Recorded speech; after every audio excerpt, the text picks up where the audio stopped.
Good morning and welcome to our March 8, 2022 Board Business Meeting. Welcome to our board members, MCPS staff, and members of our community who are joining us here today.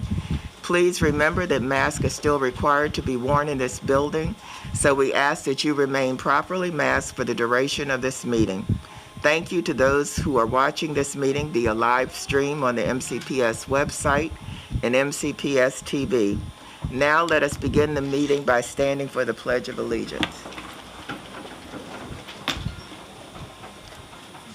I pledge allegiance to the flag of the United States of America and to the republic for which it stands, one nation, under God, indivisible, with liberty and justice for all. That's right. Yes.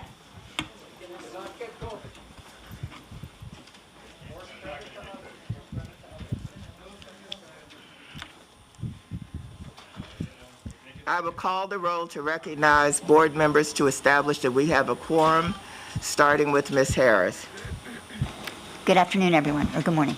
Ms. Mandrowski. Good afternoon. Ms. Silvestri. Hello, everyone. I'm here. Dr. Daka. Hello. Ms. Evans. Good afternoon. And Dr. Joftas. Hello. Now we can begin the meeting with the approval of the agenda. Move approval. Second. All in favor, raise your hand. And that is unanimous. At this time, I'll ask Dr. McKnight to proceed. Thank you, President Wolf, and good afternoon, board members and all who've joined us, virtually and in person. I'd like to move forward the monthly Human Resources and Development Report for approval. So moved. Second. All in favor, raise your hands. That is unanimous. Thank you, President Wolf. I would like to acknowledge some of the recent passing of our employees within MCPS. First, the death on January 1st, 2022 of Ms. Lisa M. Howard, Special Education Bus Attendant at the Department of Transportation, Shady Grove, North Depot, has deeply saddened the staff, students, and members. Okay. I'm going to start that one again. The death on January 1st, 2022 of Ms. Lisa M. Howard, Special Education Bus Attendant at the Department of Transportation, Shady Grove, North Depot, has deeply saddened the staff, students, and members of the Board of Education. During the 18.3 years Ms. Howard worked for MCPS, she demonstrated her commitment to the students being reliable and conducting required pre-trip inspections. Her demeanor always was enthusiastic, and she made positive connections with students. Ms. Howard was a true professional. She proactively handled challenging situations during her route and kept all matters confidential. She was positive, trustworthy, and loyal to the students. Now therefore be it resolved that the members of the Board of Education and the Interim Superintendent of Schools express our sorrow at the death of Ms. Howard and extend deepest sympathy to her family. Move approval. Second. All in favor, raise your hand. That's unanimous. Thank you. The death on January 1st, 2022 of Mr. Donald A. Porter, Information Technology System Specialist in School Technology Support, has deeply saddened the staff, students, and members of the Board of Education. During the 13.3 years Mr. Porter worked for Montgomery County Public Schools, he genuinely cared about the students, the overall learning environment, the customers, and his team members. He provided fast and friendly service to quickly resolve issues. Mr. Porter was highly professional in the performance of his duties. He was patient, kind, calm, positive, and reliable. He had a unique way of understanding others. He sensed their needs and picked up on the things left unsaid. This served his team well. Mr. Porter recognized the customer's sense of urgency and calmly and proactively met their needs. Now therefore be it resolved that the members of the Board of Education and the Interim Superintendent of Schools express our sorrow at the death of Mr. Porter and extend deepest sympathy to his family. Move approval. Second. All in favor, raise your hand. That is unanimous. Thank you. The death on January 2nd, 2022 of Mr. Kosi Apete, automotive technician at the Department of Transportation, Bethesda Fleet Maintenance, has deeply saddened the staff, students, and members of the Board of Education.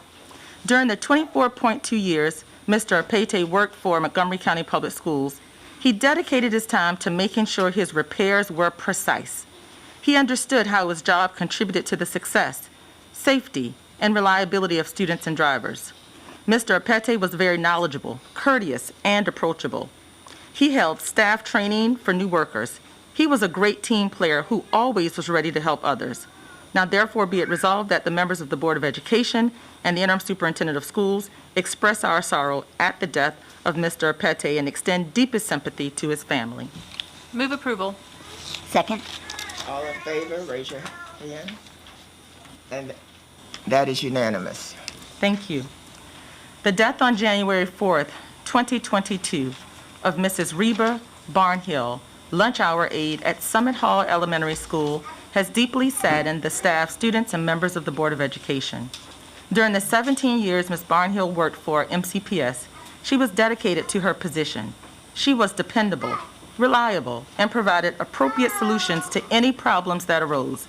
She always kept the students' best interest in mind. Mrs. Barnhill demonstrated a thorough knowledge of her job by effectively supervising others and maintaining a safe environment in the cafeteria and playground. She was quite friendly and regularly advocated on behalf of the students.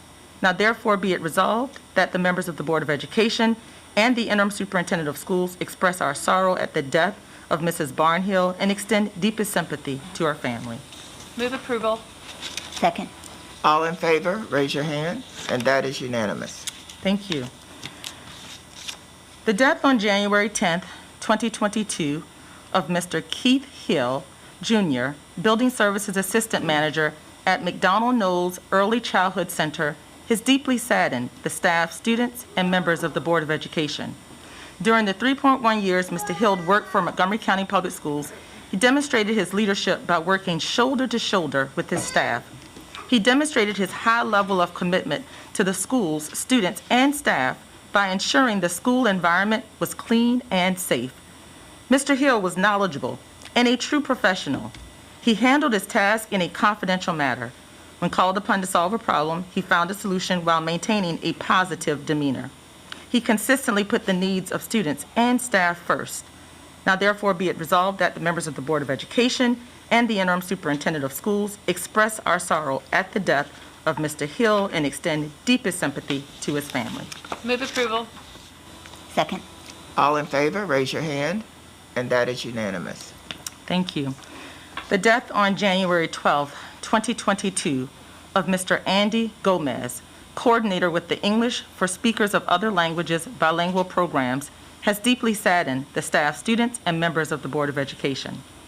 During the 5 months Mr. Gomez worked for Montgomery County Public Schools, he demonstrated his commitment to students and staff by contributing to a productive and enjoyable learning environment. Mr. Gomez quickly proved himself to be a hard-working and dedicated team member. He got along well with students and his co-workers in the English for Speakers of Other Languages bilingual department. Now therefore be it resolved that the members of the Board of Education and the Interim Superintendent of Schools express our sorrow at the death of Mr. Gomez and extend deepest sympathy to his family. Move approval. Second. All in favor, raise your hand, and that is unanimous. Thank you. The death on January 12, 2022 of Mr. Stephen Roberts, roof maintenance worker in the Division of Maintenance and Operations, has deeply saddened the staff, students, and members of the Board of Education. During the 8.5 years Mr. Roberts worked for Montgomery County Public Schools, he understood his role and duties well. He contributed to student achievement by providing a safe learning environment. Mr. Roberts was polite and approachable, made himself available for emergencies, and kept the school staff and supervisors up to date on his work orders. Now therefore be it resolved that the members of the Board of Education and the Interim Superintendent of Schools express our sorrow at the death of Mr. Roberts and extend deepest sympathy to his family. Move approval. Second. All in favor, raise your hand. That is unanimous. Thank you. The death on January 14th, 2022 of Mr. Matthew Meehan, building service worker at Flora M. Singer Elementary School, has deeply saddened the staff, students, and members of the Board of Education. During the 1.7 years Mr. Meehan worked for Montgomery County Public Schools, he cared for the safety of staff, members, and students. He demonstrated his commitment to the school community by working hard to provide a safe learning environment. Mr. Meehan was respectful and a friendly team member. He was dedicated to his position and thorough in the completion of his task. Therefore, be it resolved that the members of the Board of Education and the interim superintendent of schools express their sorrow at the death of Mr. Meehan and extend deepest sympathy to his family. Move approval. Second. All in favor, raise your hand. That is unanimous. Thank you. And our final resolution, the death on January 17th, 2022 of Mr. Christian W. Lastly, Mechanical Systems Technician at the Division of Maintenance and Operations, has deeply saddened the staff, students, and members of the Board of Education. During the 16.1 years Mr. Lastly worked for Montgomery County Public Schools, he understood how his job contributed to the success of every student. He ensured a safe environment and did his job well. Mr. Lastly was knowledgeable and kept himself up to date with the current developments in his field. He implemented preventive maintenance checks and provided excellent customer service. Now therefore be it resolved that the members of the Board of Education and the interim superintendent of schools express our sorrow at the death of Mr. Lastly and extend deepest sympathy to his family. Move approval. Second. All in favor, raise your hand, and that is unanimous.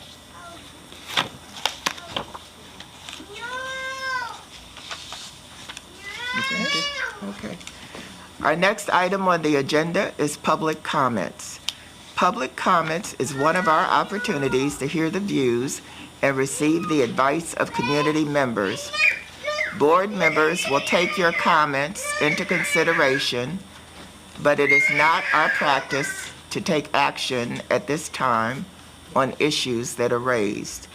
We encourage public input on policy, program, and practices.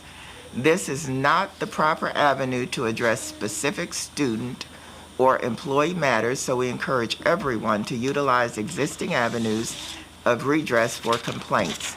This is a public meeting, and we expect the conduct of all speakers and members of the audience to be within the bounds of proper etiquette. Inappropriate personal remarks, rude retorts, or other such behavior is out of order and will not be tolerated. Please check our website for information about upcoming board meetings, hearings, and work sessions, including any changes to our starting meeting times. We have 5 persons signed up to provide in-person testimony. Each speaker will receive 2 minutes for comments. When your name is called, please approach the table, keep your mask on, and speak clearly and directly into the microphone. Your mask should be properly worn over your nose and mouth. 30 seconds prior to the expiration of a speaker's time, a yellow light will go on, accompanied by a beep. A red light and a buzzer signals that your time has expired. Please push the flat button below the microphone to turn it on and begin speaking. Push the same button once more at the sound of the buzzer to turn it off. In addition to our in-person speakers today, we have 3 audio testimonies and 11 video presentations. We will play these submissions once the in-person testimonies have concluded. Copies of testimonies can be found on board docs where they are posted with the other materials for this meeting. So at this time, I'm going to ask Rocco Percival, Charlie Lyons, and Gregory Lyons to come to the table.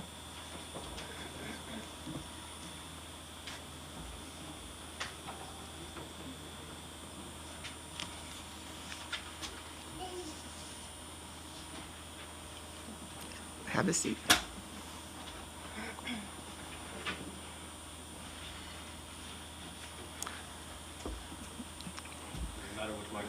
No, you can go ahead and start. Thank you. Push the button at below the mic.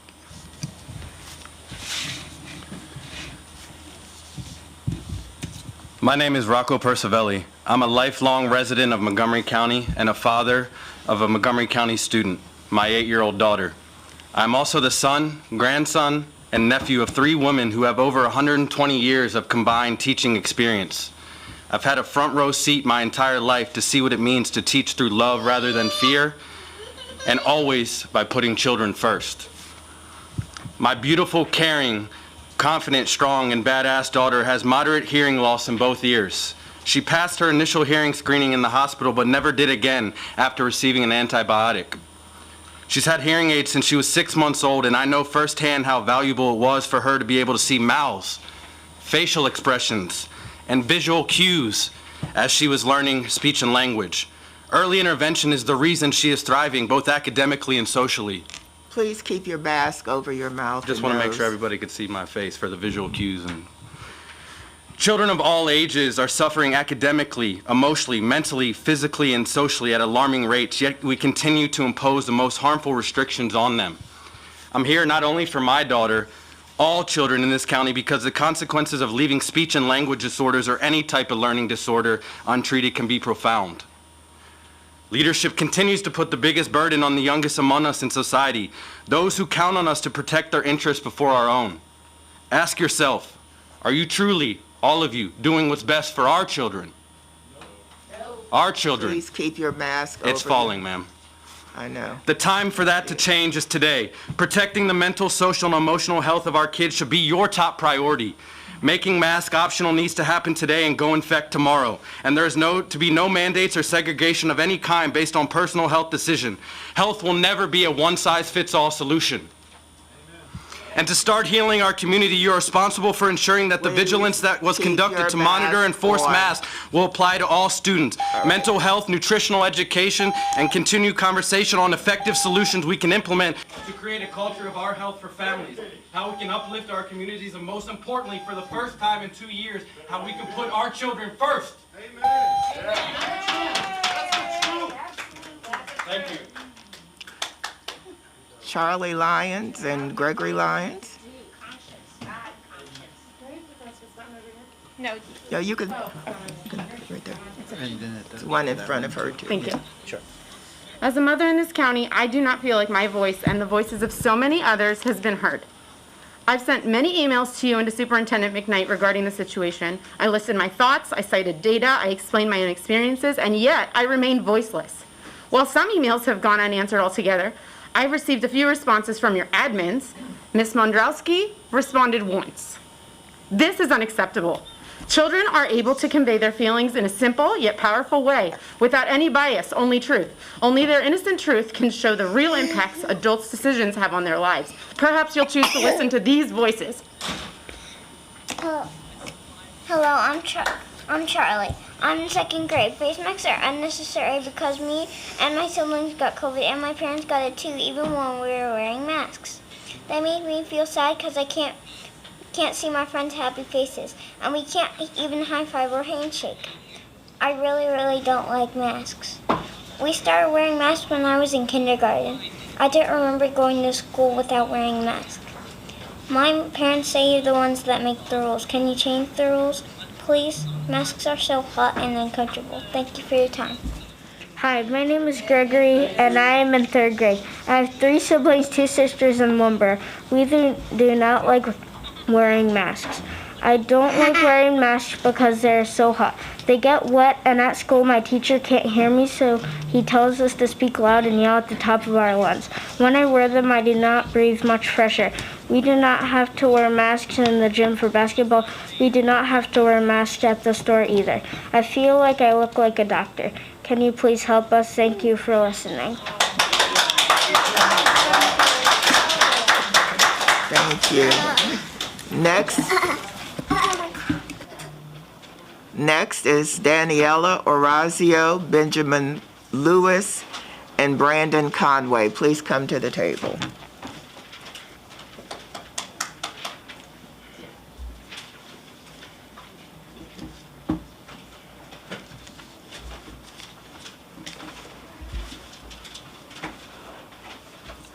Ms. Orazio, press the button. Press the button, yeah. Middle? Yeah. Hello, my name is Daniela Dorazio. I am a defender of truth, freedom, and children's health, Board of Education. Your COVID policy were not based on science, but rather on illusion, politics, or a cult-like.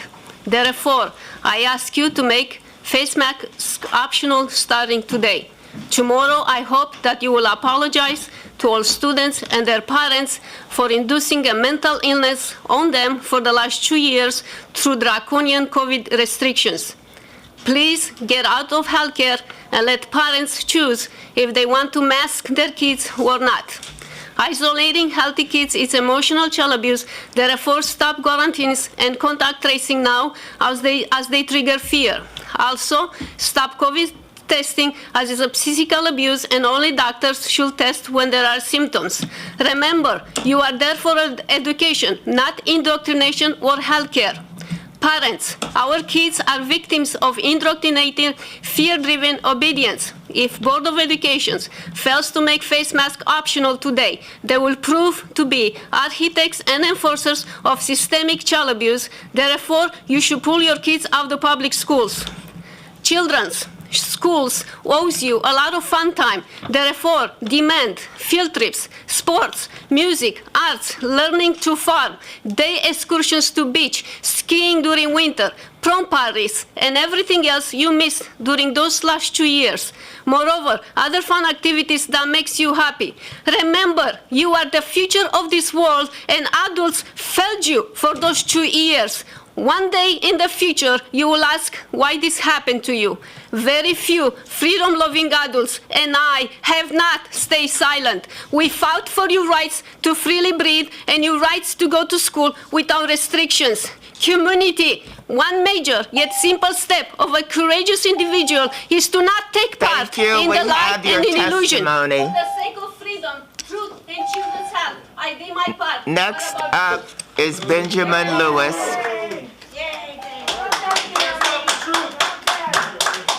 Go ahead, Mr. Lewis. Good morning. I'm Benjamin Lewis, the Vice President of the Burtonsville Elementary School PTA. During a board meeting on February 24, 2022, the Montgomery County Public School Board of Education issued an update to the fiscal year 2023 capital budget and the CIP. In response to a projected budget shortfall, the Board of Education made a non-recommended reduction to maintain public funds to delay the completion date by 2 years of the Burtonsville Elementary School addition. Burtonsville Elementary School was approved for a building addition almost 10 years ago. This project, despite having completed feasibility study, a named architect, consultants, consultation with administration and staff, failed to break ground. The school addition and renovation continued to be included, then removed from the CIP budgets for several years after. The space crisis has only worsened over the past decade without any relief from MCPS and the Board of Education. For example, the cafeteria can only fit one grade level at a time, resulting in 6 lunch periods. There's only space available for one lunch line, which extends into the hallways and disrupts the nearby kindergarten classrooms. Also, the cafeteria is the school's only gathering place, but is generally unavailable for enrichment activities and assemblies because it hosts lunch periods from 10:40 a.m. until 2:10 p.m. This lunch schedule also creates staffing issues. Para-educators must trade instruction times for lunch duty. The MCPS Board of Education recommendation to fund Burtonsville Elementary School addition is in lieu of a new school, most likely built in Bentley Park location, is incomplete, callous, thinly veiled attempt to solve MCPS's budget shortfall and mortgage in our kids' present-day needs. Burtonsville is part of the East County community. It's been historically underfunded, underestimated, and undervalued by MCPS. We request this addition. Thank you. Thank you. Mr. Conway. Good morning. My name is Brandon Conway. I'm the PTA president at Burtonsville Elementary School. I just want to thank you for the opportunity to speak on behalf of Burtonsville Elementary PTA. I'm not here to present any new information, but I am here to put all who make funding decisions in this county on notice. The families from the East County, will no longer settle for crumbs and delayed promises. We are no longer going to sit by and accept being told just wait. Burtonsville Elementary was once recommended as a Tier 1 improvement for the CIP FY 2023, but now the message sounds like, we'll see if we find extra money and reevaluate the situation in 2 years. 2 years. 2 years is too damn late. Every year, this county relies on numbers to tell its lies about why things can't or shouldn't be done. Let's end that trend now. Burtonsville has been told they'll see additions and improvements for over a decade. They've even had a planning and process at one point, but it resulted in nothing. The hopes of having a school that accommodates the beautiful community it exists in seems to be on auto deferment. Burtonsville is a place like no other. It's a home to many charming, caring, active, and resilient families. A rural suburb that none of its residents take for granted. A place where we choose to live and will demand the equality the MCPS claims as a core value. Our elementary school isn't in an alley. It's in a city that isn't considered a priority. Seth Adams, we just want you to know, we would not like to have a warehouse or a bus depot in Burtonsville, especially near a high traffic area like 198. We would like you to focus on delivering our school additions rather than a new school at this time. Brian Anlou is the only voice that I'm aware of speaking on a new school, and he's since changed his position on February 8th. And I'll just end there. Thank you so much for your time. Thank you. We have 3 audio testimonies. First up is Erica Van Pruyen. Please play the audio. Dear board members, my name is Erica Van Pruyen, and I am a Montgomery County mother to 2 elementary school-aged daughters. I am requesting that you commit to your promise to be guided by the CDC and make masks optional in schools today. As the rest of the country pivots from lockdowns, quarantines, and masks, it is time for our children to be able to resume to normalcy. It seems that MCPS leaders have forgotten that the very earliest means of human connection by babies, toddlers, and young children is recognizing and seeing a face. For my kindergartner struggling to learn to read, I would really appreciate her being able to be maskless in an effort to sound out words, read her teacher's face, and learn enunciation not through a mask. We continue to hear kids are resilient, they don't care, they're used to masks. Well, try telling a kid they no longer have to wear one and see their reaction. They are and have always been the lowest risk group during the pandemic. However, they are the ones the most impacted, especially if they live in Montgomery County. It's been 2 years and there is no longer a mask mandate in Maryland or Montgomery County, and the state has voted to rescind the mask mandate in schools. The CDC has updated its guidance to allow masks to be optional in schools. Why do MCPS leaders think they know better? I know there is a lot of virtue signaling and symbols associated with masks now, but masks should represent nothing more than the medical aspects. Let's get back to science, and science is signaling that they are not needed to ensure safety in our highly vaccinated community right now. Please allow the parents to make decisions regarding mask wearing. Next is Sean Lyons. Please play the audio. Members of the board, my name is Sean Lyons, and I am a parent of a 6th grader at MCPS. It is my understanding that you are considering whether or not to make masks optional or mandatory for all students. As this meeting unfolds, mask mandates have already been dropped from schools across the country and around the globe. Although parents in Montgomery County have different opinions as to whether the mask mandates should be dropped in our schools, studies all agree that our children have always been at the lowest risk of harm, death, and hospitalization from COVID. Our children also have the lowest risk of transmitting and spreading the virus. To this day, there have been no peer-reviewed studies that prove the benefits of masking. However, there have been multiple studies which have stated the negative impact masking has had on our children's emotional and physical well-being. Depression, suicide, and anxiety levels have grown exponentially over the last 2 years. It has become evident that the fear tactics from our media, as well as our politicians, has made an impact on a large percentage of Montgomery County residents. Parents should have the choice as to whether or not to send their children to school wearing a mask. For the remainder of the school year, let us usher in an era of hope and optimism, not division and fear. Over the last year and a half, many parents that I have spoken with have lost faith in MCPS, not only in the way it has handled COVID, but also how it has crippled academic achievement. Our schools now use a watered-down curriculum which has lowered expectations in the name of equity and activism. Now is the time to decide what role you will play in our history. The parents of MCPS elected all of you to do the right thing and make principled decisions based on facts and logic.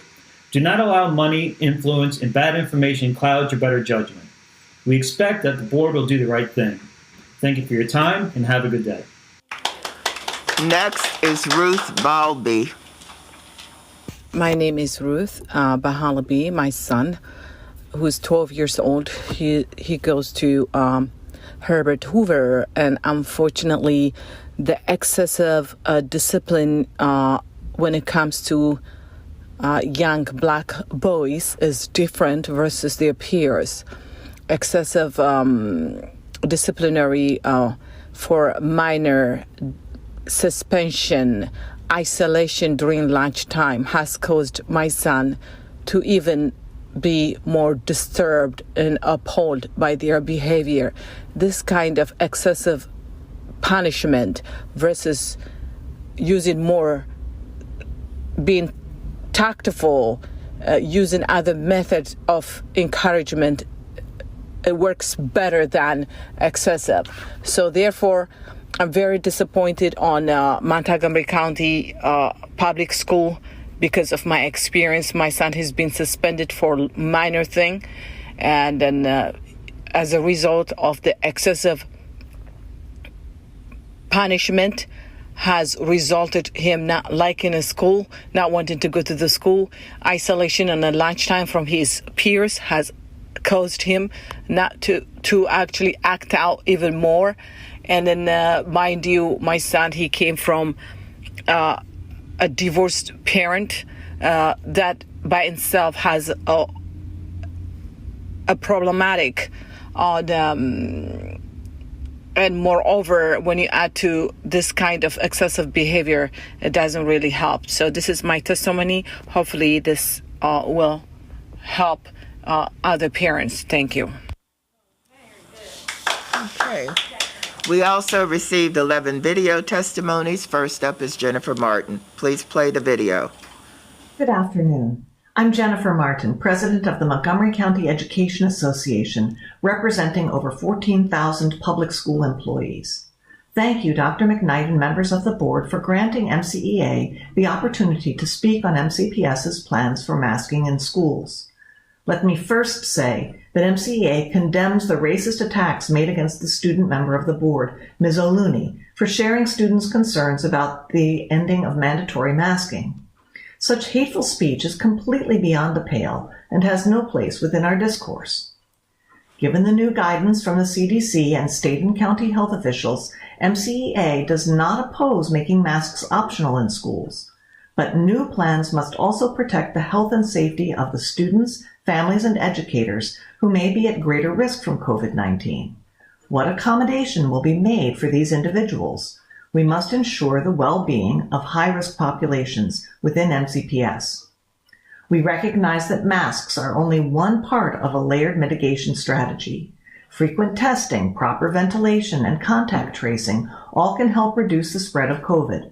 We support having all students and staff tested for COVID-19 before returning from spring break, when many of us may be traveling to places where COVID transmission rates are still high.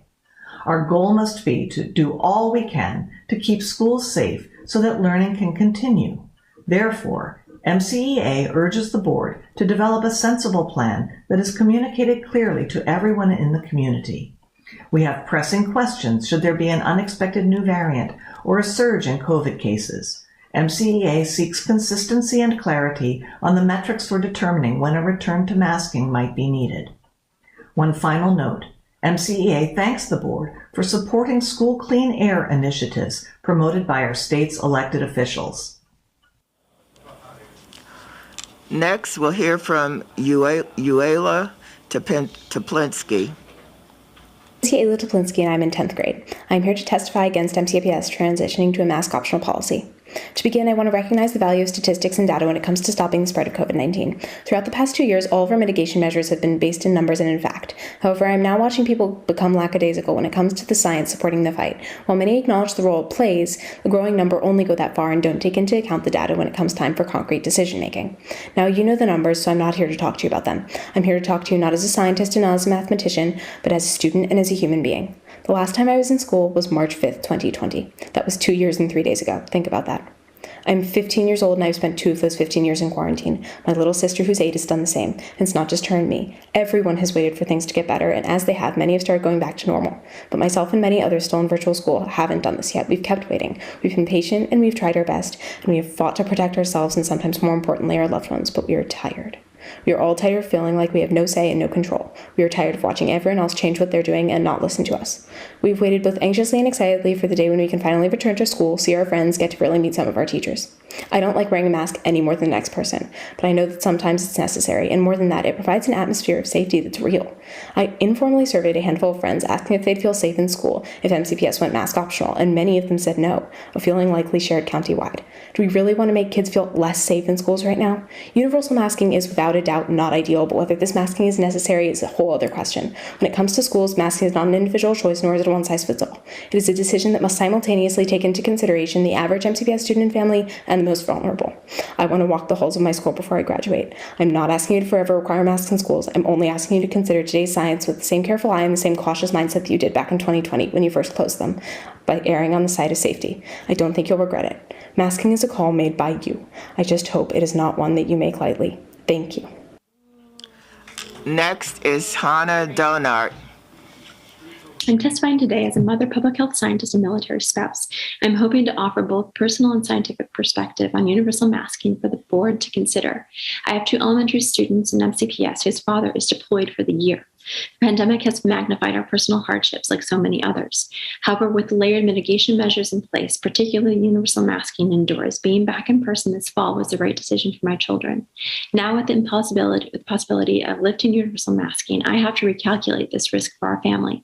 I'm concerned that coupled with the highly contagious Omicron variant, new data showing lower efficacy of the vaccine for 5 to 11-year-olds, and unknowns about the emerging Omicron BA.2 variant, changing the mask policy with spring break just around the corner will needlessly put our school community at higher risk. Applying the precautionary principle and keeping universal masking in place will better protect all, including the most vulnerable and those disproportionately impacted. This measure provides both an extra layer of protection against airborne infection and promotes the idea of collective health and well-being, as it reduces stigmas and bullying associated with masking. While there is no statistically significant data to indicate universal masking negatively impacts social and speech development, if any child does have medical reasons that make masking impossible, then we need universal masking to also protect those who are unable to wear one.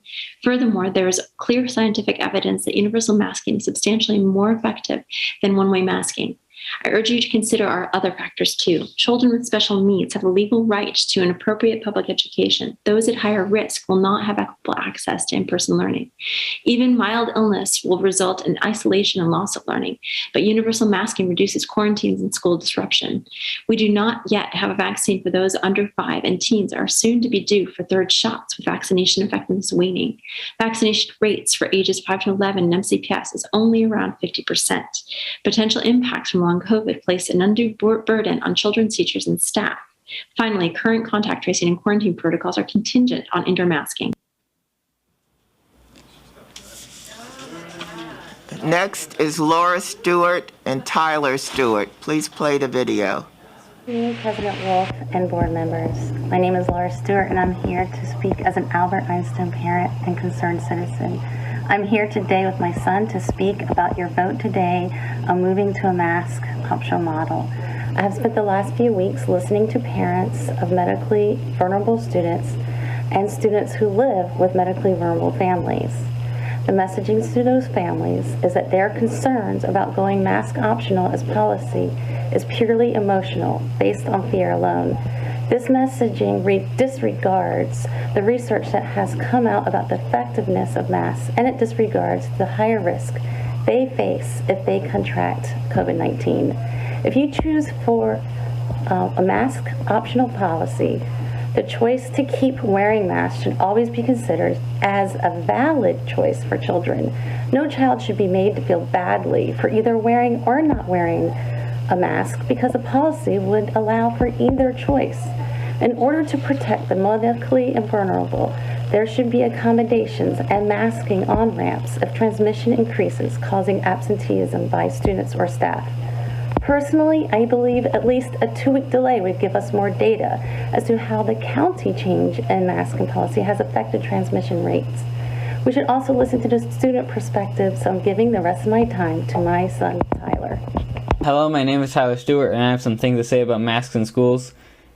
When people see that COVID numbers have gone down, they think that it's okay to take the masks off.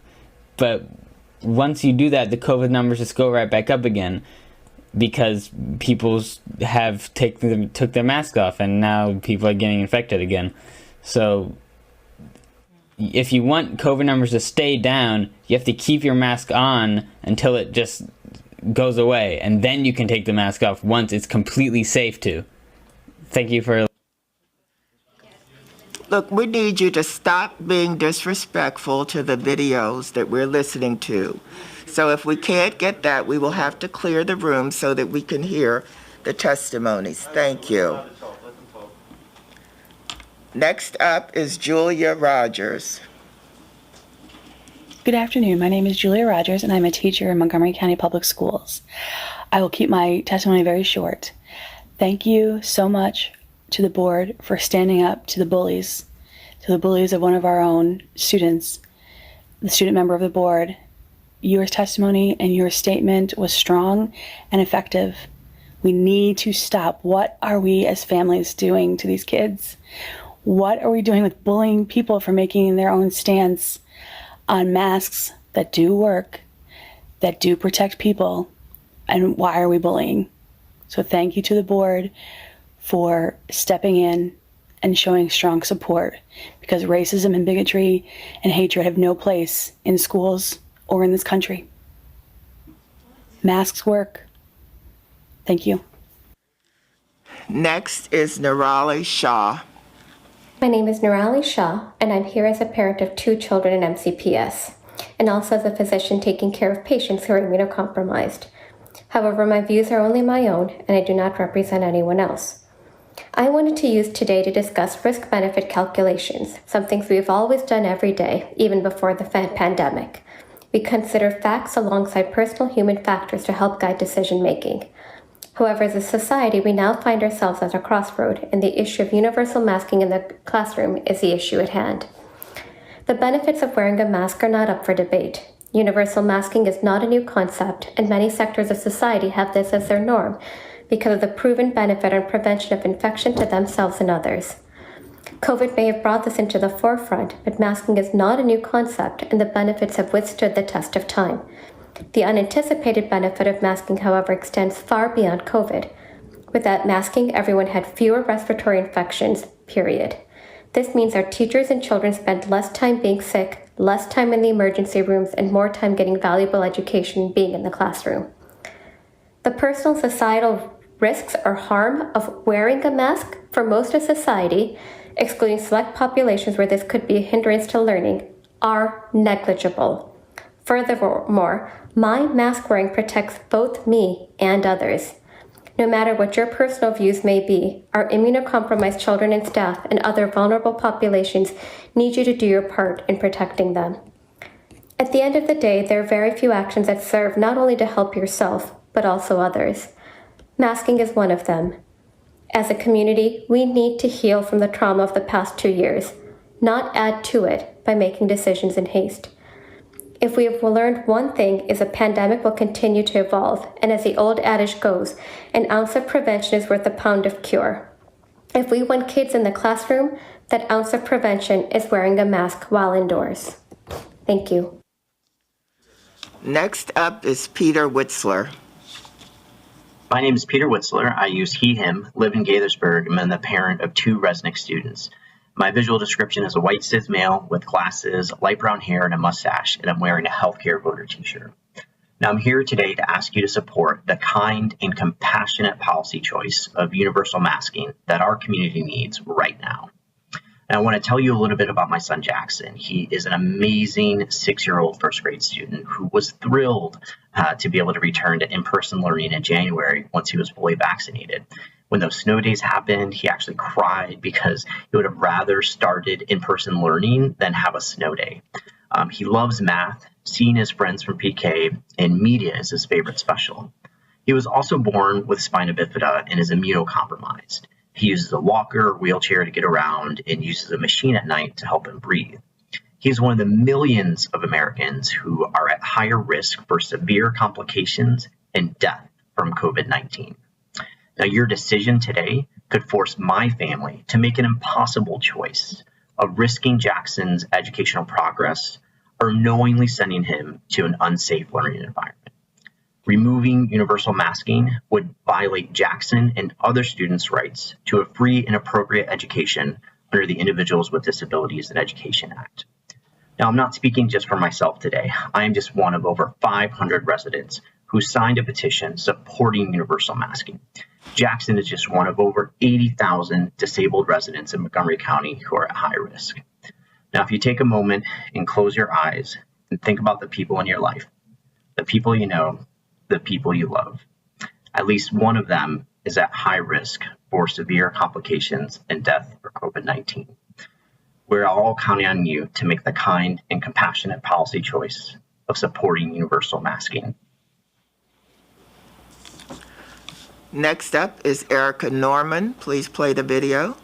Good morning. My name is Erica Norman, and I'm testifying this morning in support of lifting the MCPS school mask mandate, and I would like the board to vote to do so immediately. I have a daughter in kindergarten, and she tells me that it's hard to hear what her classmates are saying during math class, and she's also struggling to learn to read and to understand these sounds that certain letters and letter combinations make. From what she tells me, it's also clear that she's struggling to form connections and make friends at school. I also have a second grader, and he tells me that it's hard to breathe during gym class in his mask, and he ends up having to take it down to catch his breath when exerting himself. The CDC and the Maryland Department of Health now say that the masks can come off in school, or at least that they can be optional. MCPS does not have a compelling reason at this time to keep the mandate in place. There is no reason further that the mandate should not be lifted today, effective tomorrow, March 9th. Parents were notified a week ago that MCPS was planning to lift the mandate.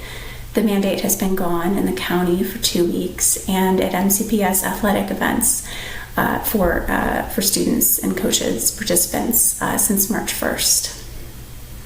My kids are looking forward to going mask optional, and I would like to tell them today that they can do so tomorrow.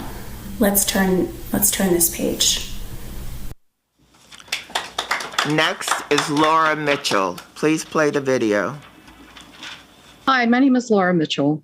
I want to talk about a couple of items on your agenda today. One is the proposal to remove mask mandates and to make masking optional in our schools. The other is the adjustment to the bullying and harassment policy. So that's a technical adjustment, and there is no information on the site about exactly what that is. I think the two are related. We've seen some pretty horrific examples of people being harassed, bullied in our schools and in our community of late. A lot of it coming from the adults. And that, I fear, will come into the school buildings tomorrow as we have this visual piece of showing a difference between one person and another. Some will wear masks, some will not. It is my sincere hope that we will all, students and adults alike, respect each other's choices, whatever the decision is today, that we will not see bullying and harassment and teasing around what we're wearing or not wearing, whether it's our clothing, our masks, how we look, any of that. It's just not acceptable. Please be kind. Thank you. Next is Kier Bickerstaff. Hello, my name is Kier Bickerstaff, and I'm a parent of 2 children in Montgomery County Public Schools. My 7-year-old daughter is typical in so many ways. She enjoys watching PBS Kids and playing Minecraft with her brother. She was also born with chronic medical conditions affecting her airway, lungs, heart, and kidneys, and is one of the millions of people in this country who are immunocompromised and at higher risk of severe disease or death as a result of COVID. Because of her health, in consultation with her many doctors, we made the difficult choice to have our children remain in virtual school to start the year. But once my kids were vaccinated and the peak of Omicron passed, I was excited that my kids would finally, nearly 2 years after the pandemic began, finally be able to go back to school safely. That cannot happen if the board eliminates universal masking today. Let's remember that while masks provide some level of protection to the mask wearer, the primary benefit of universal masking is in the protection we provide to others. That is why my daughter's doctors have advised in determining whether it would be safe for her to return to school, that a primary consideration would be the degree to which others around her are masked. I promise you nobody wants this pandemic to be over more than immunocompromised people and their families. We have borne the brunt of this pandemic in terms of mitigating risk and isolating ourselves. But while many may be ready to declare themselves done with the pandemic, immunocompromised children do not have that luxury, not yet. We need the help of our community to keep immunocompromised children like my daughter and many other children in this county safe, and that is what universal masking does. I appreciate that this is a difficult issue with strong feelings, but for me it's relatively simple. If schools maintain masking, as they have done all year, my daughter can return to school, a place that she loves, safely. If universal masking is eliminated, she can't. My daughter's education matters, her inclusion matters, and I ask that you consider that as you vote today. Thank you. Our final video testimony comes from Jessica Hassan. My name is Dr. Jessica Hassan, and I'm a licensed psychologist who's working in the midst of one of the worst mental health crises we have seen. To be clear, mental health has been an area of concern for our youth for a while. However, the pandemic and the restrictions used to mitigate its impact, including social isolation, have turned a mental health issue into a full-blown crisis. Compounding this crisis is a supply and demand issue. The demand for us is high, and there's simply not enough of us to go around. As such, we cannot rely on the traditional individualized interventions to address the mental health crisis. We need macro-level interventions, including some that can be implemented easily at the school level. When we think about these interventions, we want interventions that address the environmental and societal disruptions that have occurred over the past few years. One of these areas is that our sense of community and humanity has been significantly reduced. For the past 2 years, we've been told that others represent a risk of illness, and without precautions, such as avoiding contact with others, we could get sick, which in turn could get others sick or even kill them. As a result, we become isolated and detached. The dissolution of the sense of community was discussed at some length during the mental health town hall the county council held last week. Clearly, this is an issue that impacts many. We can rebuild this sense of community by reigniting our sense of connectedness to others, including those outside our pods. Right now, many parents and families feel disconnected from schools because much of our physical connection to schools are those events and meetings that bring us to the school, including things like parent-teacher conferences. Last year with virtual learning, many students lost their primary connection to school, be it immediate access to staff, playing team sports, or participating in theater productions. We can't expect students, families, and staff to quickly recover from this disengagement. Remember, in the case of a 16-year-old, they've been coping with pandemic-era restrictions for over 10% of their life. For a 10-year-old, it's been 20% of their life. This is not something you rebound quickly from. Still, we can help to rebuild the sense of community by making sure we focus on maintaining and developing extracurriculars and inviting our families to return to watching these events and meetings, as this is where many students and families develop relationships with schools. Thank you for your time. This will conclude our public comments. Thank you to all who provided testimony today. The next business meeting of the Board of Education for public comment is Thursday, March 24th. Sign-ups for public comment will open the evening of Thursday, March 17th, 2022. At this time, I'll ask if any of my board members would like to say anything. I'd just like to remind you that we will be having a discussion on masking at a later time. Is there anybody? Oh, go ahead, Ms. Harris. Yeah, I would just ask if it would be possible to follow up with Ms. Balby, the Hoover parent who was talking about the discipline issues and the isolation. Yeah, thank you. Thank you. Seeing Ms. Silvestri. No, I just wanted to comment for the leadership of the PTA from Burtonsville Elementary. I just wanted to say that it is very frustrating as a parent community to see your project delayed time and time again. It's not what the board wants to do, And so we heard you loud and clear, and we will continue to advocate. We don't issue bonds or raise taxes ourselves. We always depend on our county council for that. So we will continue to advocate for Burtonsville, and then we can work out where it's a new school or it's an addition, both. But I just wanted to recognize, I know it is very frustrating, and we want the best facilities for our students. Seeing no other lights, I'll ask Dr. McKnight to proceed with item number 5. Thank you, President Wolf. I just wanted to make one quick comment before we move to item number 5. In terms of the Burtonsville project, it's very interesting. When we started to bring forward our CIP, we actually at the beginning of the discussion said, we know that this is a project that has been put off for years and years and years and years. And with that said, knowing we did not know what our funding stream would be, is it the right thing to do that now? So we agreed yes. And that's exactly why it came forward. So I do want to say that I look forward to our staff, and we did hear the comments following up and really talking through what possibility can be there, because most importantly, we know that the decisions that the board makes, we make, it's about the children and the message that they receive from all of that in all of our schools. And so I want to thank you for that advocacy and say up front, we will continue to work with you and the community around what is the next best step, and most importantly, how. And on that note, when we talk about Burtonsville and it being the children, it at the end of the day, that's what it always has to be about. When Ms. Mitchell made her comment about be kind, I always end with, our children are always watching. They're always watching. And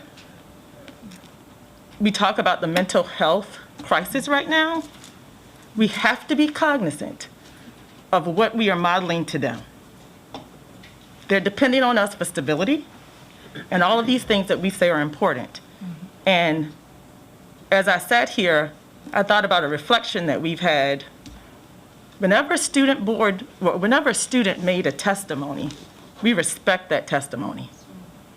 Whether we agree, disagree, it is a child and a student in the school system.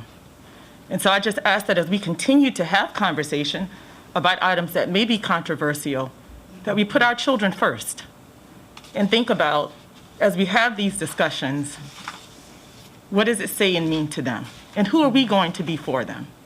So I just wanted to say that, and again, thank you, and I look forward to the discussion we're going to have today, as we always do, where there are divergent opinions. And we will get to the right place as long as we continue to center on the children and what's right. And I know that answer to that is very different in every single household in the system. 160,000 different households. But we've got to get there, and I think it's important for them to see that. Thank you.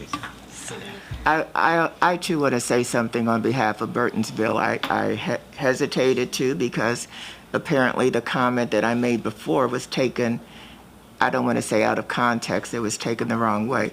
But you will note that those were non-recommended reductions. The board did not vote to change its original plan, which included Burtonsville. And we stand by our original request that Burtonsville should be included in the budget at this time. Ms. Harris, you wanted to say something? Yeah, I just want to echo what Dr. McKnight said and say, I can't see you people, but I was incredibly disappointed at any of you who booed those students. Those students have an equal right to speak, and they're the ones who live in our buildings every day. And I'd like to know how many of you have spoken to as many as our student member of the board, Hannah Uluni, has. All right, I think we have heard every opinion. Thank you. We have heard your opinion. Thank you. All right, we're up to item number 5. Okay. Thank you, President Wolf. So, item number 5, today we are talking about the mitigation of learning disruption plan, and I'm going to invite our staff up to the table. I know we do have fewer chairs here in this setting, but I invite you to join us for this discussion.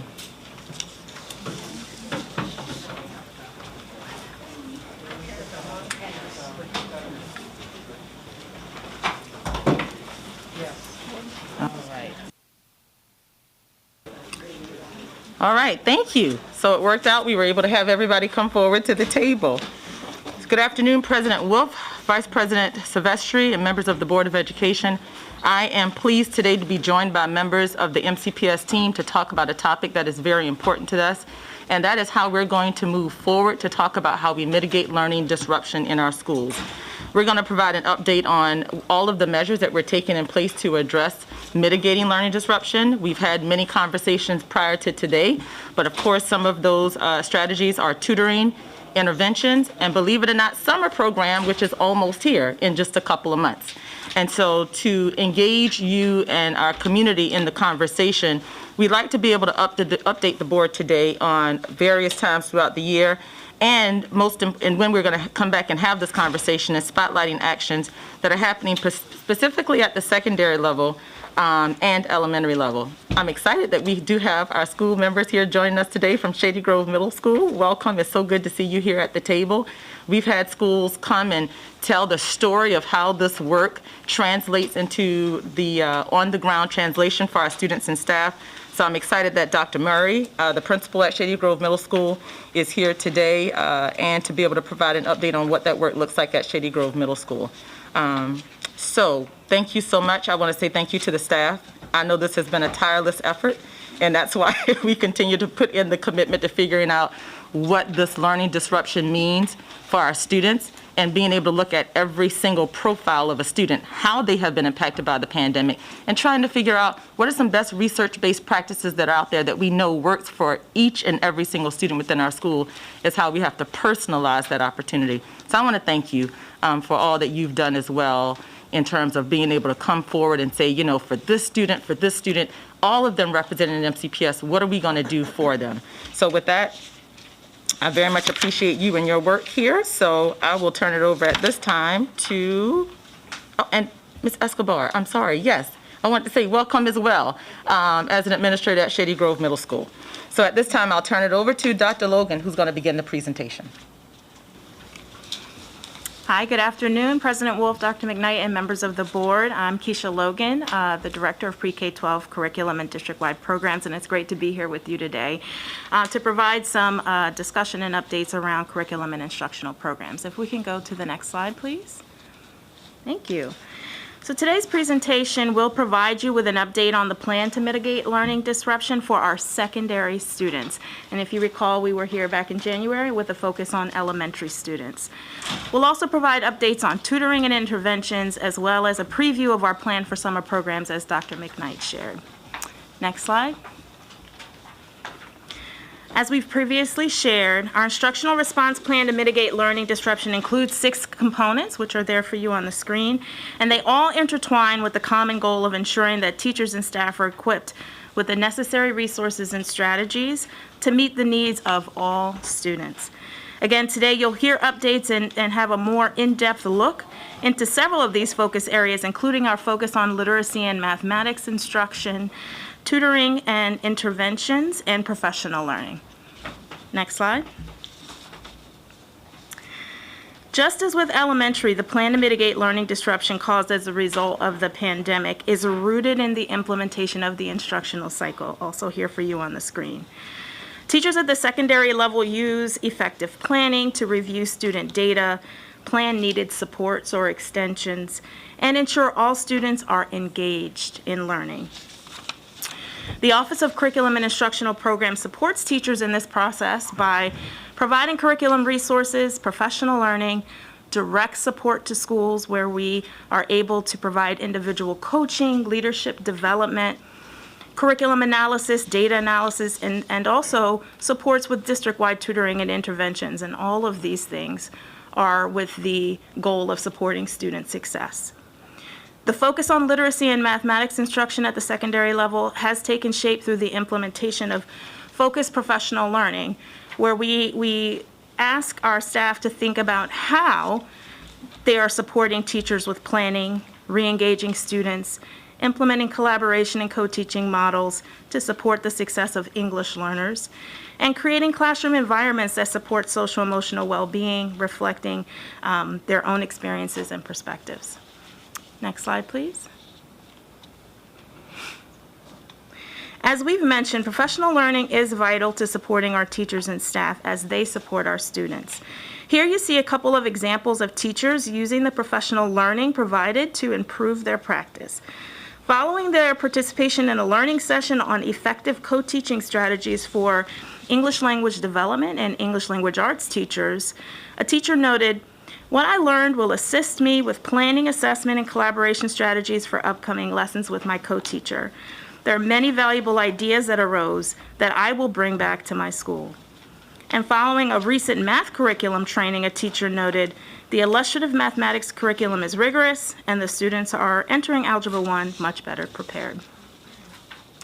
You'll hear more anecdotes like this throughout today's presentation as we share how the Office of Teaching, Learning, and Schools collaborate to provide individualized support to secondary schools with the goal of improving student learning outcomes. And we're excited to be joined here today by Shady Grove Middle School to highlight a specific example of the instructional cycle in action at the secondary level. Their work supporting all students, but specifically their approach to supporting the unique needs of emergent multilingual learners, or EMLs, exemplifies how collaborative planning, relationship building, differentiated instruction, and reflection can lead to student success. So with that, I will turn it over to Carl Seward, who will share more about our progress with secondary mathematics instruction. Thank you, Dr. Logan, and greetings and good afternoon, President Wolf, Superintendent Dr. McKnight, and members of the Board of Education. My name is Carl Seward, and I serve as the supervisor for secondary mathematics in the Office of Curriculum and Instructional Programs. I am here to share with you what we have done and what we are doing as a district in the area of secondary mathematics as we work towards mitigating learning disruption. Next slide, please. And if we may go one more. For context, we would like to briefly revisit the MAP-M data that you saw in the fall of 2021. Here you will see a little more than 53% of our middle school students are at or above the 50th percentile in mathematics as measured by the MAP-M data. In the 5 focus groups, there was an average decline of about 13 percentage points from last year, where you'll see in the non-forms Black and African American students declined a little more than 13%. This is true also for our Latino and Hispanic students, whereas the forms white, Asian, and other student groups declined by 11.7%, and forms Black and African American students by 12.8%, while also the forms in Hispanic and Latino students declined by 13.3 percentage points. Please note also that in the category of non-forms, Asian, white, and all other student groups, the decline was less than that of our other 5 focus groups, with that being 6.1 percentage points. Next slide, please. Here, you will also see that a little more than 58% of our high school students are at or above the 50th percentile in mathematics, again, as measured by the MAP-M. In the 5 focus groups, there was an average decline of 15 percentage points from last year, with the largest decline being in non-forms Hispanic and Latino students being 18.2%. In the category of non-forms Asian, white, and other student groups, the decline was less than our 5 focus groups, and that decline was 6 percentage points. Next slide, please. Here in the secondary mathematics team, we are and have developed and provided multiple professional development opportunities for our paraeducators, our teachers, and our teacher leaders, all aligning to the priorities for mitigating learning disruption for our students. Our work specifically has been centered around providing curriculum documents that are nimble to the needs of our teachers as they support students, infuse equity into the daily practices and of communication of our teachers, working more collaboratively with our colleagues in the Department of Emergent Multilingual Learners and with the Office of Special Education to make trainings available to their specific subgroup of teachers in order to support students, providing direct support to schools in addition to this work. Next slide, please.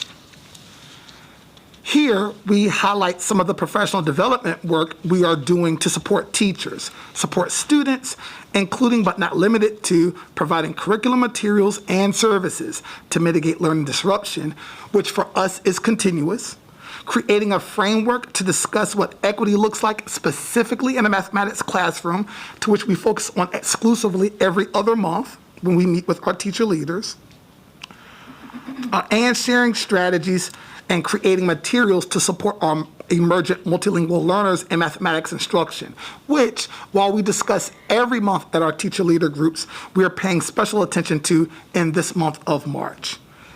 From helping grade level professional learning communities think about equity, and specifically about the use of deficit language, in part to dismantle inequitable mathematics classrooms. These professional development opportunities support the mitigation of learning disruption and help create an equitable mathematics classroom environment for our students. Next slide, please. Here, too, we highlight the ways we have supported implementation of the illustrative mathematics curriculum in grades 6, 7, 8, and Algebra 1, providing professional development to 485 unique individuals about our curriculum. How we have supported technology use to include data analysis from Performance Matters and the use of a software called Equatio, which helps teachers transpose mathematics into a digital space for 341 unique individuals, and also assisting individual teachers and teams of teachers with instructional best practices, data analysis, and serving as thought partners through our direct support to schools.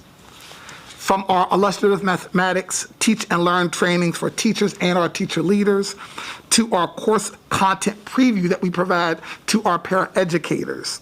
We work to empower our teachers with information and data for them to make the best instructional decisions for our students. Next slide, please. Here, you will note that we talk about how we use different teaching tools, again, using the illustrative mathematics curriculum. Also, we utilize what are called flex days, which gives teachers the opportunity to, in addition to the curriculum that we provide, space in their pacing calendar to help students with skills that they are not firm on. Next slide, please. And now I would like to pass it on to... She's virtual. I would like to pass it along to my colleague, Jackie Lightsey.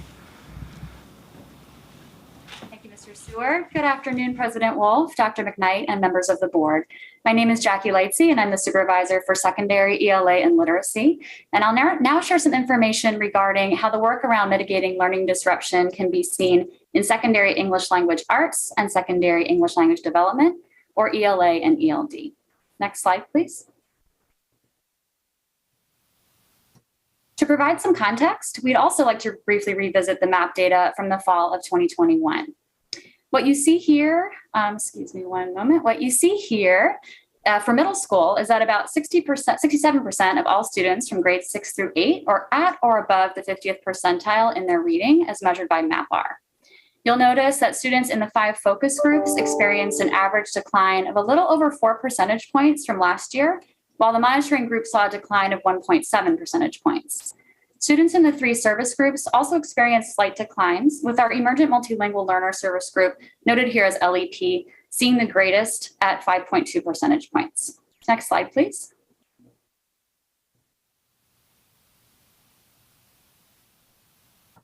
At the high school level, we see that more students overall are at or above the 50th percentile, but we see a slightly greater decline for our service groups and greater declines for non-FARMS African American, non-FARMS Hispanic or Latino, and all other FARMS groups. In the next few slides, we'll speak to the steps we've taken and continue to take in response to the data. Next slide, please.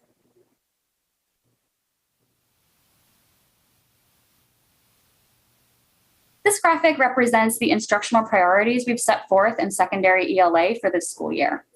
The learning experiences identified on this graphic reflect the research base around how best to mitigate learning disruption, but they're also inherent to effective first instruction in ELA. We've identified the ideal frequency of these experiences to support teachers in their planning in order to ensure depth over pace when addressing grade level standards. In other words, research supports the importance of providing all students with the time and support necessary to engage in productive struggle around grade level skills, rather than focusing on covering more content. Providing patient, in-depth instruction allows for issues related to unfinished instruction to be addressed as needed when dealing with new content. What you'll notice here is that we've elevated the importance of giving students daily opportunities for reading, writing, speaking, and listening around complex texts. And we've also emphasized the frequent use of station rotation models and formative assessments to drive instruction. Our professional learning has provided direct coaching and guidance around a few of these instructional priorities. Next slide, please. The secondary ELA and ELD teams have collectively provided a number of professional learning opportunities for teachers and leaders that are aligned to our priorities for mitigating learning disruption, along with our direct support to schools. The impact of this learning and support is to see an increased focus in data-driven planning, targeted skills-based lessons when needed to access grade-level work, effective co-planning and co-teaching, and as mentioned earlier, intentionality around going into depth with standards-based instruction and providing all students with the appropriate supports to access the learning. As an example, one middle school that we've worked with has made a department-wide effort to apply the station rotation model to the new study sync curriculum across grade levels. An example of what this model looks like can be seen on the left of this slide. Teachers have shared that the station rotation model has been highly effective in ensuring that students are engaged, that they're receiving small group instruction, which we don't see as often at the secondary level, and that they're able to follow differentiated pathways to support student needs, which is essential to mitigating learning disruption. Additionally, to reflect their research base around the importance of going into depth with grade level standards, secondary ELA curriculum pacing guides have been adapted. At the middle school level, as shown on this slide, we've reduced the units from 6 to 4 to ensure that students can dig more deeply into their learning rather than rushing through additional texts and tasks. Some students, of course, will need more time, more engagement strategies, or more intensified instruction to show growth. But these layers of support shouldn't come at the cost of core content instruction, nor should the learning goal be modified in ways that deny students access to grade level work. An example of the learning we've done with secondary ELA leaders on the right of this slide shows how we've engaged in conversation around providing supports and scaffolds as opposed to modifications that lower the learning target. Next slide, please. Here we have some additional details about the professional learning experiences we provided to teachers and leaders. A focus over the last 2 years has been around our new ELA curriculum at the middle school level, ensuring all ELA and ELD teachers, as well as special educators, have a deep knowledge of the curriculum and how to leverage all of its resources to support student growth. We also want to highlight the work we've done with our secondary content specialists and resource teachers around anti-racist, anti-bias instruction, and connections to acceleration of learning, as these school leaders are instrumental in coaching teachers around these system-wide priorities. Our leaders have shared that they have replicated or adapted the learning we've done together for their own departments, and they've seen meaningful shifts in teacher mindset and teacher practice. Lastly, as mentioned earlier, we've also provided professional learning for teachers around how to engage in blended learning that includes the use of technology and stations with collaborative and independent work to support literacy growth. Next slide, please. At this time, I'll turn it over to my colleague, Sandra Glotner, to talk about support provided by our English Language Development Program. Okay, thank you so much, Ms. Lightsey. Good afternoon, Ms. Wolf, Dr. McKnight, and members of the board. My name is Sandra Blotner. I am the ELD, English Language Development Supervisor, working with the secondary team on the newly formed Department of English Learner and Multilingual Education.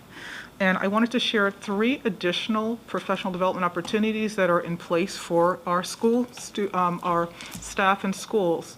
The first one I want to highlight for you is the coaching and training sessions that we're providing to reading intervention teachers that include teachers that work with our emergent multilingual learners, as well as our special education students, as well as other students. We try to make sure that they have the supports they need so that they're able to support those interventions effectively and analyze data to inform instruction for students and monitor the student's success. So it's very important for us. And we also want to make sure that we provide professional development to the teacher so they're able to effectively implement those resources with fidelity. Secondly, I'd like to highlight some of the supports that we provide to schools. You know that we have over 65 middle and high schools, and in the time over the course of this year, we've supported about 137 types. We've gone out to schools to support professional learning communities, individual teachers as they're implementing the curriculum, or to provide professional development. So that's very important for us because we know that we need to help them examine data and make instructional decisions that most effectively implement those curriculum resources so that they have the scaffolds that are needed for our emergent multilingual learners. These sessions might have happened in a virtual setting, depending on the comfort level of staff during the middle of the pandemic, and we also did face-to-face sessions for schools as needed.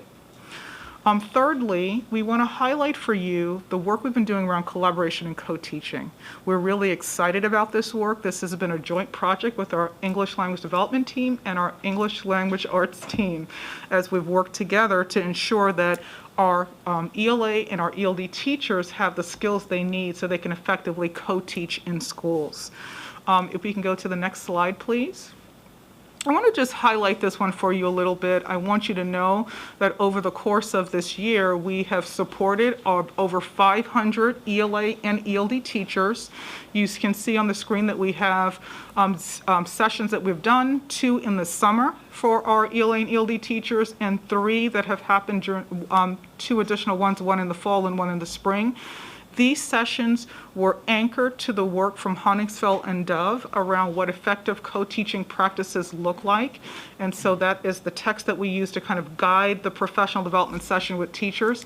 Additionally, to really make sure we're supporting teachers to be effective as they're co-planning, co-teaching, co-assessing, and co-reflecting so that they're able to really make sure that they're planning for the language that students need as well as the content that is needed.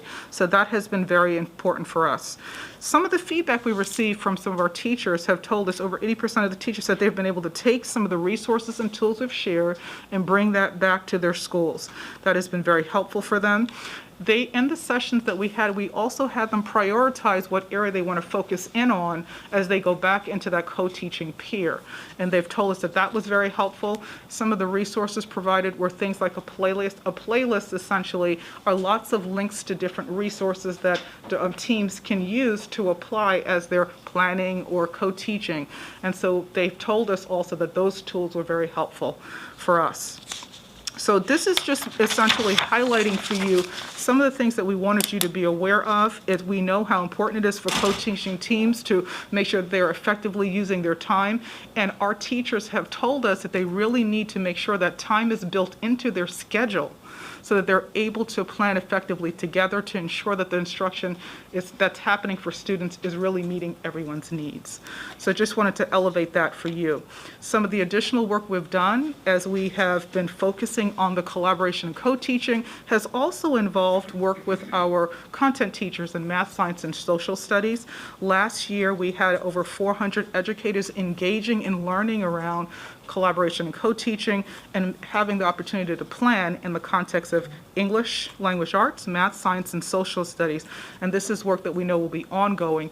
We also know there's a much more work to be done to go out and actually observe and provide supports to teachers and do the coaching that is needed to move this work forward. So we're excited about the ongoing collaboration with our ELA counterparts as well as math and other teams.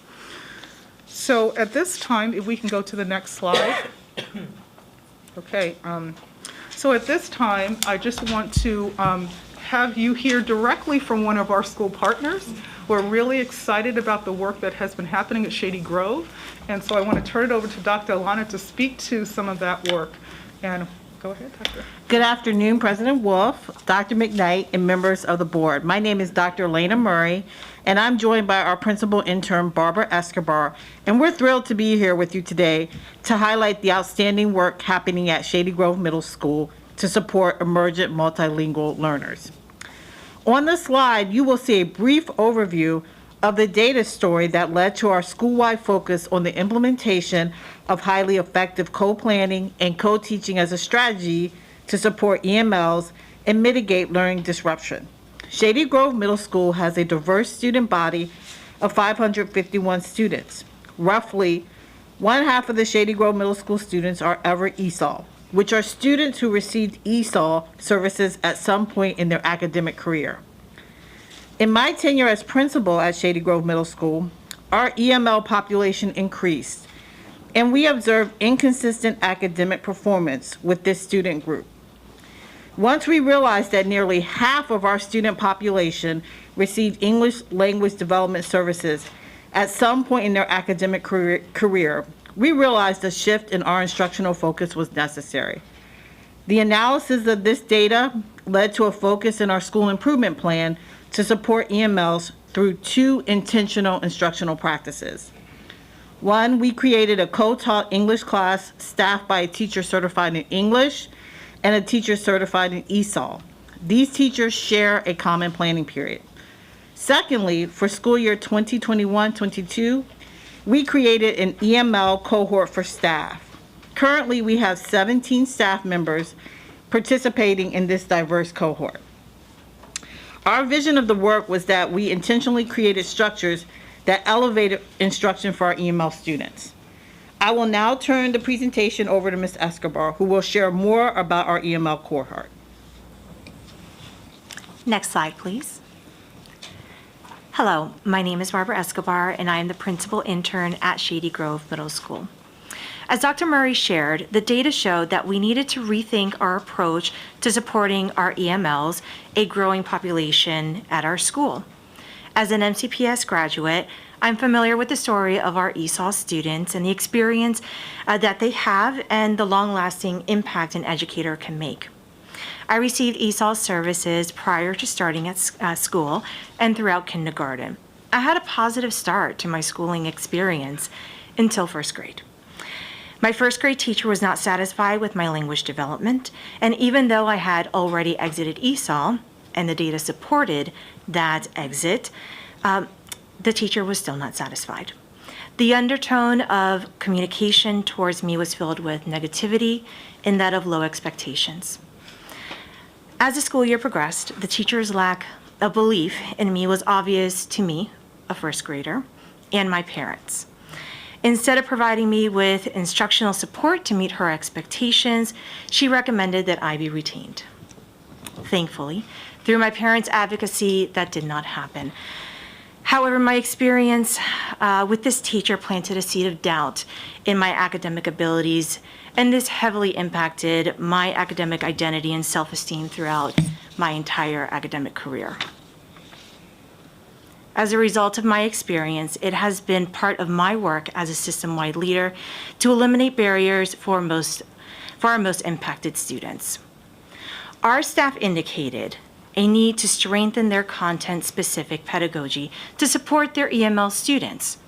As a means to support this, a professional development progression was developed by our staff development teacher, Ms. Kristen Sullivan, and our World Languages EML content specialist, Mr. Brooke Jefferson, in collaboration with Mr. Brent Cook and Mr. Will Medina, both instructional specialists with the English Language Development Office and Office of Teaching, Learning, and Schools. The progression includes macro instruction for the entire staff and micro instruction for the EML cohort participants. The cohort meets monthly and focuses on instructional strategies presented in the text, Unlocking English Learners' Potential, and reflects and gives staff the opportunity to reflect on the implementation of those strategies to ensure increased student access to instruction and students' ability to demonstrate level-appropriate mastery. As a result of this work, our most recent evidence of learning data shows that our EML students are achieving. For example, 83% of 6th and 7th grade students were successful on the Unit 1 extended writing prompt in English. In marking period 2, 95% of 6th graders, 94% of 7th graders, and 89% of our 8th graders had a 2.0 or above. Lots to celebrate.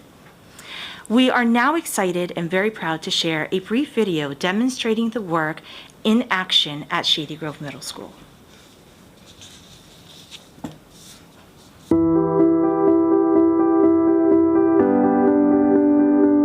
Welcome to our EML cohort planning meeting. We noticed that our EML students were having some challenges in their content area classes, and we kind of brainstormed what we could do about this. We really needed to focus on building the capacity of our content area teachers to support our EMLs in their classes. Once a month, we're meeting to engage in scaffolding and emergent multilingual strategies to help our students who are either ELD or have been ESOL at some point in their educational career. And so we came up with the idea of having this cohort. We went to central office to get help. We're able to provide them with best strategies that we've actually utilized in the classroom. One neat aspect of the cohort is just getting a chance to talk with the teachers and look at lessons, and on the spot we're able to elevate some best practices right there. One best practice is to just give students the opportunity to have academic conversations. This way they can utilize the language of their content area. They're getting all these new strategies and motivations and interventions and the aha moments, and so as a result we have teachers at Shady Grove who are now planning, whether they're science or math or social studies or world language classes, those teachers are now collaborating on a whole nother level. However, you of course may use your own sentence. One. It's important to have an ELD teacher in content area classes because they bring a perspective around language development. It's important for the students because they bring with them a wide variety of knowledge in content areas.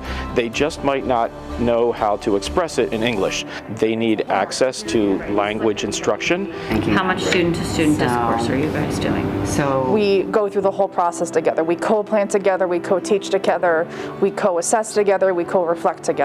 We pull together new scaffolds and plans, visuals that really help the students become better learners. Talk about the text talk questions, what you annotated for, and then you're going to go into write your blast and do the quick poll. This is definitely helping me become a better teacher because I am able to bounce ideas off my co-teacher. I think it's a great way to mitigate learning loss because we're able to really combine the two of our specialties and make it the most meaningful and impactful for our students. Because there are two of us, we get to work very closely with our students, and when I see a student who is struggling, I am able to start working with them to figure out exactly what their needs are. When I get to work with them and maybe 2 or 3 students in a group, I see a lot of success in their work. So I've noticed students are much more comfortable inside the classroom now that it's more of a learning community. This co-teaching model has been successful because as our students become more confident, they are able to perform at a higher level. This is not just co-teaching. This is sharing ideas across content levels to best meet the needs of every student at Shady Grove. The teachers who participate in the cohort are taking what they've learned and then they're applying those ideas and those concepts in their classroom and then bringing the reflections back, and we're all going over it together. Everyone leaves those sessions with a new idea to apply in their next class. Well, I think other schools should think about implementing a program like this because you really get that collaborative spirit and that really hyper focus on thinking about having all our teachers think of themselves as language teachers. When a kid enters their classroom, they are language teachers. You're teaching them the language of their content. Because of this cohort, our teachers are coming out renewed, revitalized, and re-energized, and ready for learning the next day.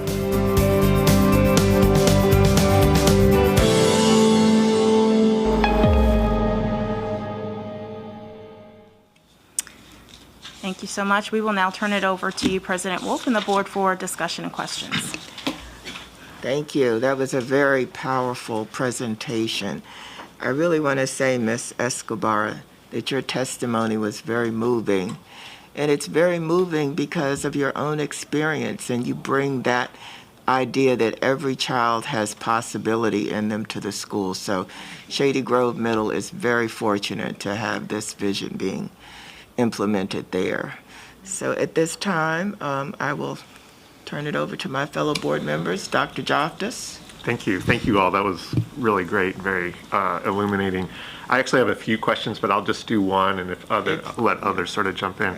So you all know that this has been a crazy year, and even coming into the last couple of years, I think all acknowledge, even before the pandemic, that it was a mental health crisis. Tell me a little bit about how you think about the balance of supporting students' social emotional health while also trying to accelerate learning. It seems like at least from an outsider's standpoint, that those two things can really, I know with my own daughter, she comes home exhausted and just not used to the pace and the being in school all day. Dr. Joftis, could you talk into the microphone? I'm sorry. Thank you. I guess I'd just be curious to hear from your all's perspective, like how do you balance the need to keep the social emotional health of students in mind while still pushing them to towards that acceleration of learning? Thank you so much for the question. I think it's been on all of our minds this year, and I think one of the things that has helped is this co-teaching model. That staff, we've been intentional in our special education teams as well as in our EML teams about staff working together, because kids need to have two people to kind of support them in this time. And I think that us having these opportunities for staff to collaboratively talk, and that being the root of what we do at Shady Grove, has helped students. And then I am a big believer that we have to balance our academic rigor with some fun. These kids have not been in school for an entire year, and we have been very intentional as a team to create opportunities where they can interact socially, because a lot of them struggle with just social interactions. They've been in their room for a year. And so we have been, I think, doing a two-pronged approach where we've been going deep with our academics because so many of them are in that learning recovery period, but also being very intentional about having what we call a pride time. And a pride time is where we have a day every quarter where the teachers teach things like we do soccer, football. We have like a whole wrestling group for about 45 minutes. And kids love it. They have an opportunity to interact. And so I think it's finding that balance as a school between us caring about them and sending the message that we've got to pick up the pace, you're behind, but also saying we care about you. Yeah. And I think every day we spend at Shady Grove, I try to send that message. And I know Ms. Escobar and Ms. Cooper, our other assistant principal, really work hard with students on that. Just one follow-up, if you don't mind. So to your point about the co-teaching, especially given that we're in a teacher shortage and let alone sort of the expense of the salaries that are required to have two teachers in a classroom, is it your understanding that most schools have the resources to do that? Are you in some unique situation where you're able to do that? If you don't mind saying a little bit more about that. Sure. So I don't think that we're in any unique position. I think that we were just able to use our staffing to allow us to have an English class in each grade level with that co-taught model. So really we're talking about 3 classes. I mean, in an ideal world, we would have more, of course. Right. However, that's why the work of this cohort is so critical, because there cannot be just a few classes that are the source of these specific strategies that are being implemented.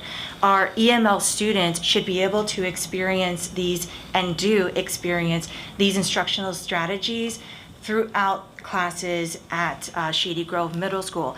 And I will add that this is a great for some, good for all approach, because while this is incredibly important for our EML students to be able to access instruction, this is also beneficial for all of our students that have a learning need or coming off of a year of virtual, just need that additional push and reintegration into some of the common practices that we expect in a classroom. Great, thank you. To add on to your question, there is staffing that's being provided specifically for what that goes along with our emergent multilingual learners, as well as content staffing. So that is how it's being able to be provided in our schools. And we do try to make sure we're looking at which students receive that co-teaching model to make sure that we're maximizing the learning that will take place for students.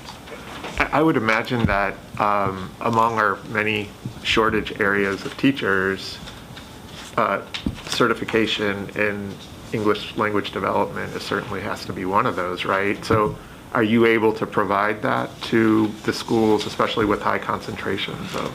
So it is definitely a work in progress, as you know, with staffing. But what we are doing is we have programs in place to help our English teachers become certified in ESOL, as well as our ELD teachers get their certification in ELA. So we're kind of working both ways to support our teachers so that we can kind of strengthen that force. And I will just, I'm so sorry, Go Dr. ahead, McKnight. Ms. Escobar. I will just add that, part of our goal with our cohort is that the staff members in our cohort are going to work towards that certification. And so we already have several staff members that are going to be collaborating together to study for that test to become certified. The teachers that are currently co-teaching are certified, are ESOL certified. And so that is a goal that we're working towards as well, increasing that number. Thank you. I just wanted to add one comment on to Dr. Joftis' question. So I know we've been talking a lot about funding streams, but this is actually an example of how we look forward to having schools be innovative in use of our ESSER funds. So as you know, staffing is calculated by the student enrollment. We've been saying and continue to emphasize that for our budgeting purposes, we need to staff and do other things according to student needs. However, the funding stream doesn't always match that.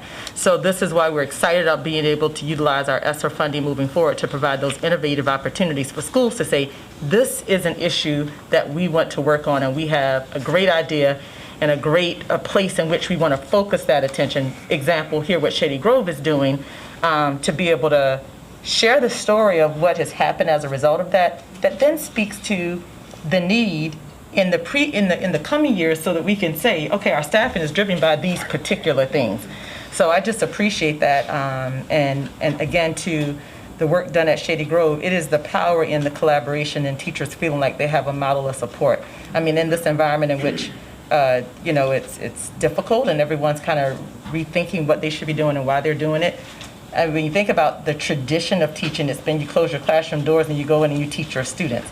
Well, now, and we've heard from our staff in so many different ways, it's about how do I feel supported, that I don't feel like I'm out by myself trying to figure out how to meet the needs of our students individually. And so I just, again, want to thank Shady Grove for being very innovative in that. And sometimes the spark is lit through our own personal experiences that make us fierce advocates for what we know is important, Ms. Escobar. So I thank you for sharing that and being vulnerable and sharing that story, because I'm sure that's a part of where your fire comes from, and we as a system benefit from that. So thank you. Dr. Daca. Yeah, I have a small question. On slide 21, I think you mentioned students that were ever emergent languages, but I think it says never? Yeah. That's incorrect, isn't it? Never. Okay, I got it.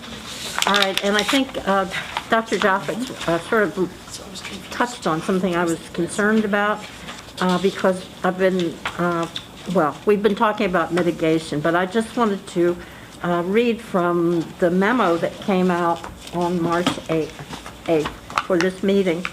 And it said the Department of Education said when students are not afforded the opportunity to assess grade level curricula, they may become disengaged. And acceleration allows students to stay engaged in grade level content. Recent research has found that students who experience learning acceleration struggle less and learn more than students who experience a more remedial approach. And I just can't tell you how important that is, because I know a lot of times people say, well, you should keep that child back in the same class. And well, doing it over and over again, they do get disengaged. So it means that staff and our staff in the central office are going to have to come up with curriculum that will meet the needs of these students, or at least point out the curriculum, because I know they've got a lot of new stuff. But I just had to say something about acceleration and remediation. Thank you. Ms. Silvestri. Ms. Blattner, correct me if I'm wrong, but this is just an example of the work that you and the team, Ms. Hazel, have been doing in ESOL for the last, as long as I've been on the board, maybe longer, in terms of mindset, that there's the ESOL teacher and then there's the content teacher, and the ESOL kids belong to the ESOL teacher. No, the ESOL kids belong to every teacher. And so this is an example of that, right? And so in the past, there were ESOL teachers, and then there was the secondary history teacher. And they weren't talking to each other. And so it was a travesty that the kids would have to sit through whatever class, history, for example, and not fully grasp what was going on because it wasn't scaffolded, it wasn't broken apart as they needed it. And so it has taken years for us to change that mindset, my first mindset, and now professional development and use of resources. We're not adding more staff, we're utilizing our ESOL staff differently. And so I just want to commend the team that has worked on this for the last couple of years. I know it has been difficult, but part of me says, of course, we have to do it this way. And it can't be one school. I think that in the video they said it would be nice for others to, no, not nice. Essential. If this is the best practice and you see that it's working, we need to take this to scale. And I know you are, but I just want to make that point. It can't be a nice to have. It has to be required. Thank you. I'll stop there. Ms. Mendrowski. Yep, it's pretty much been said, so I won't be repetitive, but thank you for the presentation.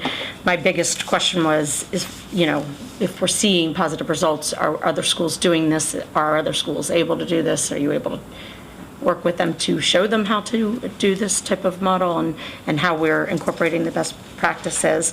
And my concerns about the over-stressing students to the point where they might become disengaged, which Dr. Jaffe talked about a little bit. But I think that, something that is so important is identifying every child as an individual and as a child with specific needs and attention, and putting a face with the numbers is what's so critical. And to that point, I just wanted to say, you sharing your story, you hate to think that anybody ever had that kind of experience, but it brings it home, and so I appreciate the fact that you take that to work with you every day, and you make things better for other students, all of you all. So thank you very much for the work you're doing. Ms. Harris. Yeah, thank you. I just want to say I've been madly flipping through my acronym guide as you all are talking, because I'm hearing ones today that I'm like, what's an EMD? I mean, so yeah, it's not in here, by the way. Yeah, it's new. Yeah, it's new. It's not even in here yet. And one of the things, I just pointing to Dr. Daka's point about slide 21, actually I think those numbers are right, because the enrollment is only 524 at Shady Grove Middle School. That is a tiny middle school. So we have a lot of elementary schools that are bigger than that, which gets to me to a point that's been echoed a little bit by Ms. Silvestri and Ms. Mendrowski, and that is these issues that you all have so presciently identified and really, really looked to intentionally address. When my son was at Silver Spring International, and that was from 2014-15 to 2016-17, I was on the ILT, I was the parent representative, and we were looking at our school level data in math and English, and we were seeing the same phenomenon. Even with our ever ESOL students, they were underperforming compared to their never ESOL colleagues. And I, as the parent who had knew nothing, this was before I was a teacher, okay, to me, that's, and I would ask the head of the math content specialist on my data review team, does this reflect your experience in the classroom of these students? So when you are working with the students every day, is their classroom performance in line within what you see on their assessment performance? She was like, absolutely not. And I'm like, well, that tells me it's not the kids. And maybe it's the assessment, and maybe there's some things that we're not allowing them to adequately express their knowledge because of the fact that, they're ever ESOL, they're already out of it, as you were saying. And so looking at, and Sims as a middle school has about the same number of students categorized as ESOL, but it's twice as big. And so how are we looking to make this very interesting and engaging approach, very student-focused, the essential way we serve these students at all of our schools, instead of a really great pilot program at Shady Grove? So, how can we move with all urgency and deliberate speed to take this model, which is proving itself on the ground? That's my question. Go ahead. I'll just start by saying that that is exactly the direction that we're going in. You see co-teaching. You heard Ms. Blotner talk about the professional learning that we've provided starting last summer into this year to help schools with this. So the co-teaching model with ELA and ELD is something that can be seen across our middle schools and our high schools. This cohort that's happening at Shady Grove Middle School is the piece that we want to bring to the masses and really elevate to help schools to be able to replicate that piece where you're taking it not just with ELA and ELD, but across content areas. So that is our work and our intention moving forward. And so just a follow-up question, looking at slide number 19, and you were mentioning some of the interventions that have happened with staff development.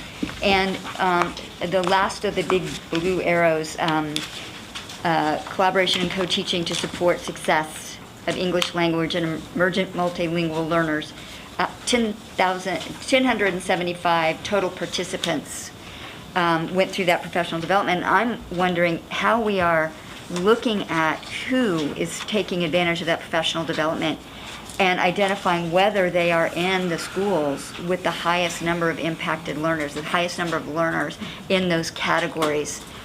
Because I don't think we have 1,075 ESOL teachers in the system, so this must be multi-content areas. This is ELA and ESOL, ELD. And so right? how So are it's we? both of them together. Yeah. Right. And so, or does this represent all of them? So this is representing the English and ELA, ELD and ELA across middle and high schools that attended this session. So this is just kind of giving you a sense of how many have touched this professional development. And I think we absolutely can disaggregate the data to look at which teachers were in attendance, because we have it all in our professional development system. So we can look at the data and then encourage. I know that both the ELD team and the ELA team reach out to our resource teachers and content specialists to let them know about it and make sure that they are aware. There are stipends in place for teachers who attend. So yes, that is an ongoing process. Yeah, because great training is great training, but not if you don't take it. Yeah. And I just want to, again, shout out to Dr. Joptis, because I agree that the number one strategy we have to mitigate learning disruption is to support student social emotional learning and well-being. Okay, Dr. Joptis. Thank you. I did want to just throw out a word of caution. Again, I think this is awesome work. Ms. Rubens and Dr. McKnight are probably tired of hearing me say this, but I think one of the answers to the question of like, how do we bring this to scale is I would actually de-emphasize sort of the counting of professional development touches and really think about what are the steps that go into a successful co-teaching or whatever model, and have a process where we're tracking that progress. And if we see that going through professional development is supporting that process, of course, that's what we want to do. But there's also lots of other things. Many school systems, many schools try to do co-teaching and it falls flat on its face 90+% of the time. And so the question is, how do we keep that energy and that focus that you all seem to really have going beautifully to bring it to other schools where maybe there's not that same passion and commitment that you both have, and I'm sure your teachers have as well. So just, again, this performance management approach of really being very clear about our steps towards that successful model and then being able to track it. And that will help, I think, some of the replication issues that some of us are asking about, I think. So. Thank you, Dr. Joptis. One thing I wanted to emphasize is you're absolutely right. The magic, I'll call it, that we want to be replicated throughout the system is happening at Shady Grove in terms of the support for teachers, the support for students that ultimately equates to success for the students. We need to know what's happening and what that looks like. The central office staff that you see here, they're here talking about this work and the implementation of it, but a part of their work is to also be out and working with the schools to document and be able to gather what's working and what's not. And much of that is, them being the boots on the ground and going out and talking with teachers as well as the administrators and everyone to figure out why did this work at Shady Grove. So at least as we expand to other schools as appropriate in the future, they actually have some best practices to work from and may at some point even need to differentiate based on different, things that are happening in schools, but being able to do that. So collecting that data along the way to document those processes so that when we do roll out, as Ms. Blockner was mentioning, that's what that whole coaching and modeling and collecting data from the process is all about, will be valuable to others. So I appreciate you elevating that, because that is something that we should call out in our process and be clear on, as we have the conversations about what is the school's role, what is central office's role. I think it speaks to exactly what that is. So thank you. Dr. Daka, you get the last comment or question on this section. Okay, I just wanted to say that we were introduced to this kind of two-person teaching at an A&S before everything shut down. And it was Gaithersburg Elementary in Highland, I think. But it would be interesting to know how many other schools are doing this, because I think we'd probably be interested in it. And the other thing that's so positive about this is that we tried the two-person teaching with special ed years and years ago, and one teacher was the minor person in there and did not work together. So you're not doing that. These teachers are equal and they're planning together, and this is so much better for the students, and we thank you. Hi, Dr. Murray. Thank you. You can continue, Dr. McKnight. Thank you so much, Ms. Escobar and Dr. Murray, for joining us, and the central office team will transition now to talk about the role of tutoring. We gotta get more of the content teachers to become duly certified as well. That would help a lot.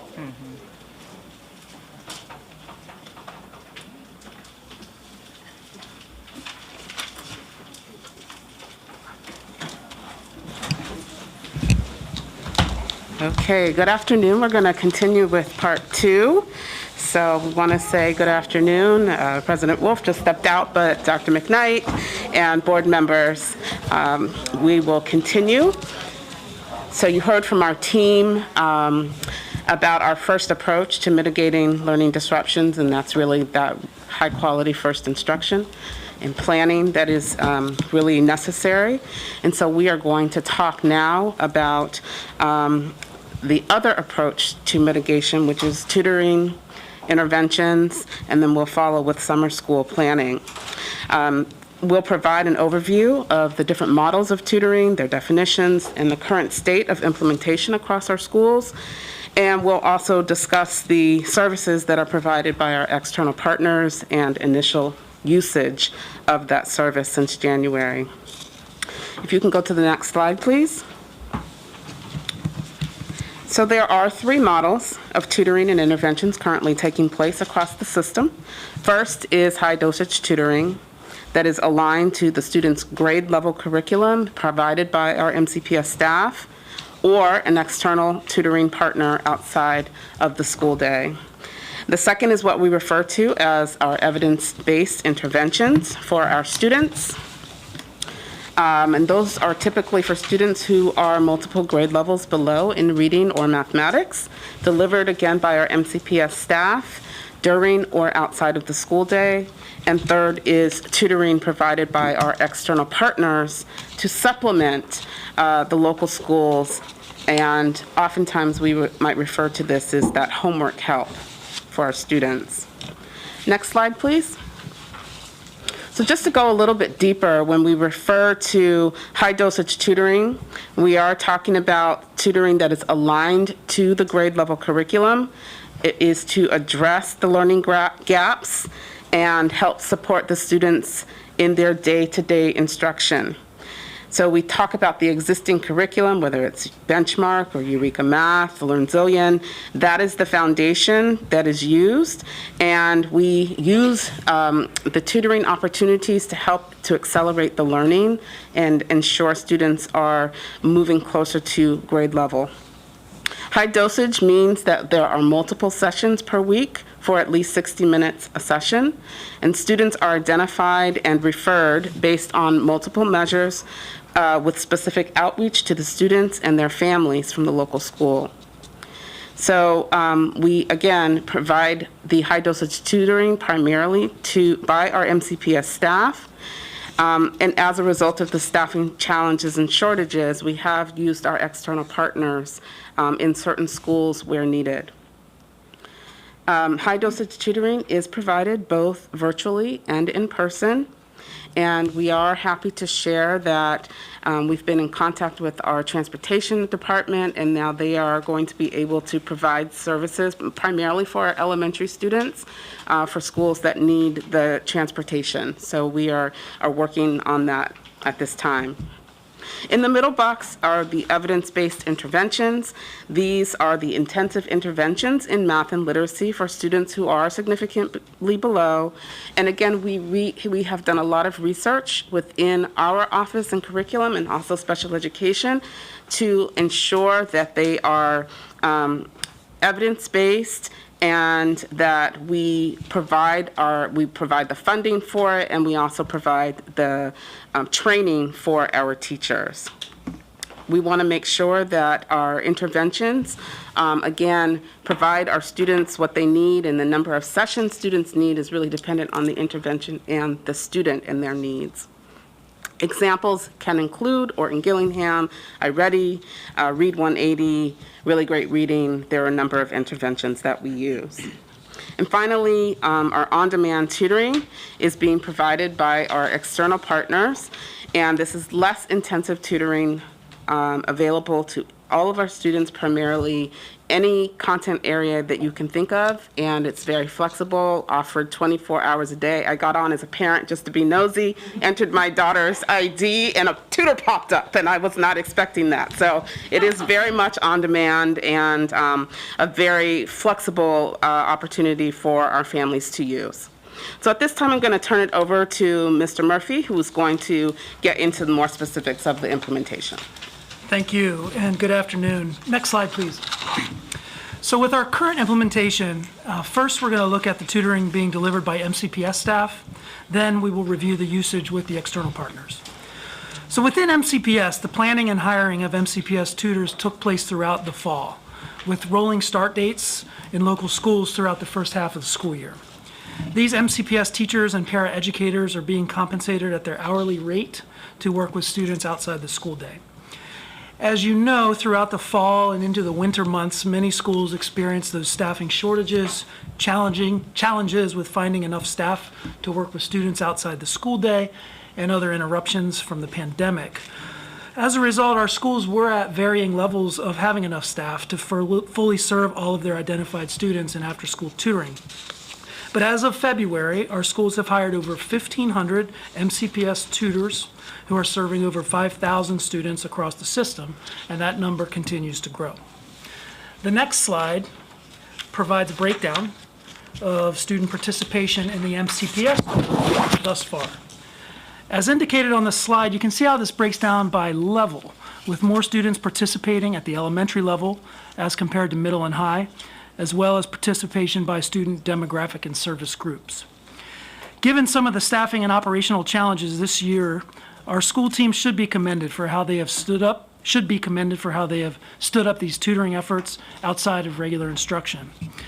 One great example is at Northwood High School. We have a brief video that brings tutoring to life at Northwood. As you watch, I want to point out how Northwood has put tutoring in place as part of a comprehensive set of strategies and interventions to support students, with really strong structures and processes to work as teams, monitor how students are progressing, and put supports like tutoring in place in the moment. Also, you will hear reference to CARES tutoring. CARES was the original Coronavirus Relief Act that supported tutoring last year before the ESSER grants. Many of our schools still commonly refer to this as CARES tutoring.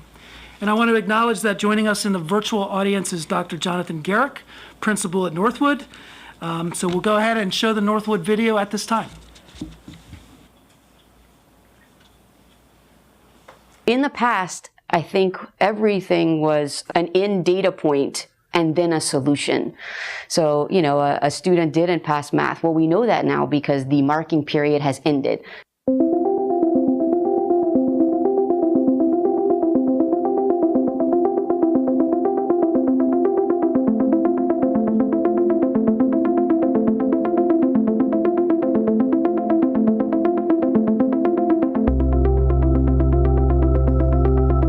With this CARES funding and with this program, we were able to figure out and design a system around having a proactive approach.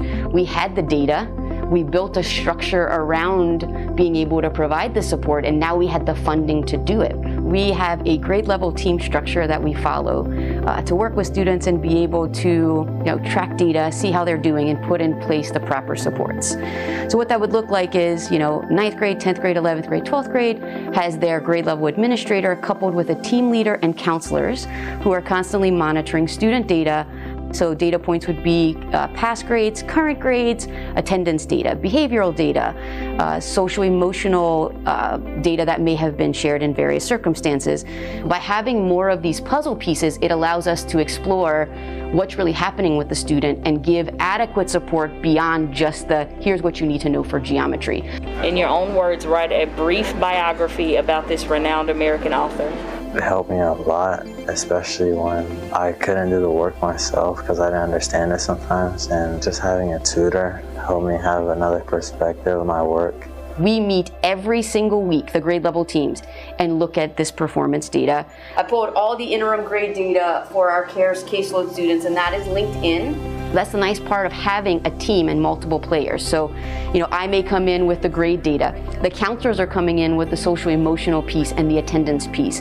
The dean is coming in with what may be some behavioral concerns or some peer interactions. And so every week we are having these conversations, looking at kids, new kids, kids who maybe met their goal and have moved off, to plan what our next steps may be from there. I broke that down to him. I broke down the assignments. I said, don't worry about this 10% category, focus on the 90. And we follow a tiered system for support. Tier 1 would be teacher-led intervention and support, contacting parents, providing reteaching and reassessment efforts, additional support after school. Tier 2 would be where a student is referred to the grade level team, so that would be the AP and the team leader.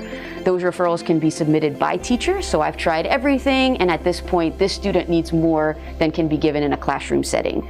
We would then move to Tier 3, which is our school-wide student well-being team. That includes the school psychologist, the PPW, the entire counseling team, the ESOL and special education RITSEs, and we then strategize above the school level, what else may this student need? So do this first, because this assignment closes tomorrow. We actually call our CARES tutors case managers because they're really looking at all of those factors. It's meant to be a pairing of essentially like a case manager, mentor type situation. She helps me a lot. She came to me and she's super kind, so I obviously accepted it, and I was like, yeah, I want to work with you. Everything is streamlined under our grade level team model. You've got teachers informed about how students are doing, what they're getting, what could be helpful moving forward. You've got parents knowing, you've got students knowing, and so we're all rowing the boat in the same direction for that kid.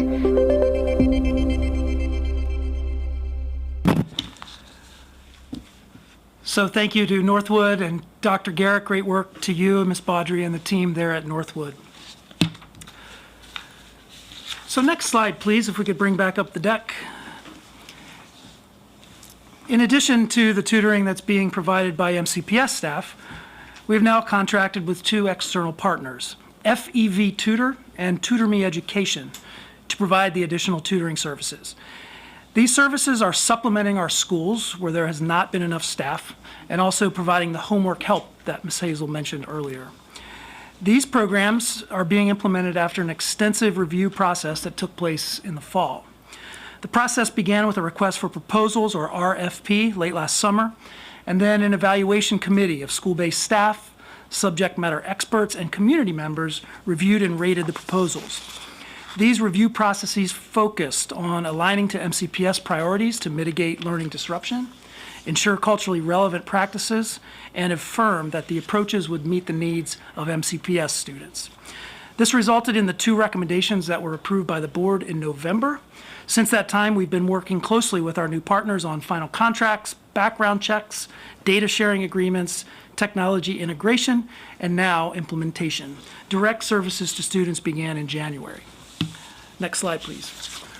When we began working with the external partners, 3 initial priorities were set. Number 1, supporting the schools who did not have any available staff to implement tutoring outside the school day. Number 2, supporting students who had some staff but needed additional tutors to serve all the students who had been referred. And 3, again, the homework help that is available to every student in the district. All of these priorities have now been addressed and are serving more and more students each day. Next slide, please. Another important part of this effort has been effective outreach and communication to students and families.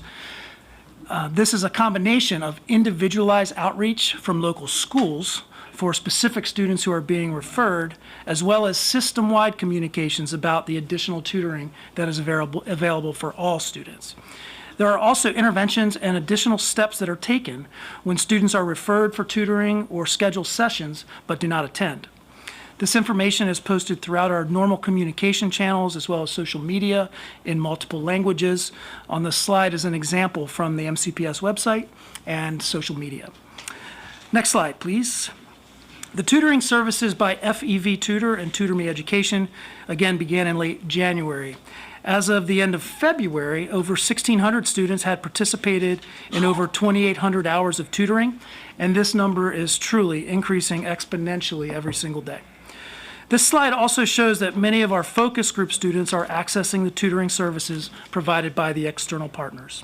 And I want to point out that we are just in the beginning of implementing these tutoring services and expect to have these continue in place for the next 2 years through the ESSER funding. Next slide, please.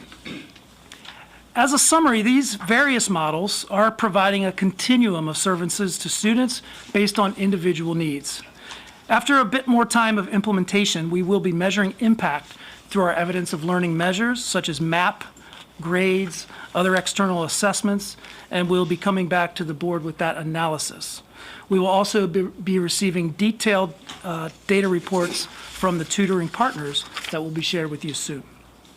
But just as a preview, on the next slide is an example of the types of data that we are monitoring.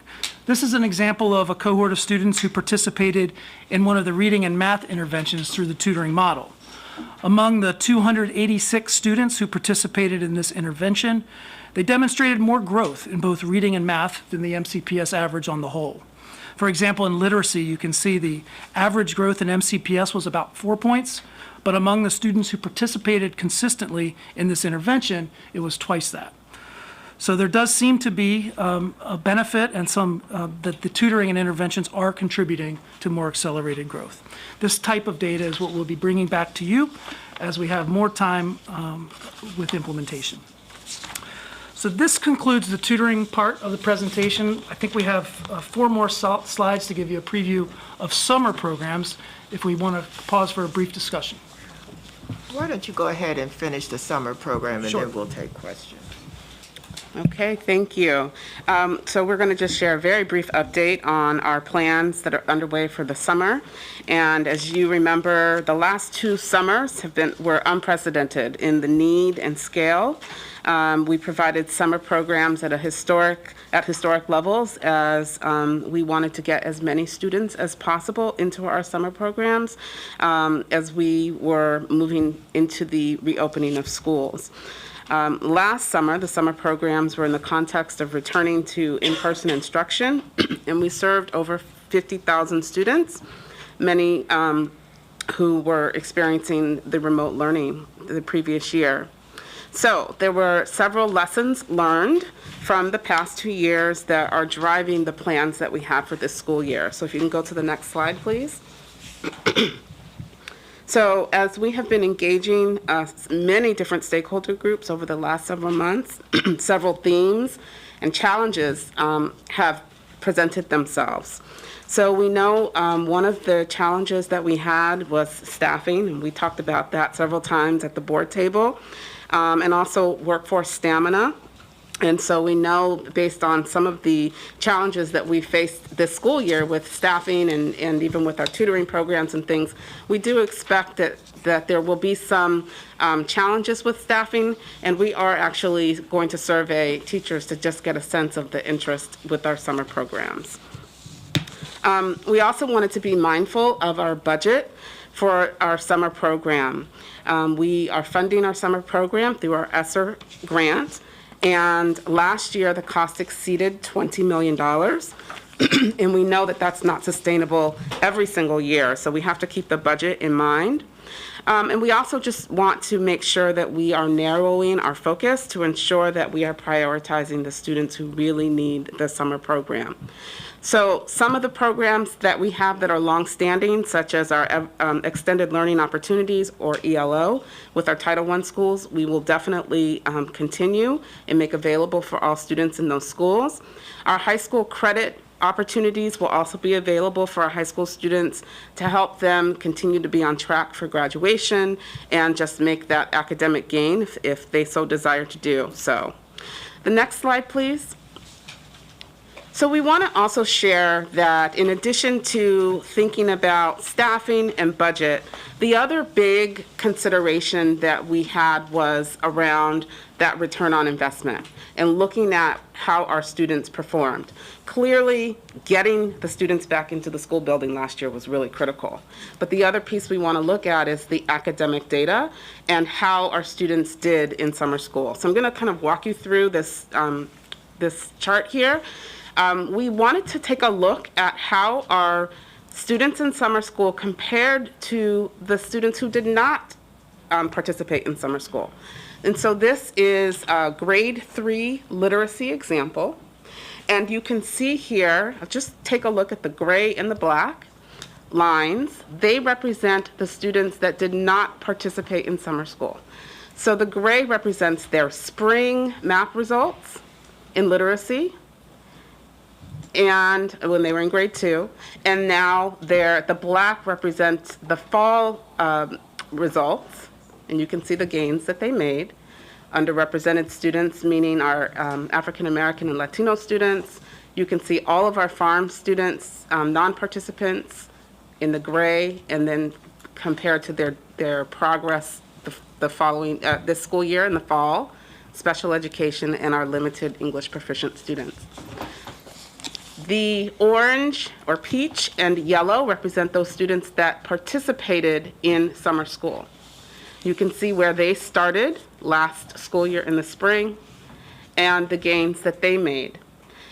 So when we look at all of the data, it's really, there's no statistical significance in terms of who outperformed participants or non-participants. But we do believe that we could have better gains if we were to narrow the focus with our summer program and not have such a large scale. We question whether or not staffing had something to do with some of the results that we saw. In some cases, students experienced the same teacher 5 days a week, and there was a lot of consistency. In other cases, students had subs or central office staff in and out of the classroom during the summertime and could have impacted the results. So we really want to make sure that as we are moving forward with this school year, this summer, that we are focused, that we identify the students who really need it based on central office data and obviously schools being able to identify students as well, and that we have the staffing that can be consistent for all of our students throughout this experience. So at this time, Mr. Murphy is going to continue and talk a little bit more about the plans for summer. Thank you. So given some of those lessons learned, the themes, the data, the next slide, please, shows some of the shifts that are underway now from the approach that was taken last year as compared to the design for this summer 2022. For example, whereas last summer we were very aggressive in encouraging all students to participate in summer programs as part of our phases of reopening and serve as many students as possible, this year, as Ms. Hazel said, will be a narrower focus for that intensive summer programming. Also last year, given the conditions of the pandemic, a virtual summer option was available to all students and served over 7,000 students in the virtual model. This year, we are planning a narrower virtual program to serve students in the Virtual Academy for the high school courses and through online virtual tutoring. Other examples of some shifts include the narrower focus for the local high school programs, sticking to registration timelines to ensure full staffing before programs begin, and also being mindful of the budget as we look ahead to this summer and beyond. Next slide, please. Just some other highlights that are going to be new this year do include that online virtual tutoring that will be available to all students on a flexible schedule, a new program for newcomer multilanguage learners and English learners, also using the Lavinia program that you've heard about in prior presentations as part of a summer program for those schools who have begun working with Lavinia. And so we wanted to point that out as some other highlights of what's being planned for this summer. So that does conclude the tutoring and summer programs piece of this presentation, and we'll turn it over for discussion. Thank you. Ms. Mandrowski. Yeah, thank you for the presentation. Couple super quick questions. On the one slide, when you're talking about the homework help, it mentions in multiple languages, and then when for initial implementation, and then when during initial priorities, the multiple languages is not mentioned. I'm just clarifying, was it offered in multiple languages, or did we pull that back because of not having the ability to do it?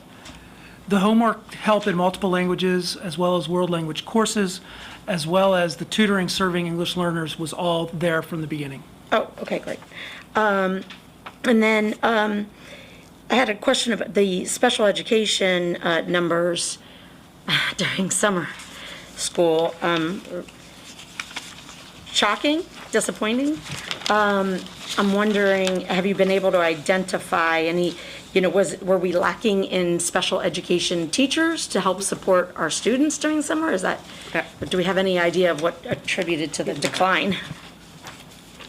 So that certainly needs further analysis, but yes, keep in mind that we also have the extended school year program serving students with IEPs, which is where the staffing priority was. Oh, okay. So for special education teachers, paraeducators, priority number one was the extended school year program, which also was shorthanded and had vacancies when the program began. For the local school programs, this data that you're seeing is the local school programs that we're implementing at the elementary level, really for the first time in an in-person model at this scale. They were allocated special education support as well as paraeducator support, but oftentimes it may have been a substitute. It may have been a revolving door of staff depending on where that particular school was. Right. Okay. Well, I do want to say, probably not going to come out sounding the way I mean it, but I'm so happy to see this type of analysis of funding and results on a program. I don't know that I've ever seen such a clear, what is our return on our investment, and I'm very appreciative of it. So thank you for doing that. You kind of touched on my one real question, which was when are we going to see the results, what the results are of all of these things that we're putting into place, not just during summer, and not just in response to tutoring, but overall in terms of having kids back in school. And is that something we have to wait a year for, or like when do we start assessing whether or not we're making gains? We've seen some great examples of things that seem like they're working. So I'd like to see those numbers somewhere, somehow. We have an evidence of learning meeting that will take place at the end of this month, where we'll start to get into some of the transition data to see how some of our grade levels are doing. Oh, that's great. Okay, thank you. I saw Dr. Joftis next. I'm sorry, I just wanted to comment to Ms. Mandrowski's question on that as well. So a big part of that will be, as we put all these programs in place, some of it depending on when our students are assessed system-wide, when we're looking at when we assess the program based on, where it's piloted, how long it's been in place, will allow us to be able to bring back to the board generally an overall kind of assessment monitor calendar of when these assessments are given, so that we can then say in our board agenda setting, here are the times that it's important for us to come back and have a public conversation about the impact of all these programs. So I just wanted to follow up because this is work that we'll do in preparation for next year, even more specifically, given the fact that we have a number of pilots and things happening. Great, thank you. Dr. Joftis. Yeah, thanks. Yeah, slide 39 is really discouraging, but I want to echo Ms. Mandrowski that this is so well done, and the transparency that you're providing in showing the impact or lack of, in this case, and your thoughts about how to address it is exactly what we need to be doing. And I just really commend you on that. Thank you very much. Ms. Sylvester. Slide 39. So are we confident that the groups that attended summer school and those that did not were representative of the school system? I'm sure Dr. Addison has looked at this, but my kids didn't go to summer school. I just think that, I don't know. Yeah, a couple things, and we can pull the specifics back for you and send it as a follow-up. Generally speaking, the local programs that were run in the elementary middle schools last year, generally speaking, reflected the diversity of the district, and generally speaking, reflected the levels of different service groups that we have. Keep in mind the other footnote in that slide is that does not include the Title I ELO elementary programs. It only includes everyone else at the elementary level, which had been, again, the first time we had run a summer program at that scale with lots of staffing challenges and more students than we'd ever seen. And so it was probably a wide range of students who were being served based on the conditions we were in a year ago, based on the strong interest that we had in having kids just get back to the building in person with wide ranges of learning needs. And again, as Ms. Hazel said, hence where we are now with a more narrow focus. And just to add on to that, as we were planning, because we did include some summer school information at our last strategic planning committee meeting, when we were talking to, it's a little warm in here. When we were working with Dr. Addison on pulling the data that you just saw as a snapshot of grade 3, that is apples to apples. What her OSA did was they took the students, and they looked at more than just grade 3, that was just the snapshot. And they took the students in the spring, they looked at their fall MAP score. So they took the same students that were underperforming or considered not meeting threshold or grade level for MAP, and then what they did was they then split it to say, here are all the students in the grade level that did not meet standard and MAP. Here are the ones that went to summer school. Here are the ones that did not.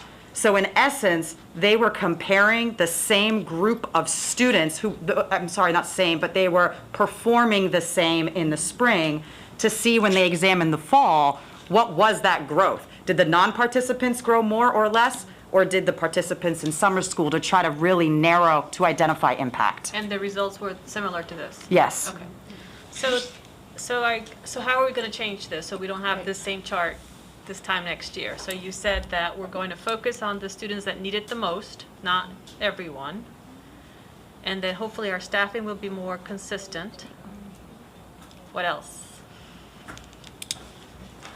So we also, because we are targeting the students who need it the most, then we're also making sure that we are going back to that content in the curriculum that where we know that students have gaps.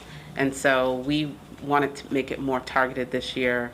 Last year, because everybody came, there was a lot more trying to differentiate the needs of students, whereas this time, there will still always need to be making sure that we're meeting the individual needs of students. But this time we are really targeting those gaps for students in a more meaningful way. So as teachers are doing their planning, really thinking about the gaps and how we're going to get these students closer to grade level as they enter the new school year. Thank you. It's super important. This is one of our key strategies for learning recovery, so we have to make sure we get it right. And then my second question was about tutoring. At the last meeting, folks from Identity testified that they were having trouble accessing the tutoring. And so your tutoring data doesn't tell us out of how many students. Let me see if I can, you tell us there's 3,234 participating, but out of how many? And so I'm just curious if you have that information, or if you could just give us a snapshot as, okay, 50% are participating and this is what we're doing to reach the rest. Just wanted to address that concern. Yes, I would need to follow up regarding the numbers of students who have been referred and identified by their school. And of that group, how many have actually attended a tutoring session? In many cases, there's a lot of outreach happening, and students either do not want to participate or they may not attend a session. And so I would need to follow back up with you on exactly what that number is. But it's important to note that that process begins with schools looking at multiple measures to identify students, make that outreach, and begin that high dosage tutoring, which is different than a parent who may just be interested in a lesser dose of tutoring. And so the by request tutoring is really more of the homework help model, whereas the high dosage really starts with that school outreach. So in many cases, we're learning that a parent may be requesting tutoring by the school, and really it should be a referral to those external partners, and so there's some communication gaps that may be occurring that we're trying to fix. And again, this is really an initial glimpse, I think. These numbers really are increasing exponentially every day, particularly as it relates to the work with those partners. Yeah, I guess I'm most concerned, like you said, on the high dosage tutoring and Yeah. and then any lessons that we learn. Those gaps of the students who need to be served and the students who we've been unable to thus far as a result of the staffing shortages is shrinking every day. And so we'll follow back up with exactly what those numbers are. Thank you. Dr. Daka. Yes, slide 27, maybe this didn't have a big significance for you, but when they say that they pay teachers based on their salary rather than the $26 a day or whatever uniform thing it was.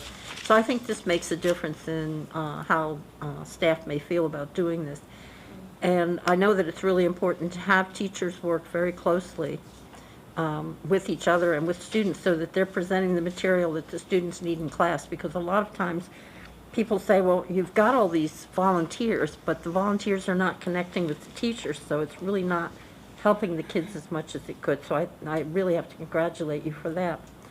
And my other thing is slide 28, and before that, there were no numbers on the charts way back in the in this presentation that showed, like for the MAP-R, it showed African American students, and they are not participating as much in the tutoring, but their numbers are really low. Is there any concern about that? Which slide? 28 has the participation into, but it doesn't have the charts that were for MAP-R and for math. They didn't have numbers on them, or I'd refer you to them. They're way back. Yeah, that one. These, okay. Which one? So the data slides on number 7 and number 8. When you look at, thank you. When you look at slides 7 and 8, and as Dr. Daka is referencing, you see that there is a decrease in African American students by 13.7%, which is large for middle school, and then 14.4% in high school. So for those students specifically who we've seen those significant drops in mathematics, how does that then translate to the 28% that we see enrolled in that particular population? Thank you. You're welcome. How does that translate into the tutoring? Is that, yeah, Yeah. okay, I understand. Yeah, so we can definitely take a look at that. I think we can certainly have our tutoring leads go back, look at the data, and make sure, and we are working with our partners in school support and improvement as well to just make sure that we're not missing students as we go along, and if students are declining, we dig in and find out a little bit more about that. But yes, we can certainly match those two. Yeah, it might, I don't know whether it's related to what Ms. Silvestri was asking, why weren't these students involved, and we need to kind of have an idea about that. Ms. Harris. Yeah, thank you. First question I have is just, I think, also trying to pull together strands of information from multiple slides. So when you look at slide number 30, which talks about, we started our external providers came on board in January. And then as of February 25th, we've had 1,633 students participate in 2,800 hours of tutoring.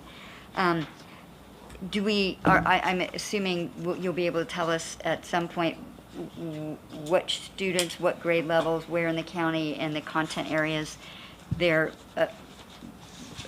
obtaining those services, so we're seeing where the uptake is, getting to some of the concerns my colleagues have expressed about, do people know how, we're talking a lot about how we're out doing the outreach, and so is that reflected in the students who are actually taking advantage of these 2,800 hours of tutoring? Yes, again, this reflects basically about 1 month of implementation. And so we are expecting much more sophisticated reporting from the partners to get that granular exactly along the lines that you just mentioned soon. We'll be expecting that from the partners, and we'll be providing that to you. Okay, thank you.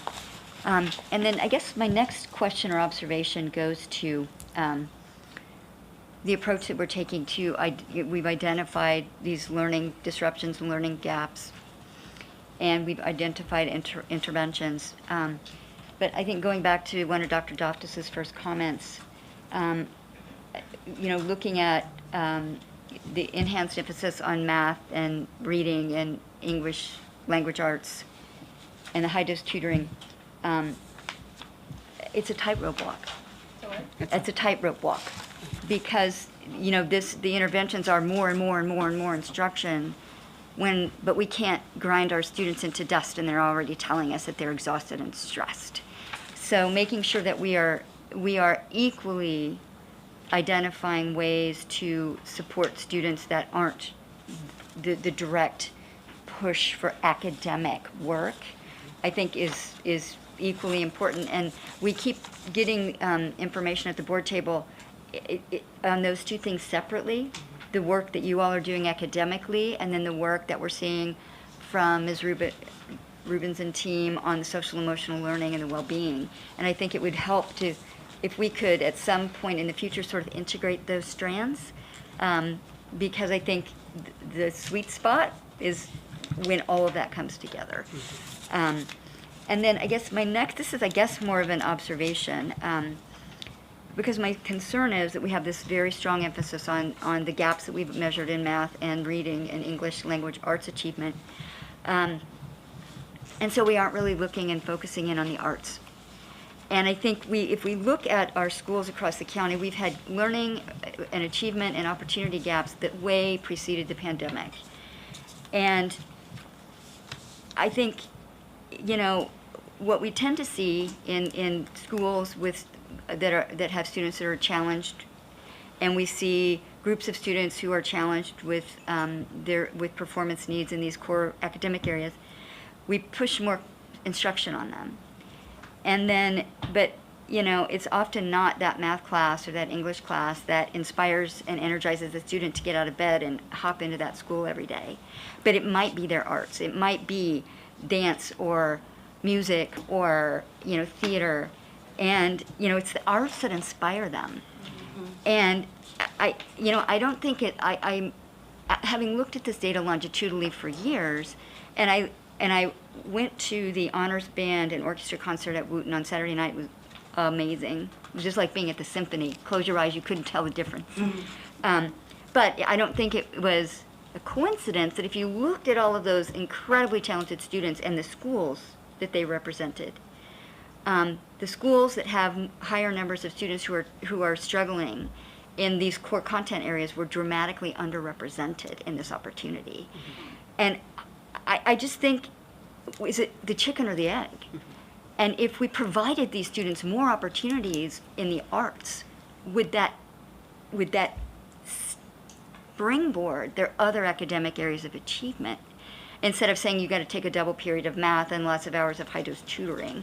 And maybe it's more of a philosophical question, but I really do think, and especially when we look at the achievement of we've been talking about our English language learners and all the other acronyms that we're now using to talk about that group of students who come with us without English as a first language. But, the arts are universal. Music, dance, visual arts, they're universal. And we see those students dramatically underrepresented in these opportunities and programs as well. And again, I'm chicken, egg, because that's also our population of students who have the lowest graduation rates. And, again, it's a philosophical question, but I hope we can not just focus so much on these core academic content areas, but realize the importance of the arts and getting students in our buildings, getting them to stay in our buildings, and then, giving them the opportunities to shine in other ways. And we would agree 100%.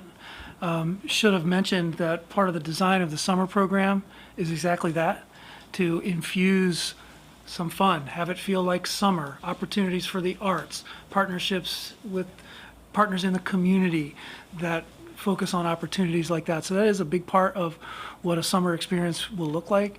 Also with the tutoring, you heard us talk about a flexible schedule with tutoring so that you don't have to lose a class period during the day in order to participate. So those are some of the examples of how we're trying to address exactly what you're saying. Thank you. I'm not seeing any other light to this. So mine was just real brief. Okay, At the very beginning of the presentation, Ms. Hazel mentioned that we were going to add transportation. And I'd be interested to see what the numbers will look like with us providing opportunities for our students to access the programs, because not everybody wants to do online learning. And we saw from the video at Northwood that our students do better when it's face-to-face, right? So it's can't take away that interaction. So, and then I also just wanted to make note of the comments or just the slide where we're making the shifts that we did. I think that'll make a difference as well. A lot of what we were hearing from our teachers is that they wanted to be able to support our students during summer school, but there was just a lot that they had to do within that time period. And so I'm hopeful that it'll make a difference with some of the shifts that we're making. So those are just my brief comments. Thank you. And Ms. Wolf, if I may, Ms. Evans mentioned Northwood, so I just did want to thank again Dr. Garrick, who's been with us in the virtual audience. Thank you, Dr. Garrick, and for your team's work on being a part of this presentation. Absolutely. We were just writing about that. So we want to thank you also for coming and presenting today. This is always helpful when we hear directly from sort of the boots on the ground. So we really appreciate it. Thank you. At this time, we are up to item number 6. Dr. McKnight, I'll ask you to proceed. Yes, thank you, President Wolf. At this time, I'll ask Ms. Sharon, and I believe Mr. Cram, join us for this part of the discussion. Oh, there he is, virtually, joining us. Thank you.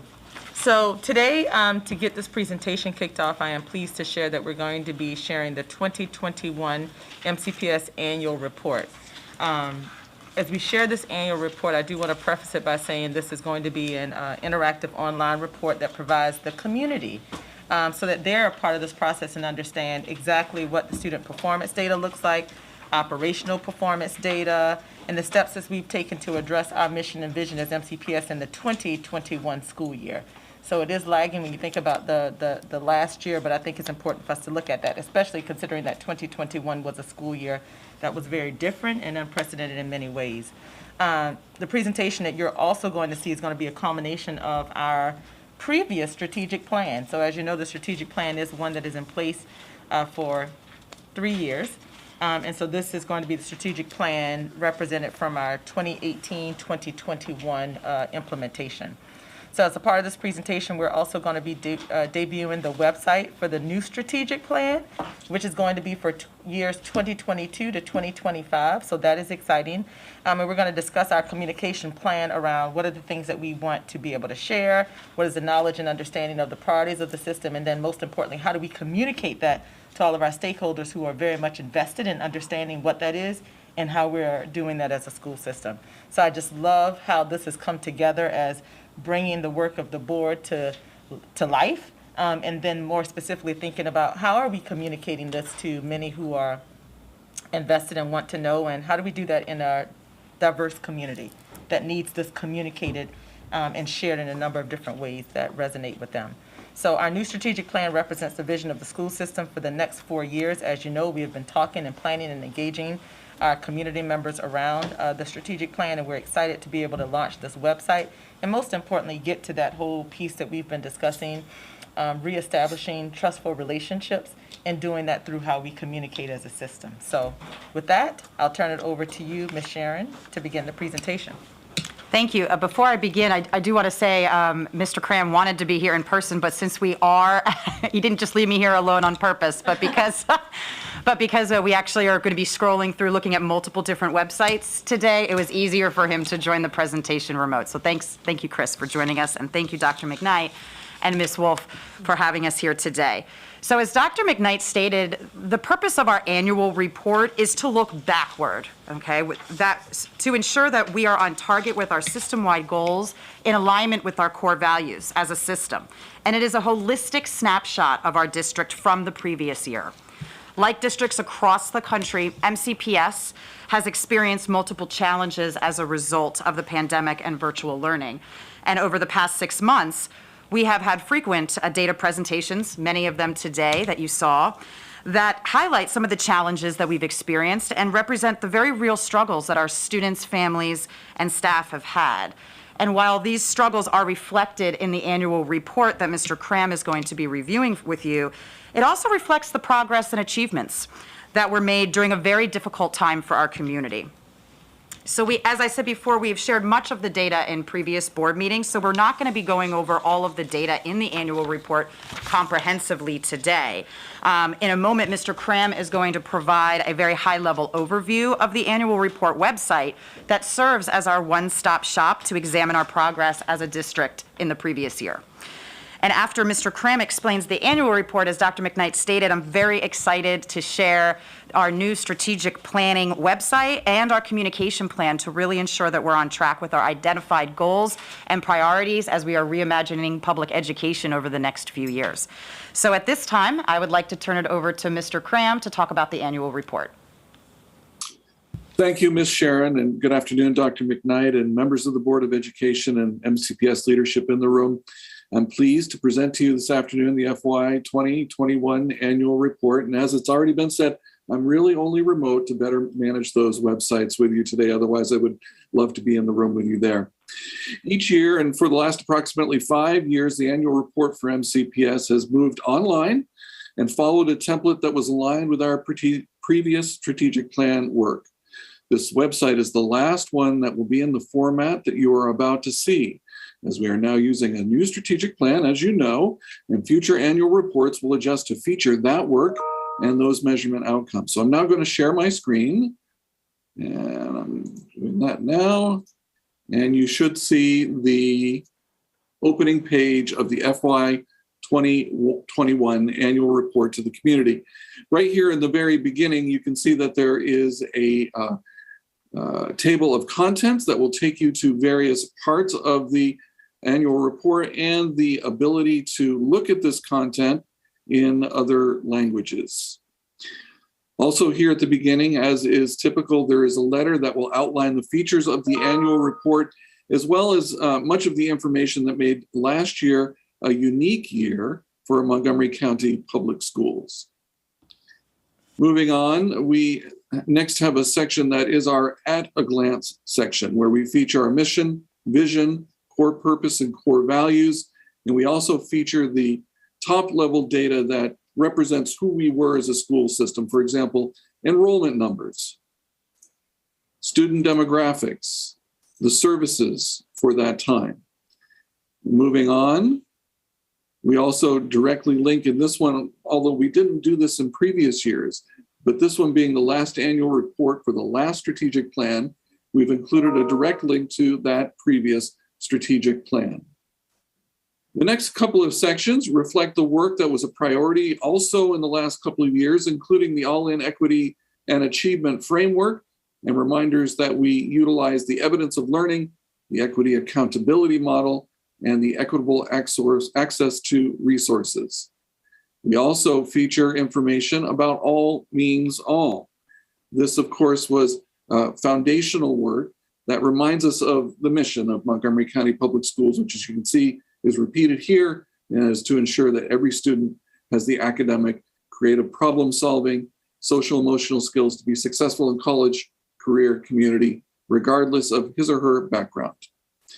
Moving on, again, we next have what is a very important section each year where we capture the work of the Board of Education, specifically the new policies or the revised or amended policies or regulations from that year. It's featured in these sections here.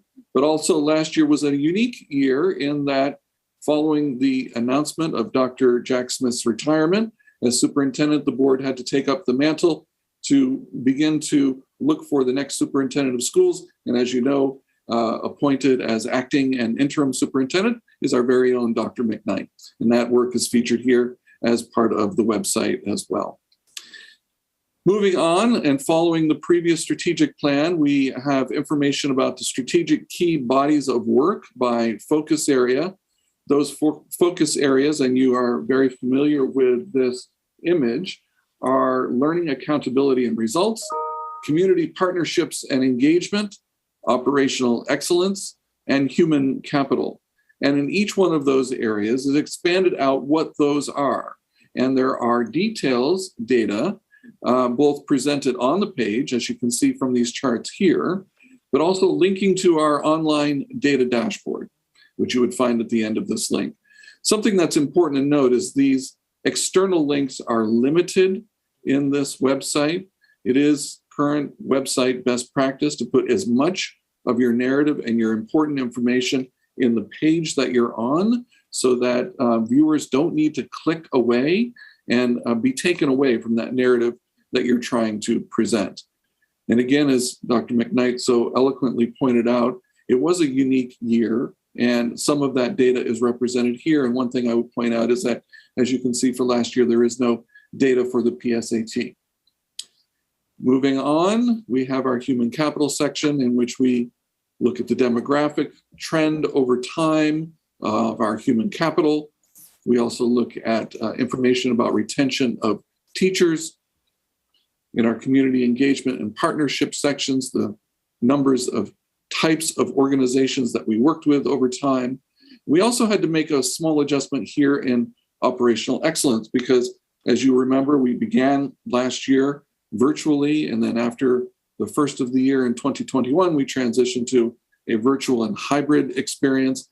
And so we looked at not only things such as performance of our bus fleet and preventable bus accidents, but we also looked at the numbers of technology items that we delivered, such as Chromebooks and MiFi devices and meals served, because we, of course, continued that work no matter where our students were.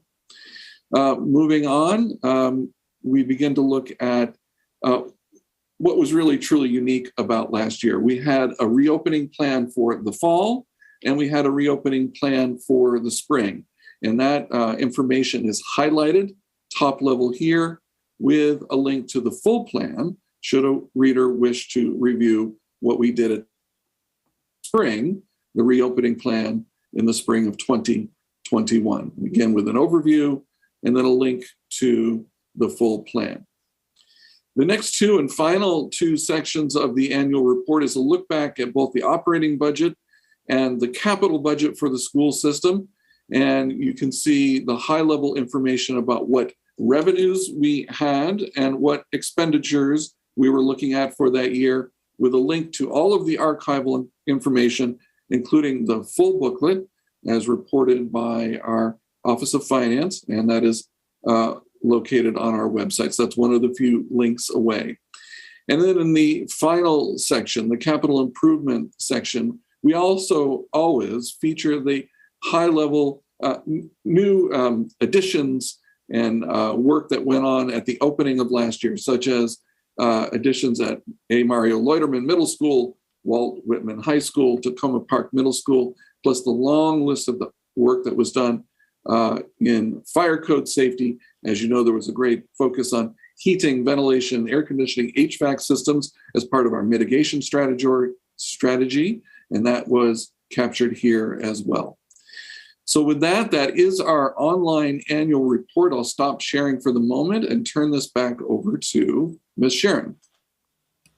Thank you, Mr. Cram. Can we bring the slide deck back up, please? And go to the next slide. One more, I think. One more after that. All right, thank you. So as I mentioned, and Dr. McKnight mentioned at the beginning of the presentation, the annual report is our opportunity to look back at where we've been.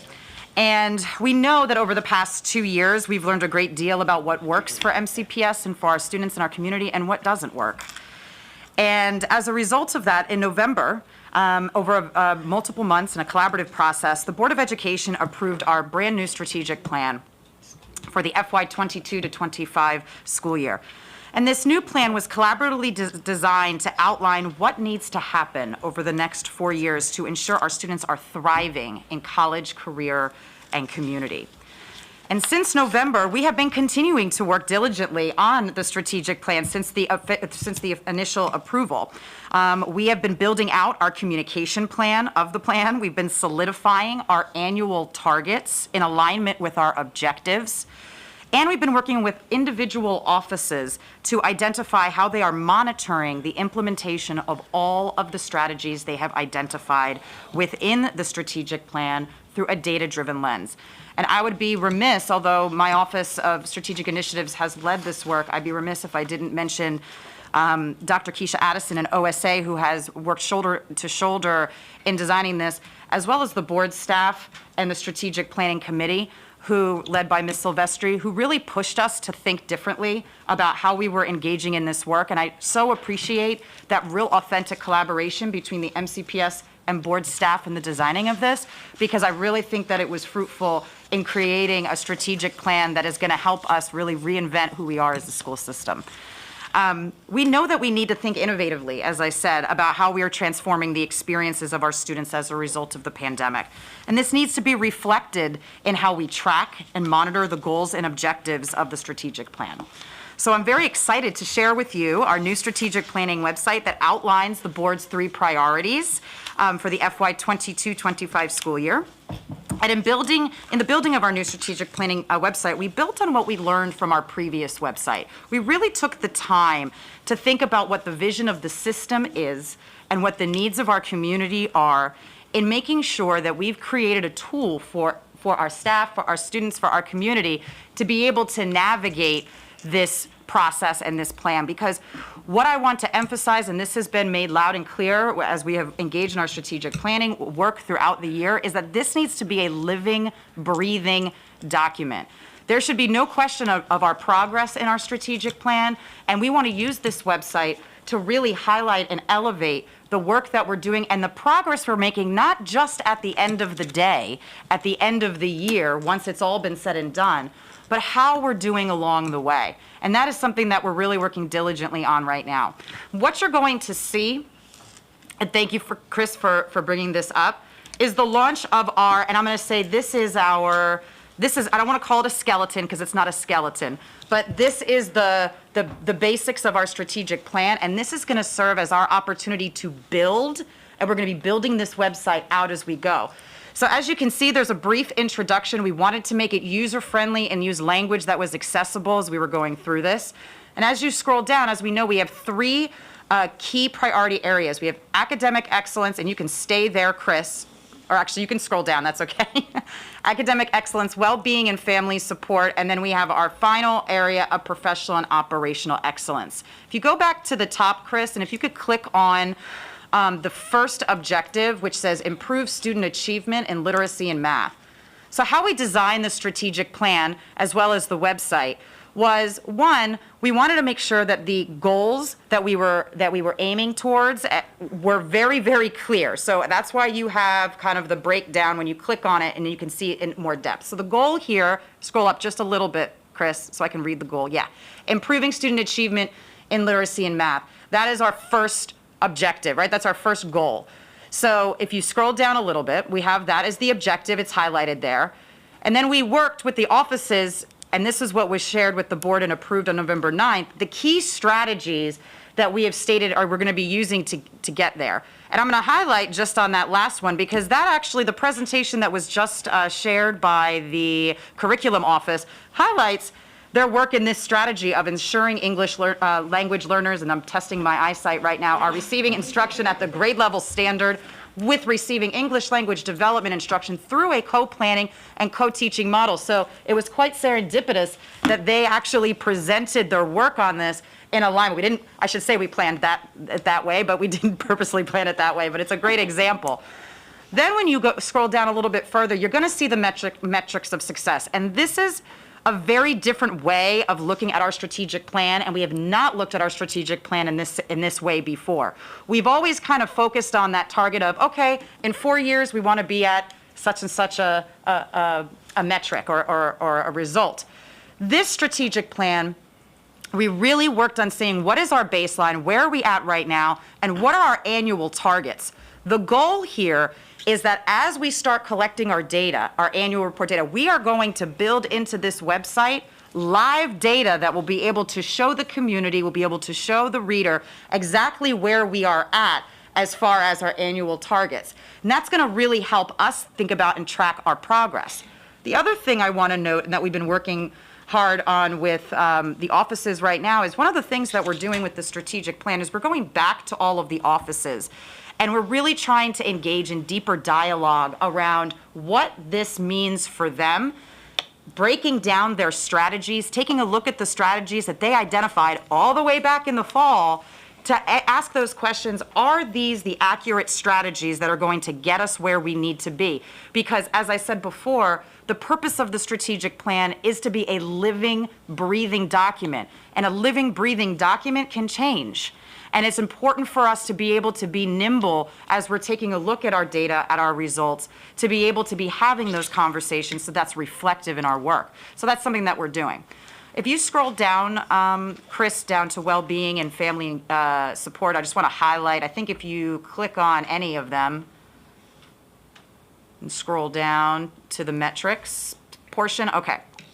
So one of the other things that we're working on with all of our offices this year is that, as you know, there are a number of objectives and strategies that we've identified that are brand new for our strategic plan, that we didn't necessarily have a metric of success yet, and that the purpose of this year was to create that baseline measure. So we're working with the offices to ensure that they're on target to be able to identify what their baseline measure is, so that we can then build out our targets once that baseline is collected this year. And that's something that Dr. Addison and her team are really working side by side with the offices to help them create the correct measure to be able to be evaluating their success. So that's why you do see some blanks in here. So I shouldn't have used the word skeleton, but this is our framework. That's probably a much better word. This is our framework that we're going to be putting the meat on the bones, so to speak, to make sure that we're building this out.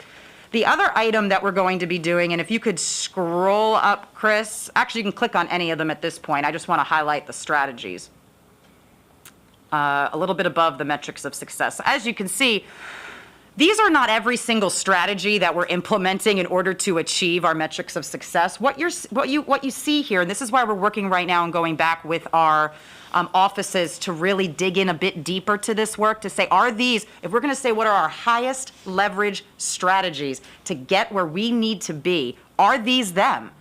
Because we know we're going to be doing all of these, but are these the ones we want to say public facing are, this is it, this is how the best ways that we're going to be getting to our goals in 4 years.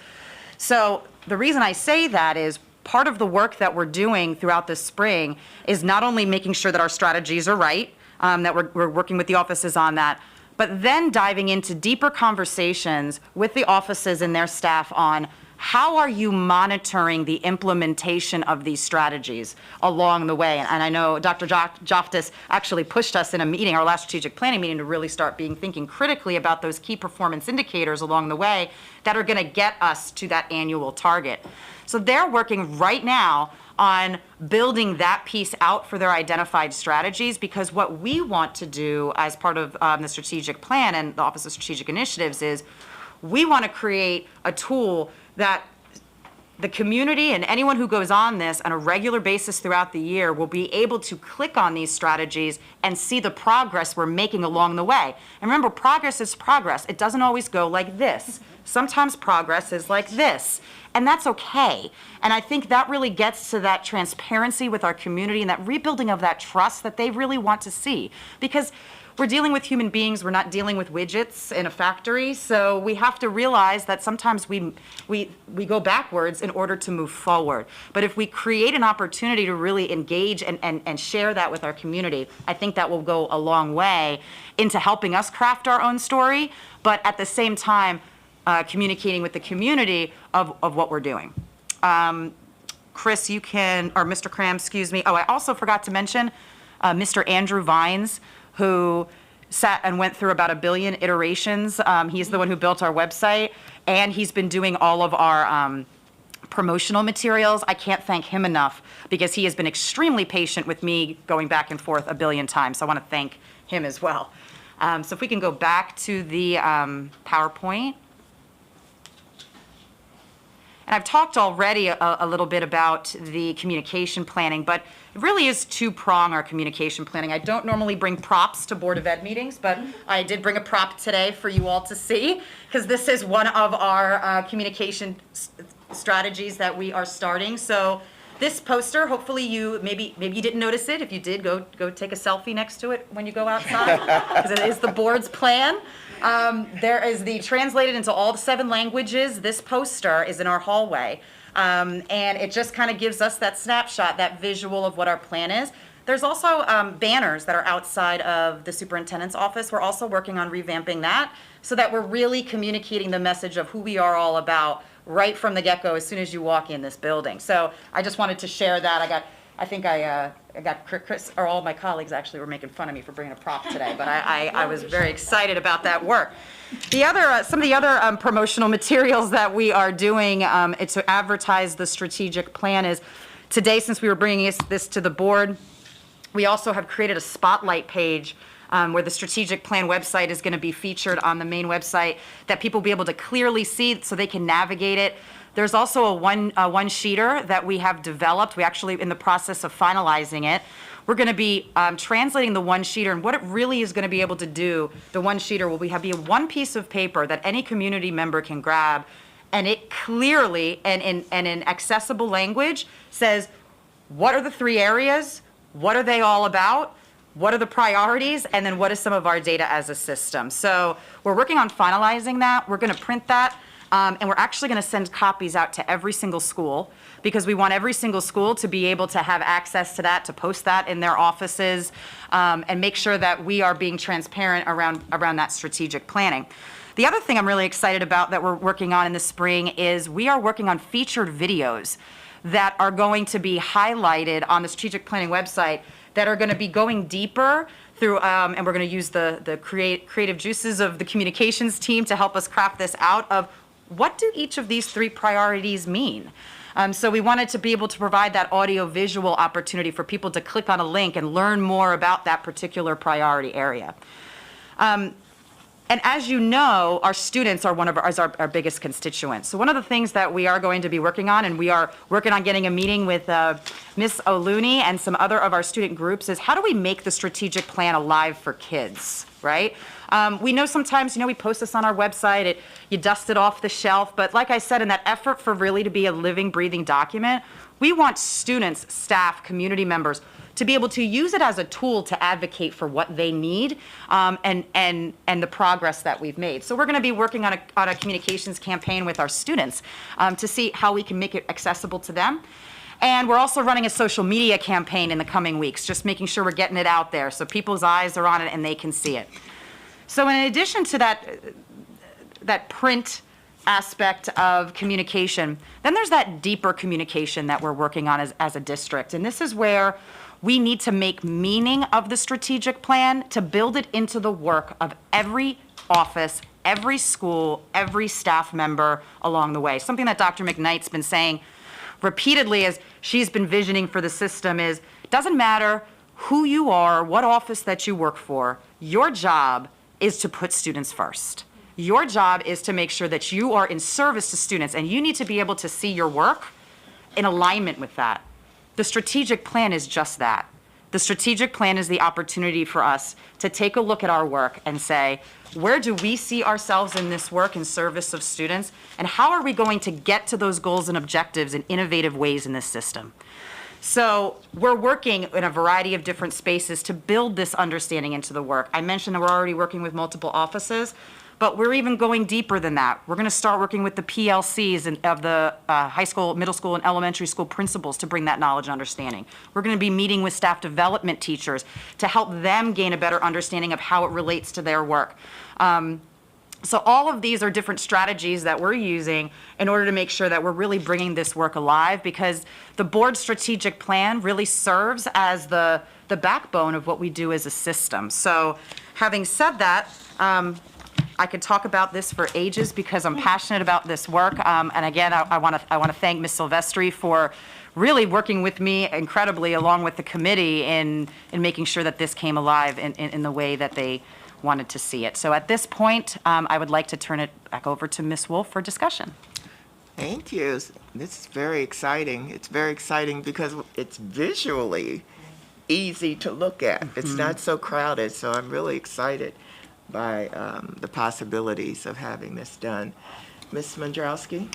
Yeah, I too. I'm very excited by this. The only one comment that I would add is where you have baseline written, could we put some sort of date so that people know, like, yes, is that, what is good idea? 20, like, what year is that baseline? Right. Yes. And what, maybe even like what month or something, just something basic so that people can see where the progress has come from.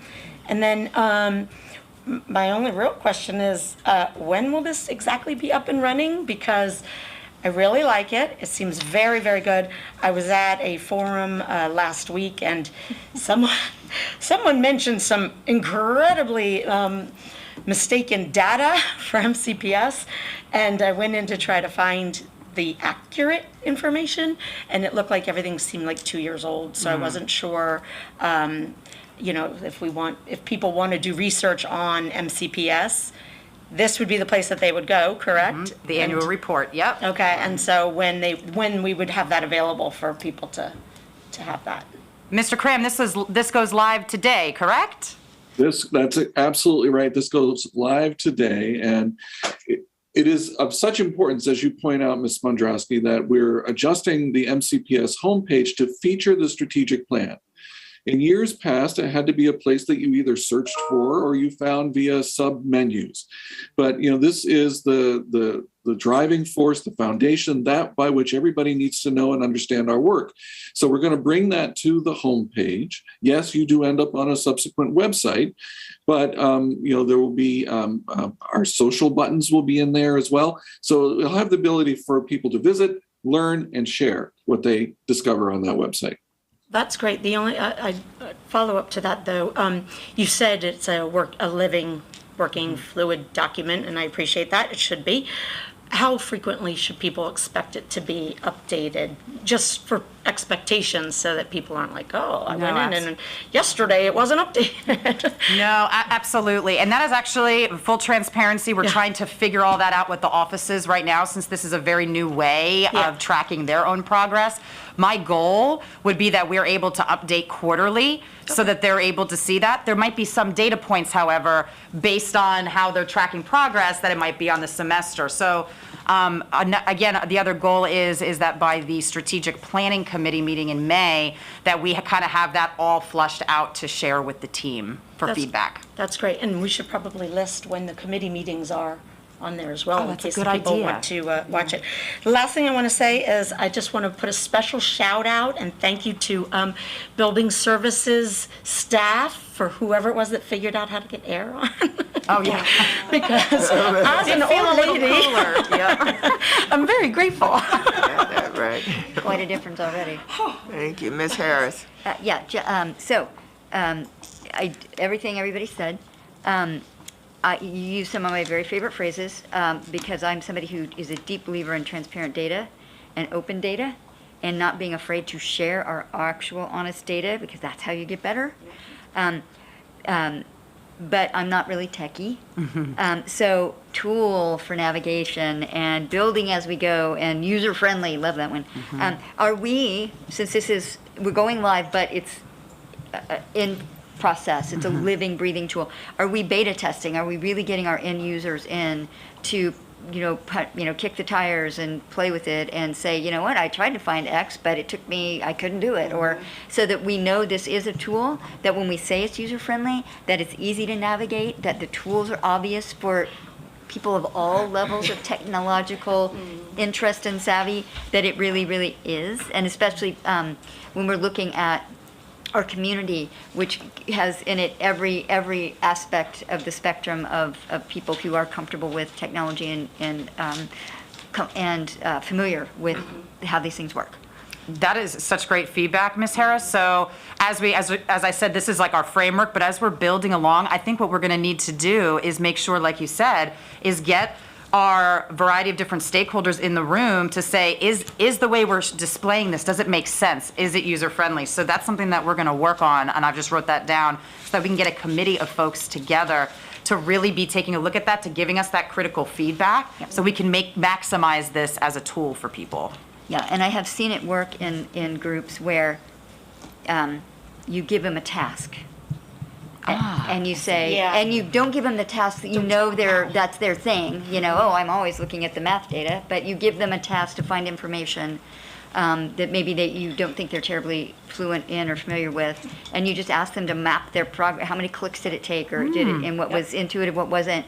And in that way, when you're providing that, use great feedback. I mean, I've done that with some things, and it really helps you think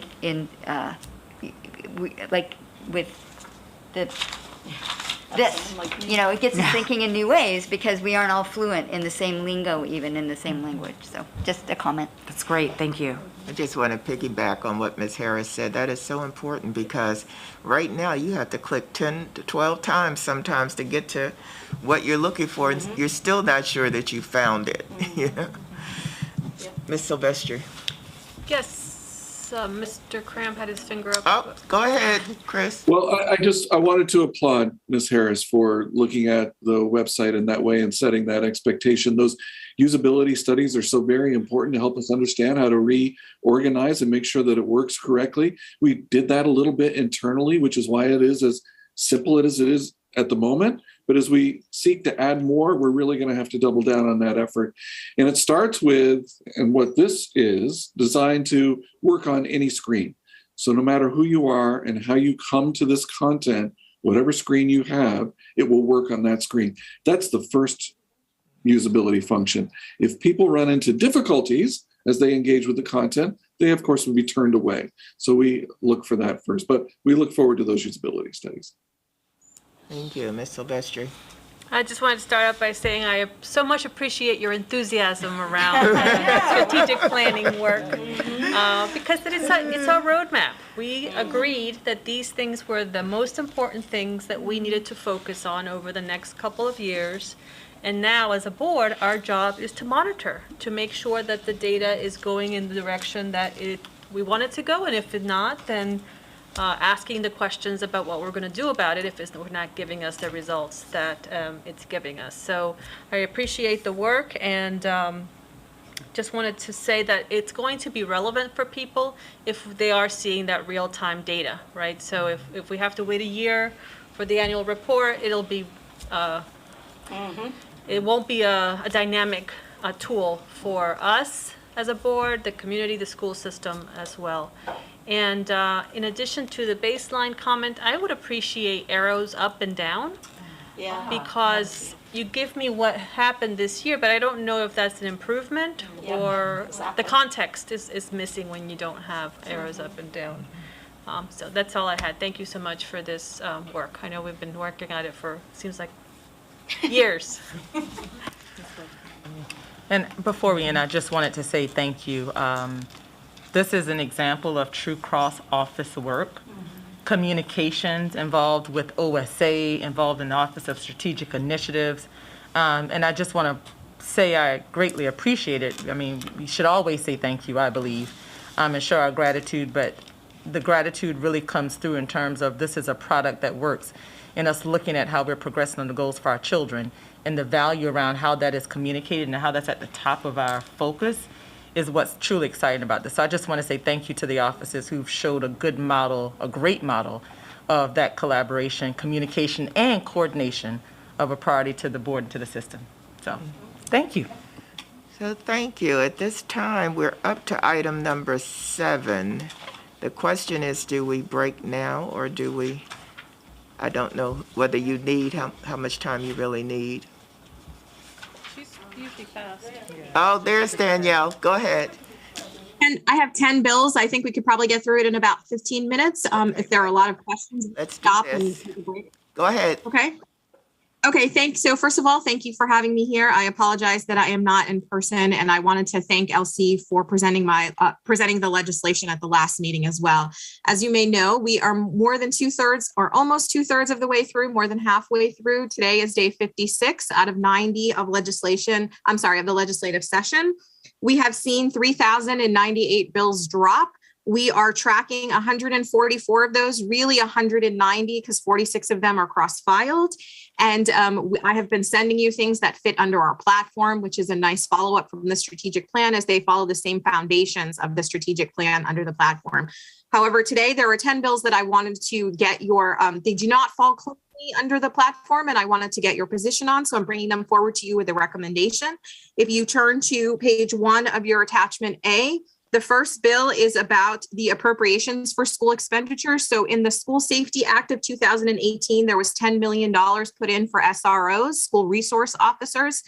As you know, currently we're not using school resource officers in the same way. We are using the school engagement officers, community engagement officers, I'm sorry. However, this legislation would increase the amount of money from 10 million to 20 million in order to help provide. So the legislation currently is to provide for SROs.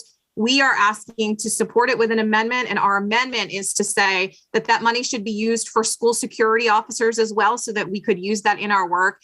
And it's currently a one-year timeline, a 12-month, and our second amendment is to make it 18 months. So again, the recommendation is to support this increase with a couple of amendments, those two specifically, to make it more relevant to us here at MCPS. Do you have a motion? Move approval. Second. All in favor, or is there any discussion? Let's see if there's any discussion. All in favor, raise your hand. That is unanimous. Thank you, Danielle. Go ahead.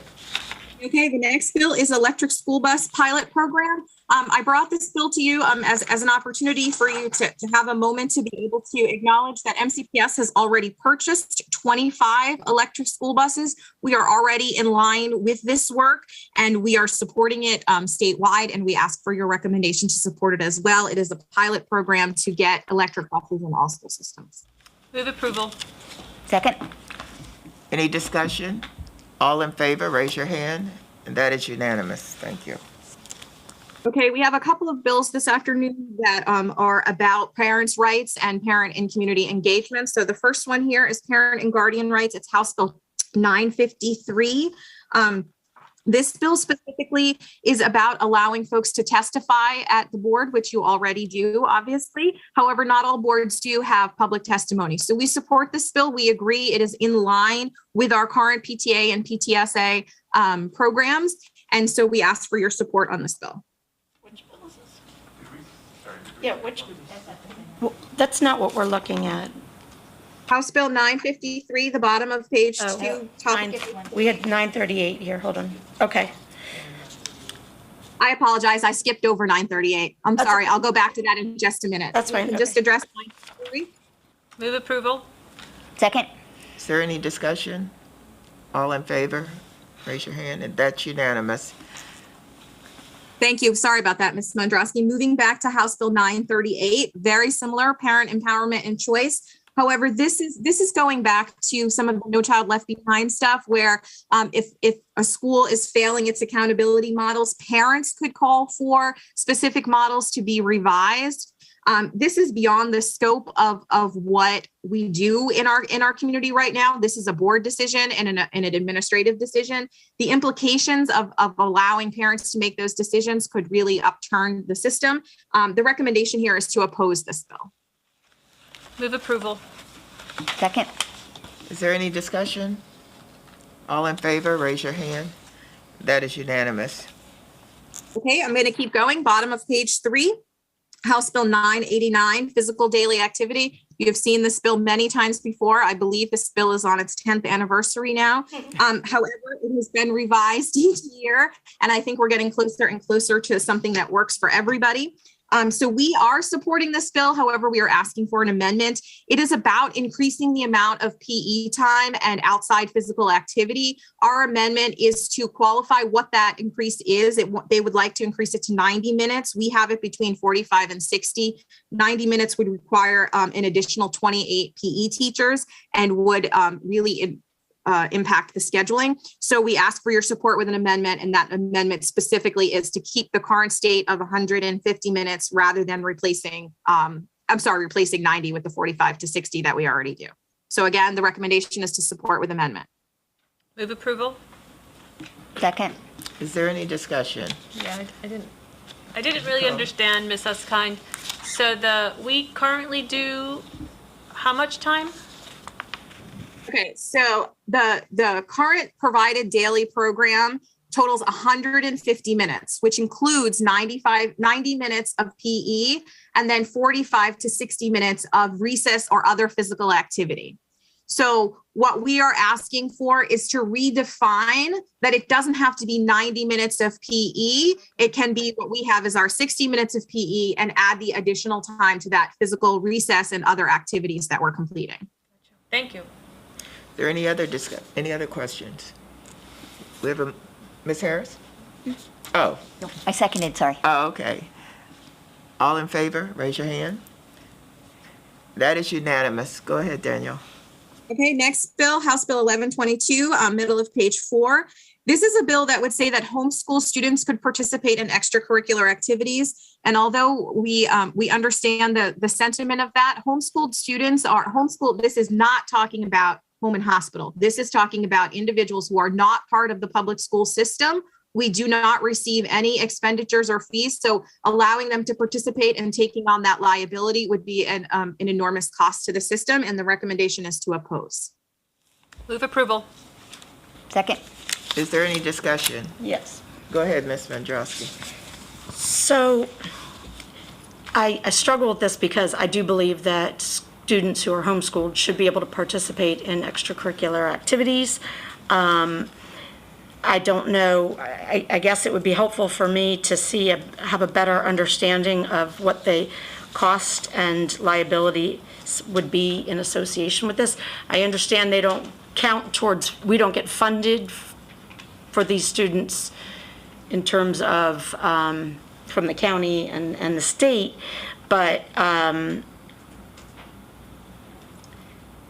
they also participated in paying taxes and all of that other kind of stuff to the county. So I don't know if there are ways that we could look at some sort of amendment that would potentially find some sort of medium or middle ground on it. But I just struggle with saying that students who are homeschooled can't play in any of or participate in any extracurricular activities.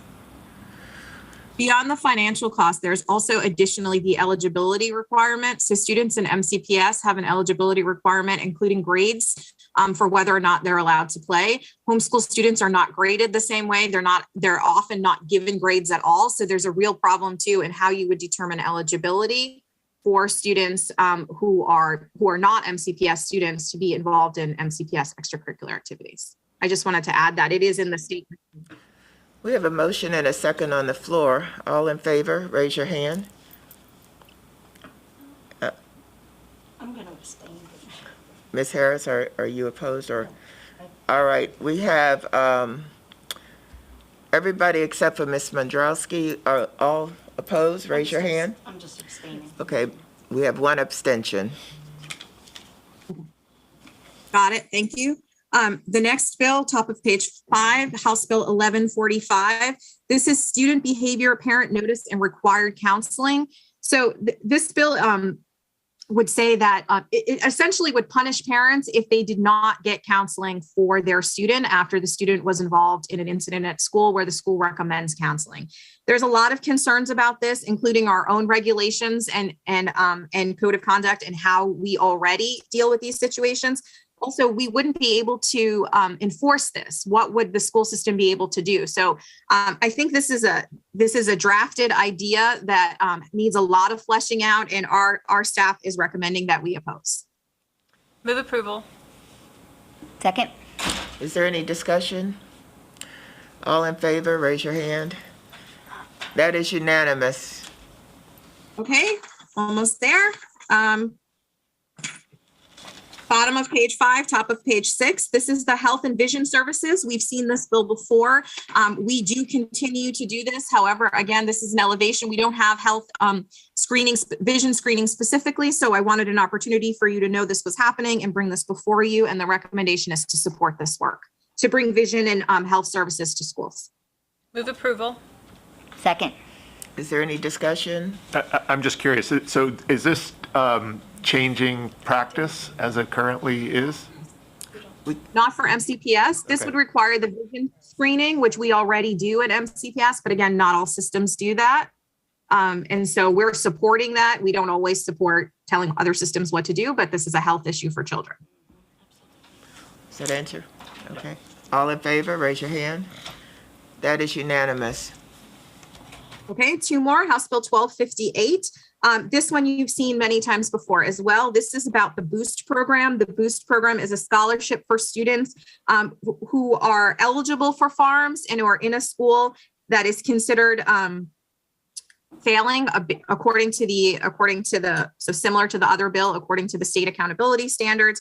And this would take money, this would give a per pupil funding from the school system to pay for these students to go to private school. So this is again, taking resources away from the school system. As we know, a private school or a charter school, which we don't have in MCPS, but the bill does refer to them for other districts, do not have the same requirements. And in some cases can take kids and send them back and you're at a loss of funds. So again, this is taking away from our own system. And so the recommendation is to oppose.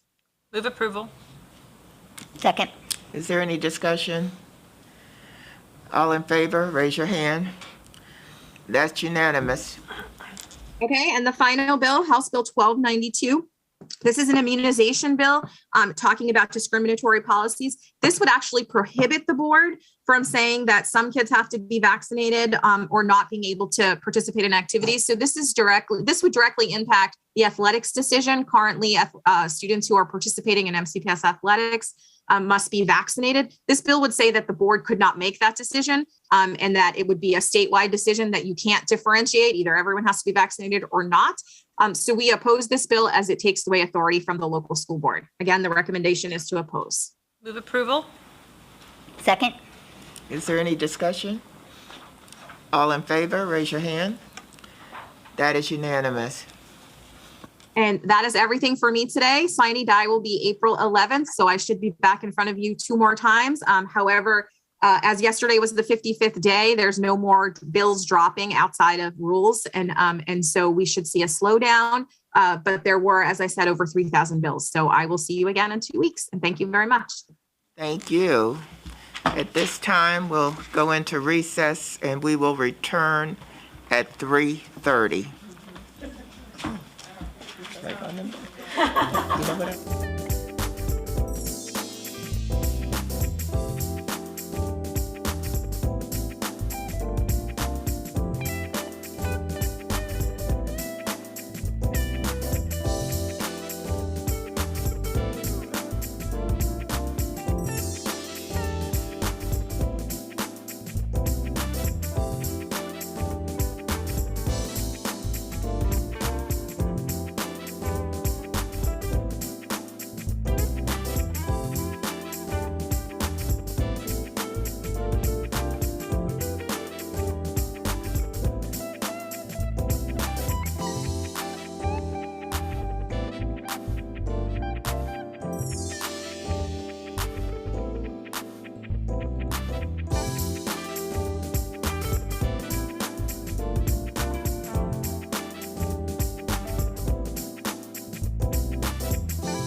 Welcome back. We're up to item number 9. I'll ask Dr. McKnight to proceed. Thank you so much, President Wolf. I'd like to just start the discussion around the topic of masks in Montgomery County Public Schools in buildings, facilities, and on MCPS-provided transportation for our students. And I first want to begin by saying we want to iterate some of the comments that I made earlier, as there were many divergent opinions shared around what our individual beliefs are, taking into consideration our individual households and circumstances. But I wanted to first acknowledge that I understand that there are very strong opinions around this issue. And I get it. Hearing the stories and hearing all of the specific examples around why each person's opinion is what it is to be valued. And I just want to come up front saying every opinion and every circumstance that we've heard about is one that we will value, and we absolutely empathize and understand the things that encourage the divergent opinions when we talk about this topic. But I do think it's important for me to reiterate and for us to continue to model that there has to be respectful dialogue around this issue. I emphasize that because it's imperative, as I said earlier, that we are always modeling what we expect from our students, and we talk about being kind, we talk about being civil. And I think this is a prime opportunity for us to model that. On February 22nd, the Maryland State Department of Education voted to rescind its emergency order on requiring face masks and returning masking requirements to local control, pending approval of the Maryland General Assembly's Administrative, Executive, and Legislative Review Committee. On February 25th, shortly thereafter, the Maryland General Assembly's Administrative, Executive, and Legislative Review Committee voted to rescind the mask mandate within the state, therefore providing implications for all local jurisdictions to consider. With that said, as a result, today we are bringing forward a resolution to transition to a mask optional policy to all MCPS school buildings, facilities, and on all MCPS provided transportation. I want to state again the importance of everyone in our community, our students, our staff, our parents, and others respecting the decision of others, and we will be launching a campaign to promote respect for each other's decision. And I think it's necessary to think about when and why we launch a campaign, but this is one that will be necessary for us to make sure that every staff member in all of our facilities and every student feels that their opinion and their choice, no matter what it is to be respected. And the more we can all say that, the more we can all emphasize it and model it in our interactions is important, and that's the purpose of the campaign. We're also going to continue to closely monitor COVID-19 data in collaboration with the Montgomery County Department of Health and Human Services, as we have always done. And we'll revisit the issue of masks in MCPS facilities and transportation if needed in the future. If we've learned nothing else from COVID-19, we know that we can't always predict the future, but we do want to react to the information we have right now, the circumstances we have right now, and the data that we have right now. And so with that being said, I do want us to think about, yes, the resolution that I'm about to read is about where we are right now in Montgomery County Public Schools, but we always have to think about following all of the information that occurs and be flexible in the future if needed. So with that, Ms. Wolf, I'd like to read the resolution that we're bringing forward on optional masking in school buildings, facilities, and on transportation provided by Montgomery County Public Schools. Whereas the Maryland State Board of Education promulgated a regulation codified at Code of Maryland Regulations 13A.01.07 concerning mandatory face coverings in school facilities for students and staff in Maryland Public Schools for school year 21 and 22. On February 22nd, the Maryland State Board of Education voted 12-2 to rescind the mask mandate by March 1st, 2022, pending approval from the Maryland General Assembly's Administrative, Executive, and Legislative Review Committee. The Maryland General Assembly's Administrative, Executive, and Legislative Review Committee voted 17-1 to rescind the mask mandate and uphold the previous recommendations by the Maryland State Board of Education. The Centers for Disease Control and Prevention released an updated framework on February 25th, 2022, creating COVID-19 community levels that account for severity of disease and the capacity of the healthcare system to respond. Based on the new CDC and prevention framework, The community level in Montgomery County, Maryland is designated as low, and masking guidelines for schools and early care settings now follow the same guidelines for the community in which they are located. Effective February 25th, 2022, the CDC and prevention no longer requires that people wear masks on buses or vans operated by public or private systems, including early care and education care programs.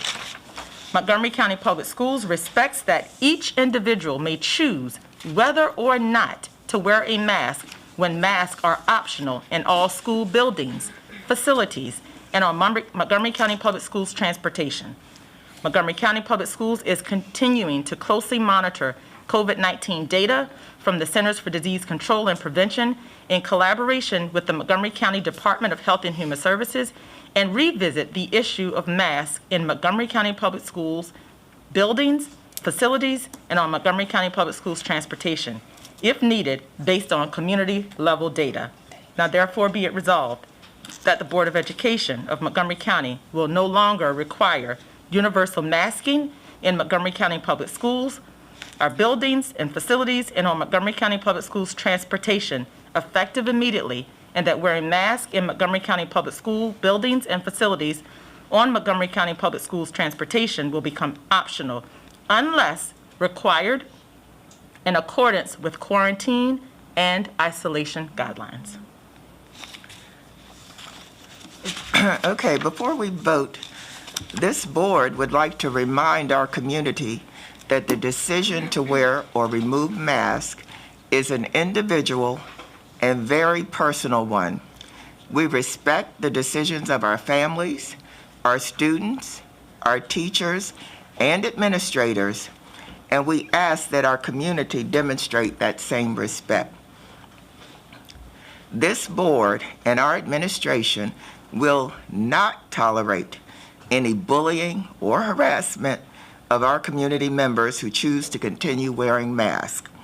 Our teachers, in particular, have been heroic throughout this pandemic, and those who choose to remain masked deserve our respect and protection. We encourage our students and staff who receive any harassment, bullying, or intimidation regarding this issue to please report it immediately in accordance with our policy so that it can be investigated and consequences may be imposed. We are hopeful that our community will treat one another with kindness, understanding, and civility for the personal decisions we make regarding masking. Like to move approval? Second. Is there any discussion? All in favor, raise your hand. And I have a comment, but I don't know. well, wait, you can make comments with me. And that is unanimous. Thank you. Ms. Mandrowski? Yeah, thank you. As I had said, when we talked about this the last time, there's nothing that, as is so many different aspects of this COVID situation, there's nothing that's going to make everybody happy. But I really, to Ms. Wolf's points and to Dr. McKnight's, what she spoke to, I really certainly hope that everyone will be kind and respectful and supportive of each other. We've heard from hundreds and hundreds of people on this issue. I've taken all of the comments and positions into consideration, and I recognize and I appreciate that for a lot of people this will seem like a big step, but unless you're only going to school and staying home, we've kind of already taken that step. So I'm hopeful that it'll be a nice, easy, smooth transition for not just our students, but our staff. And that I do hope that people will report incidences that are unbecoming of MCPS and this community. So thank you for your support on this initiative. Ms. Harris? Yeah, thank you. And just a couple of things that I wanted to reiterate, and I very much appreciate, Ms. Wolf, the statement that you made, because, our student member of the board, Ms. O'Looney, is not with us, and she spoke about this issue at our last board meeting on February 24th, and we all know what was unleashed on her after that, but, nobody that commented could say that they had the same level of knowledge and engagement with our students as she does, because she is out in schools all the time, engaging with students in person, over social media. She has her finger on the pulse. And so we know that a lot of our students are anxious. We know from our emails that a lot of our staff are anxious. And so and everybody's circumstances are different, and nobody should have to explain them. Everybody's tolerance for risk varies. Nobody should have to explain theirs. And so one of the things that I hope, as we're sending out messaging to make sure that nobody is bullied for their choice, and everybody's supported in making the choice that's right for them and their circumstances, that we could also empower people with some tools that might help to assuage some of their anxieties, and just as we've been doing, making sure people are aware of opportunities to get vaccinated and boosted. We know a lot of our young students are getting to that point in time where they will need a booster, making sure they have that resource available to them, encouraging more and more people to opt into our screening testing. It's another way to feel a little more confident if you're getting that routine testing. And then also making sure that we are just continuously communicating with our community. There's a lot of anxiety we've heard. Please don't do anything until after spring break. I take some, I look at the data a lot. I take some reassurance in the fact that we're more than 2 weeks out now since our county mandate ended. And we've seen our cases drop steadily. They're down 40% from where they were when the mask mandate went away. And so I'm hopeful that that's a trend we'll continue to see even when we get towards spring break. But if that trend reverses, we will be prepared to act and provide people some reassurance that after that 10 days away, we aren't going to see a spike in cases again, especially when we know that we have people who are truly anxious because of the circumstances of them, the people that they love, and the people that they live with. So anyway, thank you. Ms. Silvestri. Yeah, just a brief comment. I think that this is also an opportunity to continue to fine-tune our other mitigation efforts, because that's only going to prepare us for the next wave or the next variant. And so I just want to send the message that those will continue to be in full force and even improving every day. And I also hope that we are provide some flexibility around our virtual academy for some families that choose to pursue that option for their family. So thank you. Ms. Mandrowski. I did actually, I meant to mention something about that, and I did actually want to just ask you. I know that we had done a little, for a short time, we did have some virtual options for people who were in quarantine. Is that something that we have had any conversations about maybe bringing back for a short time while people adjust? Or how would somebody who doesn't feel comfortable at this point going back, how are we going to advise them? Right, so thank you for that question. When we made the adjustments a couple of months ago in terms of providing that option, it was around, quite frankly, the case rates. That's when we were in Omicron, there was lots of spread, and we wanted to be able to provide the option that was helpful to stopping the spread of Omicron, as well as to be able to address how people were feeling. The data doesn't say that right now. We do have the virtual academy, the natural process in which each quarter, students exit and move and others are able to come in. So of course, we'll take that into consideration as we continue to monitor the priority of that.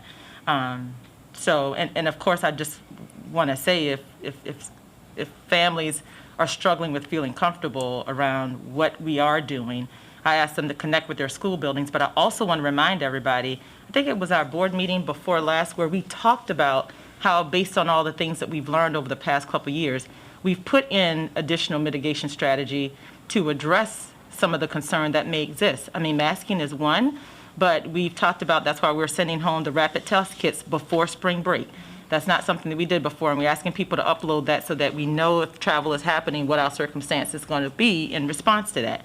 We're also, we've continued to increase the random testing. We brought on another vendor, and so that's still in place for us to be able to continue to do the random testing for students in the building. So those are the strategies that I will call out that I really want to emphasize to our families. We are continuing those so that they feel comfortable with students coming in for in-person learning and engaging. And we've done that purposely based on all of the information that we've learned from COVID-19 over the past year. So, Thank you. yes, I appreciate it. absolutely.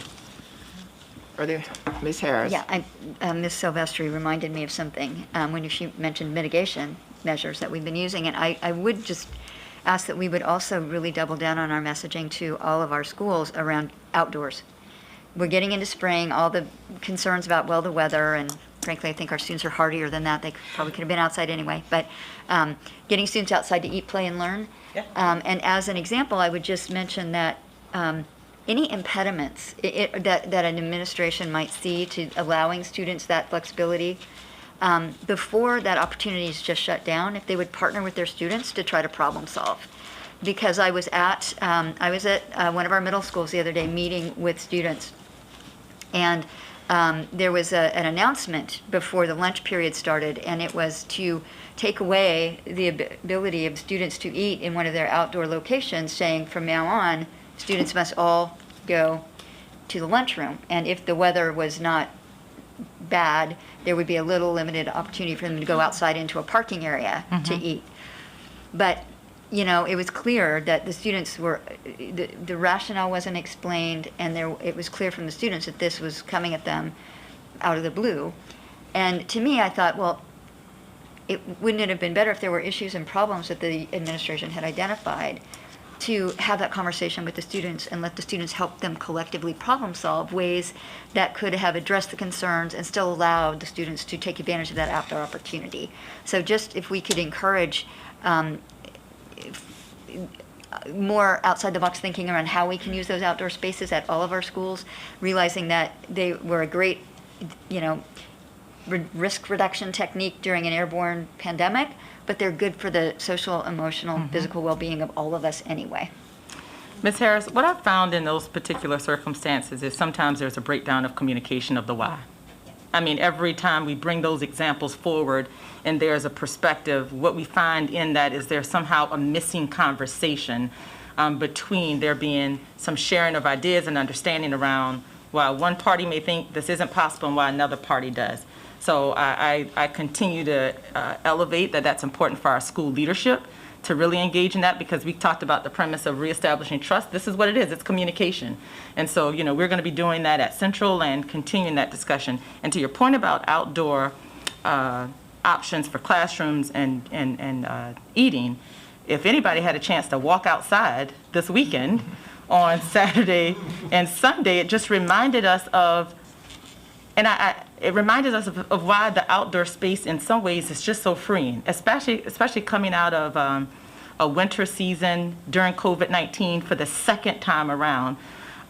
It's important, and so we've invested, and we fiscally invested in things for our schools to be able to utilize some of the outdoor areas this past year. So we don't want that investment to go to waste, and we are expecting that there was a newfound opportunity with our schools to be able to continue that. And this is us building on that innovation of all the lessons we learned from COVID-19 that we want to still be a part of our regular practice, and that is one.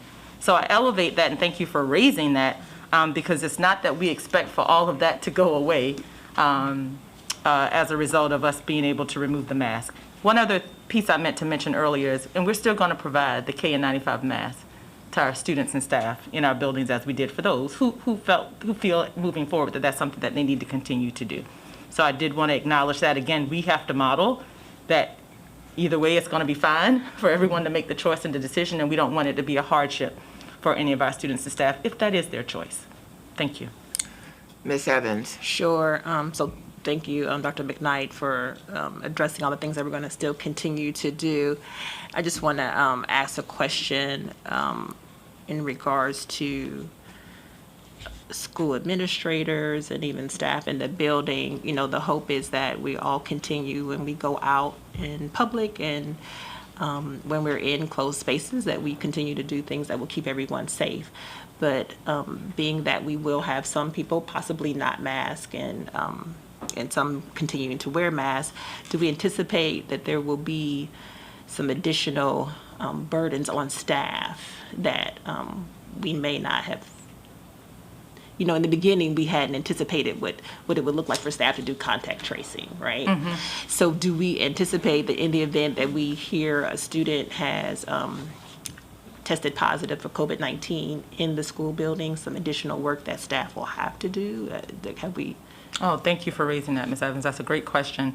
So one of the reasons we went to County Council, I think it may have back in February, was to say we needed to release the staff from that responsibility to get back to teaching and learning. And we remain strong on that request. And I'm thankful because the county did step in and say that we will take care of this.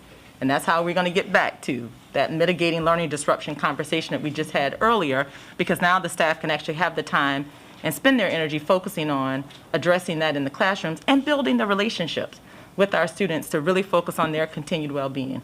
So thank you for that. And as another part of what we will continue to do moving forward is, I mean, in many ways, we have learned the benefits of providing some virtual flexibility. So, that doesn't go away either. Thinking about what makes people feel comfortable and in the appropriate context of how we provide, it may be programming and events and things like that. If we're going to reach more broadly our community, we found that, there's value in when and how we do that when it's appropriate. So that's also a part of what we'll do moving forward. In terms of what you were saying, I think that provides flexibility for staff as well as the community to engage in a way that they had not before. Perfect. No, I think it's important to reiterate that because not everybody knows that. I know that people have all type of anxieties about what could or could happen during this time, and we just want people to know that we've tried to be thoughtful and engage all of our partners in this conversation to talk about what it could look like for everyone, the adults and the students, while they're in the buildings during this time. Yes. Thank you. Thank you. Okay, thank you. We're up to item number 10. I'm going to ask Ms. Mandrowski if she wants to get started. Thank you.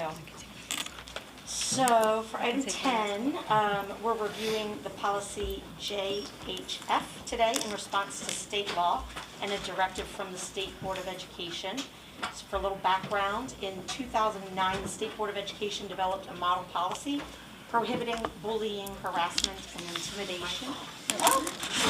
Thank you. Do I have to start all over again? Great. I am like, I'm pretty loud, according to my husband, so And you can take your mask off. Oh, yeah. It's effective immediately? Yes. Nice. Okay.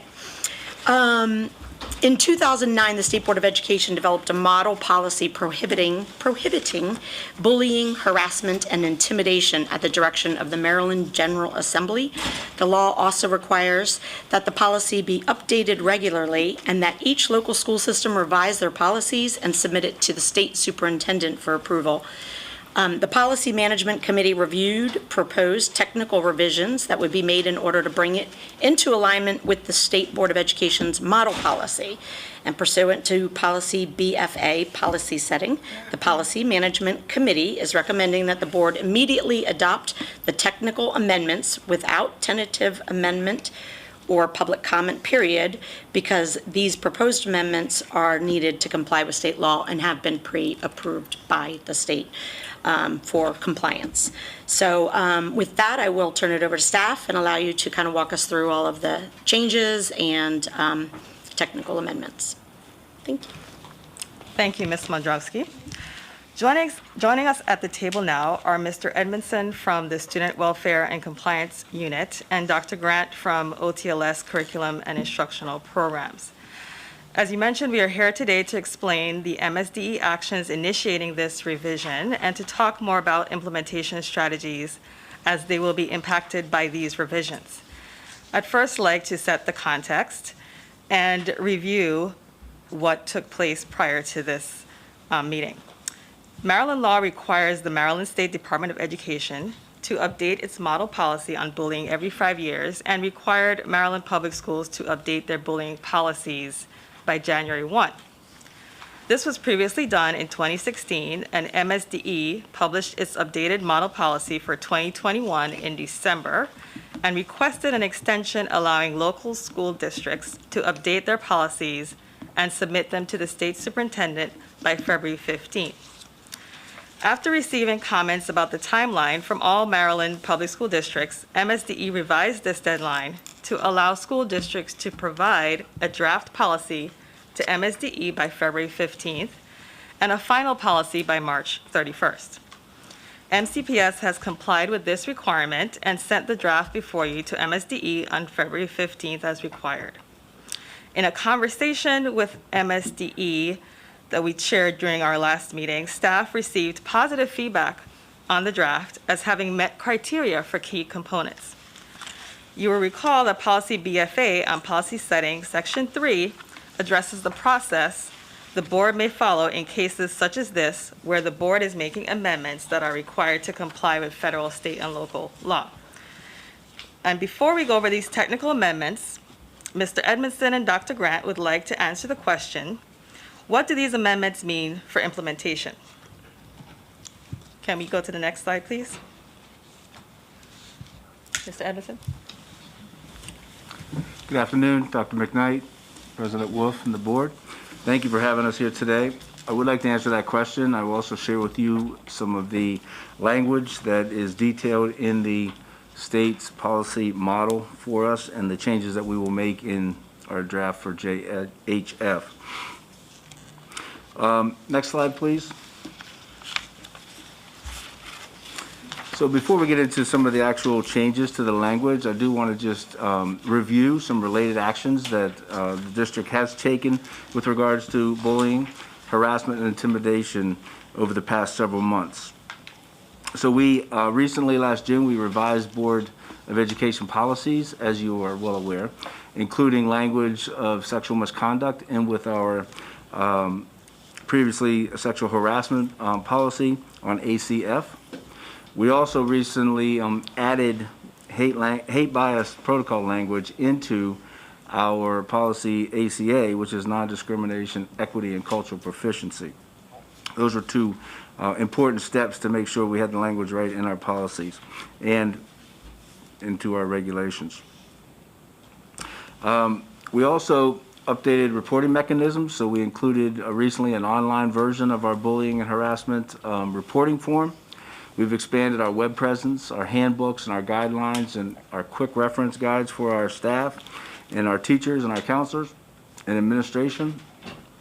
We've enhanced training on recognizing and reporting, not only for our staff, our administrators, and our counselors, but we've also included that training for our students, and we are just, as of March 1st, implementing the 2.0 version of Culture of Respect student module for all of our 6th through 12th graders, that they are in the process of taking that 30-minute module now, which focuses specifically on that recognizing and knowing how to report incidents of bullying and hate bias and sexual misconduct and issues of gender identity and any of the discrimination and characteristic identification from that policy ACA, which is where we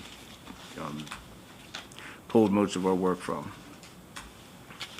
We also streamlined our resources for our students, and so making sure that the Safe Schools of Maryland app was available for our students because of the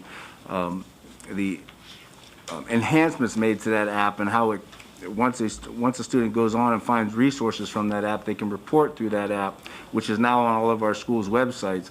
And then the information goes not only to security within MCPS, but also to the principal to be able to follow up with it immediately. We've developed a document that all of our schools have now called Ways to Report in multiple languages as well, and making sure that students are aware of the multiple ways in which they can report, either anonymously or through service entities, to make sure that they are supported emotionally through incidents that may occur. We developed this past fall, ahead of what I'm going to share with you in just a minute, an official MCPS supportive measures plan with regards to those resources to make sure that we are ensuring any of our complainants and our respondents, our alleged victims and our alleged offenders, have a safety plan, less technical term, but a safety plan in place from our schools to be able to implement and move forward. And we've continued our external partnerships, specifically with our State's Attorney's Office and with Choose Respect, And I'll take a second for the announcement that Choose Respect Week is coming up March 21st, which is a very aligned and very important part of this process. We're very excited about that work. Next slide, please.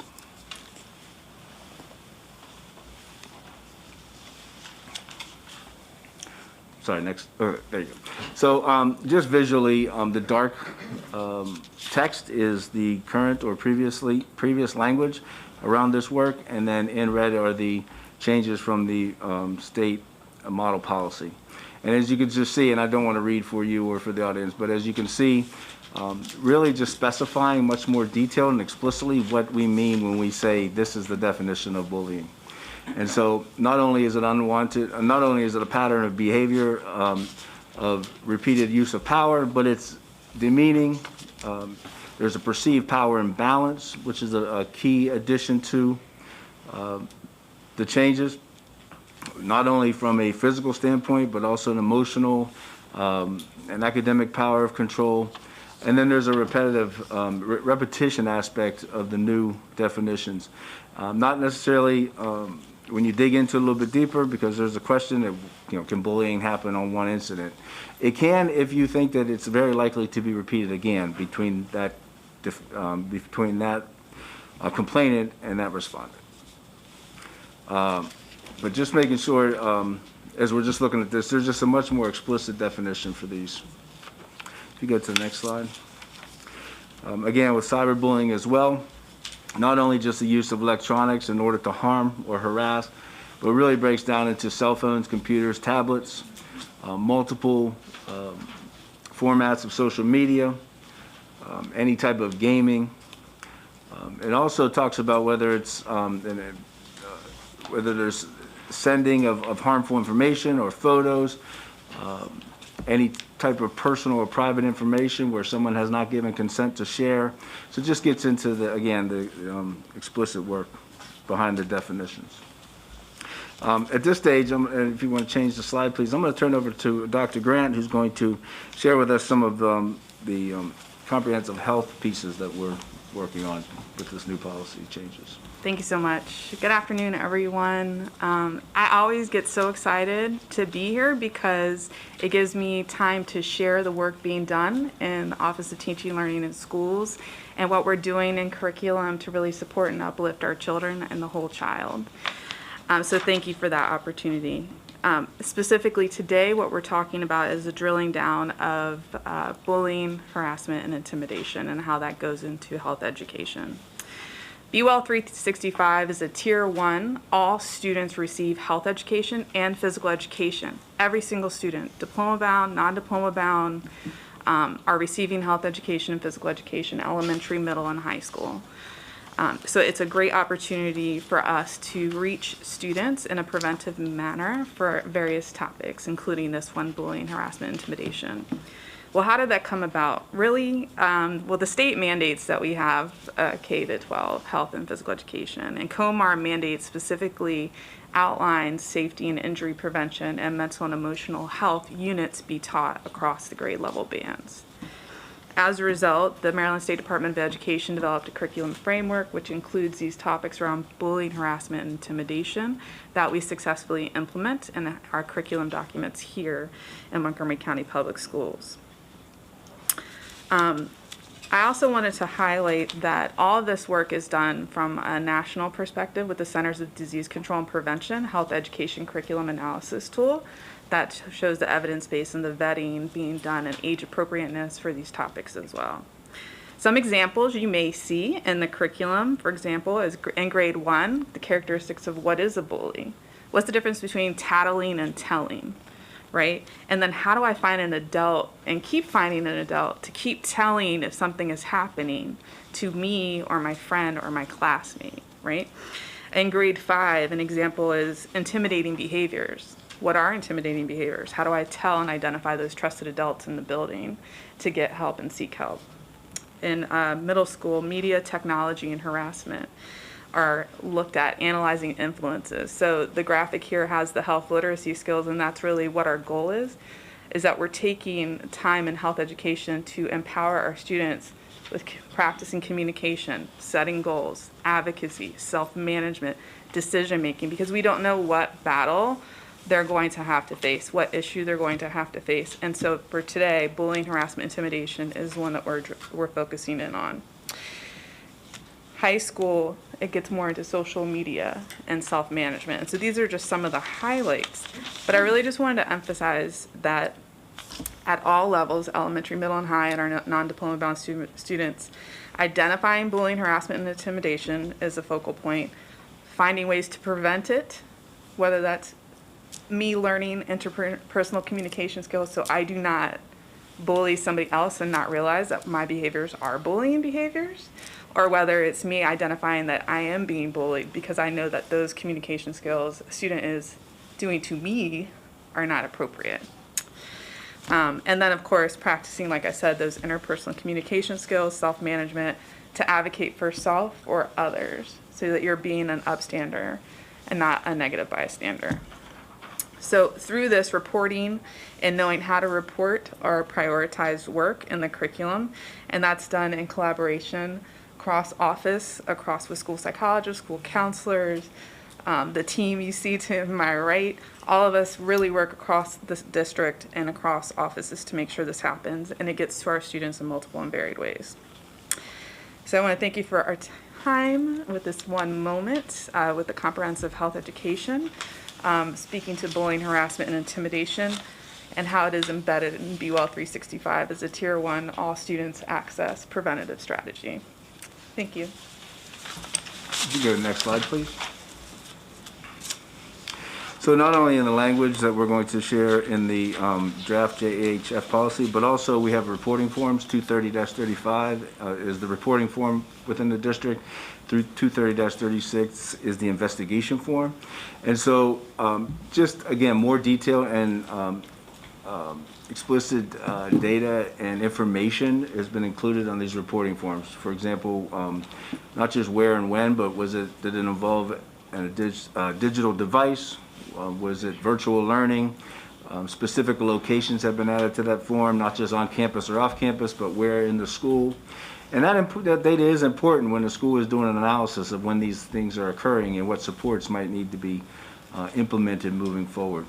It also provides options for reporting if the respondent, and again, in layman's terms, is the alleged offender, has an IEP or not. And that's the information that we had not had on the reporting form in the past. The next slide shows some updates to the investigation form with more specifics with the process of not only were interviews conducted, but more details about who was interviewed and what evidence or documentation was collected. Again, the IEP information for not only the complainant but the respondent, and then more detail with regards to outcomes, like here's what we learned and here's what's happening as a result. And then the next slide is just, as I mentioned earlier, the new model policy specifically outlines a supportive measures plan, a safety plan, and we're ahead of the curve as last summer officially developing our own safety plan and making sure our schools and our counselors are using that for each and every situation that we have. Interventions conducted, restorative approaches to these incidents, which again was not part of the policy in the past. We want to make sure it's part of that. I'll turn it back over to General Counsel for next steps, but thank you very much. Thank you, Mr. Edmondson, Dr. Grant. Ms. Davis will now walk you through some of the changes we've made to comply with the MSD model policy. Thank you and good afternoon. So I would like to highlight 5 major themes in the revisions: updated definitions, professional learning, prevention and education, timelines for communicating with parent guardians, and interventions and supports. So what you see on pages 2 through 4 are updated definitions, and I want to clarify that there are 2 things operating simultaneously. There is state law, which remains, and it was the basis of our former policy. The second component is the model policy. So the state law is more of the where and how much language. That has not changed. We have left it on pages 2 through 4. We did update a little bit, and this was acceptable to MSD, the language that we in MCPS use in our policies and regulations to define property. That's what you see here. So that continues over to page 4.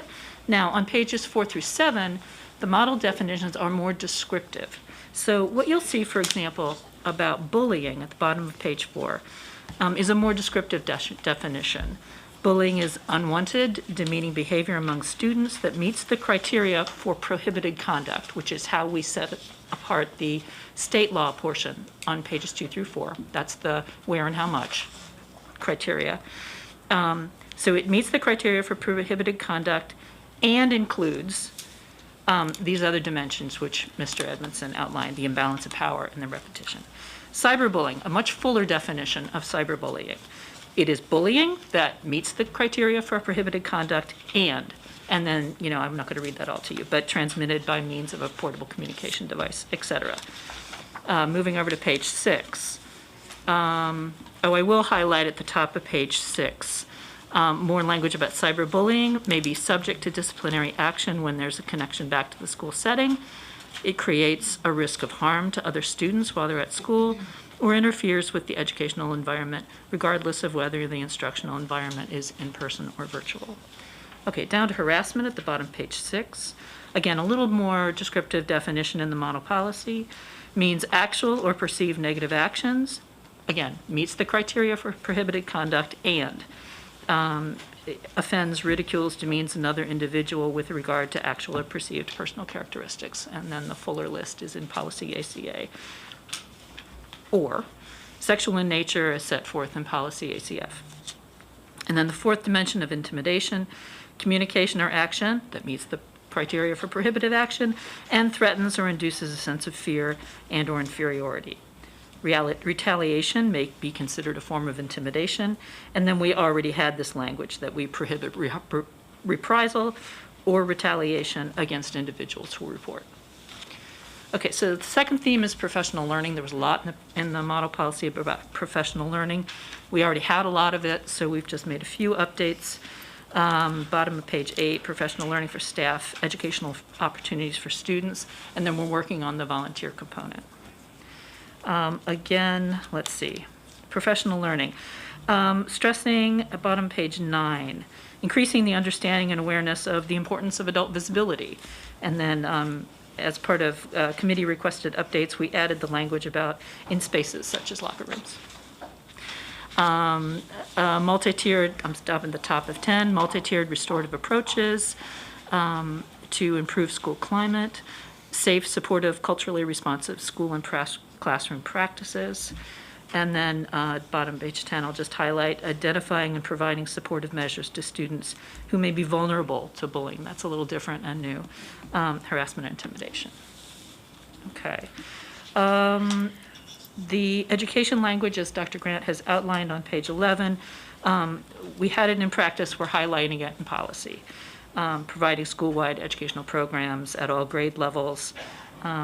And then what's a little bit new, and I think we already do it with 365, but again, we're highlighting it in policies and we can more fully build it out, providing opportunities for parents, guardians, volunteers to develop an awareness of the significance of bullying, harassment, and intimidation and its potential as a public health hazard.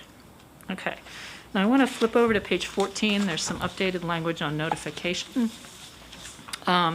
Just to highlight where we are going above and beyond the state request. The state told us, yes, at the request of committee, the state said we had to have 3 days within a report to notify parents and 5 days, parents of alleged victims, 5 days to report to the parents and guardians of alleged offenders. What we have suggested here in consultation with committee is that principal designee will contact the parent guardian of all students identified in the report within 48 hours of receiving the report, unless the principal designee is otherwise directed by law enforcement. Okay. Over to page 15 to 17, a little bit more about interventions and supports. Mr. Edmondson has highlighted the more structured format that outlines the supportive measures. Just want to highlight at the bottom of 15, develop a continuum of culturally responsive social emotional supports for both complainants and respondents, which utilizes a trauma-informed and restorative approach.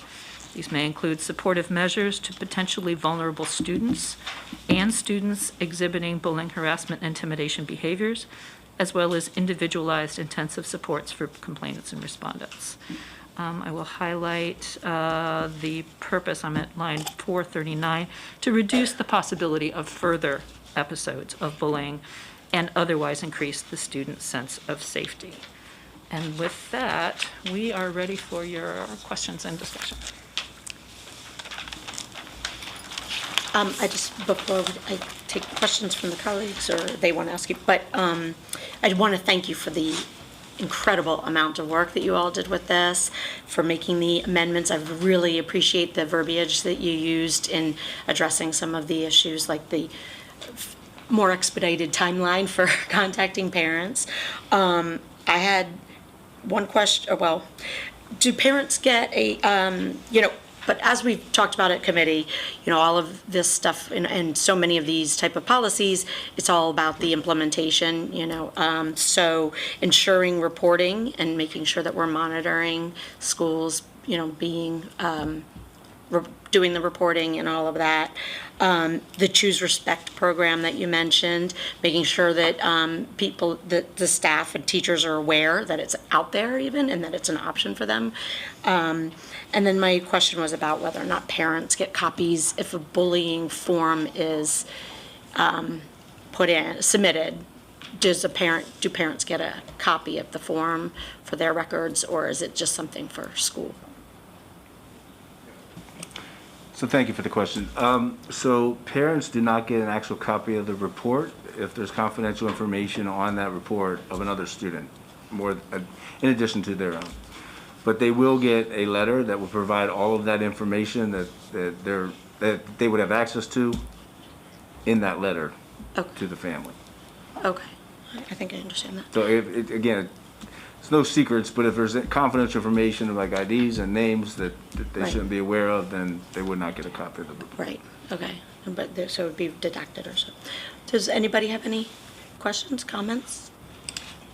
Yeah, thank you very much for the work and the description and all the words that you used to describe the behaviors and who's getting that. But I think the most important part is what happens afterwards and how do we work with the students that have been doing the bullying, have been standing around watching the bullying, and the victim, and how do we work with the parents. And I think that the more encouragement we can give to our teachers, not to say, and I told you this before, just don't listen to it, ignore it. And this is very hurtful and doesn't help the student at all. And I think the forms are nice, but I think it's much more important to be able to work with the people that are involved with this. If I could just comment on that, because that was something we did talk about, and I think it's really important that we mentioned, and we haven't, that this is technical updates, but there's the adaptive part of this work, and it's really important. And in our trainings, not only with administrators and counselors and pupil personnel workers and school psychologists, all of the key players in these situations, that's threaded through all of our training, is the adaptive part of this, is making sure that, yes, we've done the supportive plan, and yes, we follow up with the letters, but we're not done with it. So there's should be follow-up meetings every 2 weeks afterwards for 6 weeks or 8 weeks, depending on the plan, to make sure that, again, we're processing and debriefing through this with not only the victims, but the offenders as well. So thank you for bringing that up. Yeah, thank you. I echo everything my colleagues have said.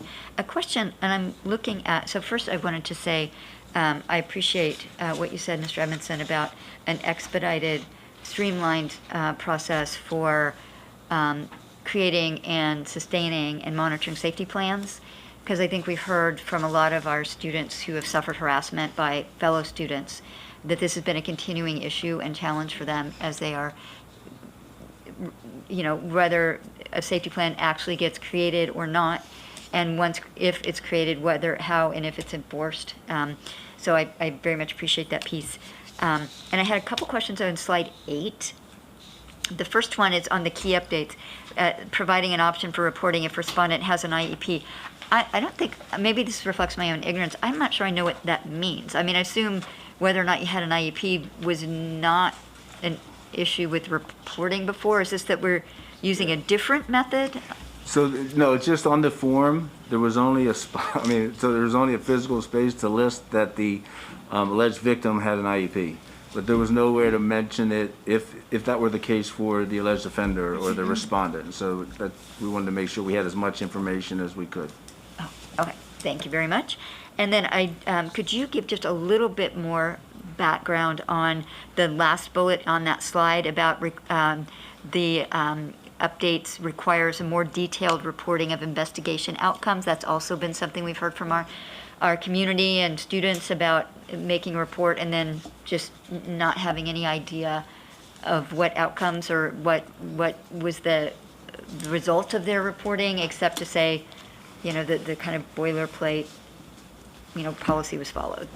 So per the state model, specifics about when and where and what steps were taken, maybe 5 interviews were conducted or 5 statements were taken by bystanders or witnesses.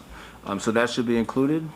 But one of the things that we've embedded in the adaptive part of it with our staff is to ensure that the bullying, the follow-up letter to parents, both, the victim and offender, have all the information in the letter, which is not a requirement of the state model.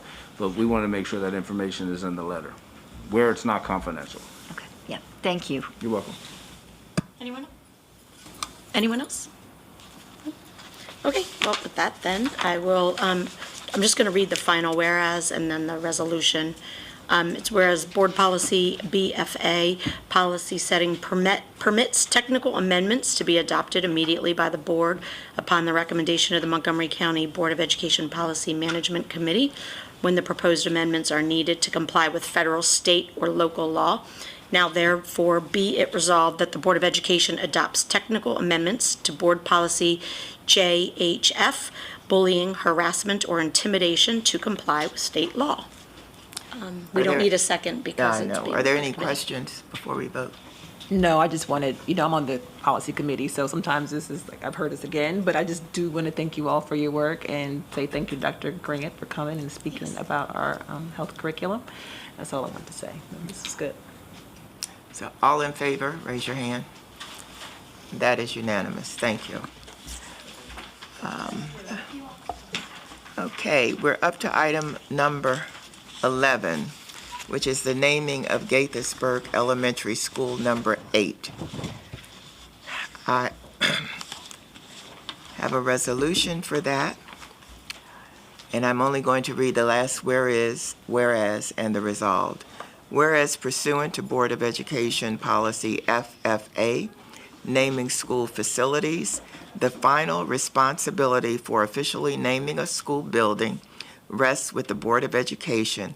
Now therefore be it resolved that the Board of Education hereby submits the following names to the principal of Gaithersburg Elementary School number 8 for consideration by the School Naming Committee: Kelly Park, Celia Cruz, and Cesar Chavez. So moved. Second. All in favor, raise your hand. And that is unanimous. Thank you. We're now up to consent items. Is there any item anybody wishes to pull? Ms. Harris?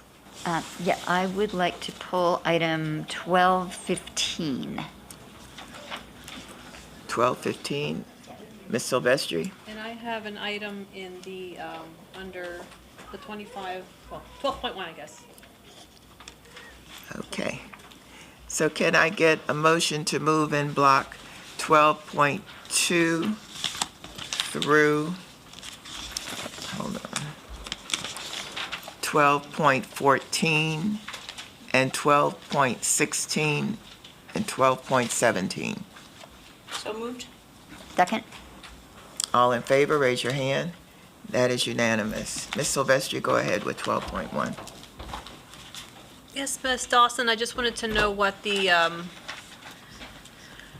give you a minute to take your seat. Sure. There's a contract with Identity for $50,000 for career readiness services. Just wanted to know what that was. It's 4501 under the 25 and over. Okay, so that is with, that's the annual extension for the contract? Yes, and that is with the college career and readiness. So I think we would have Ms. Rubens, perhaps, or Scott, to give more detail on the college career readiness.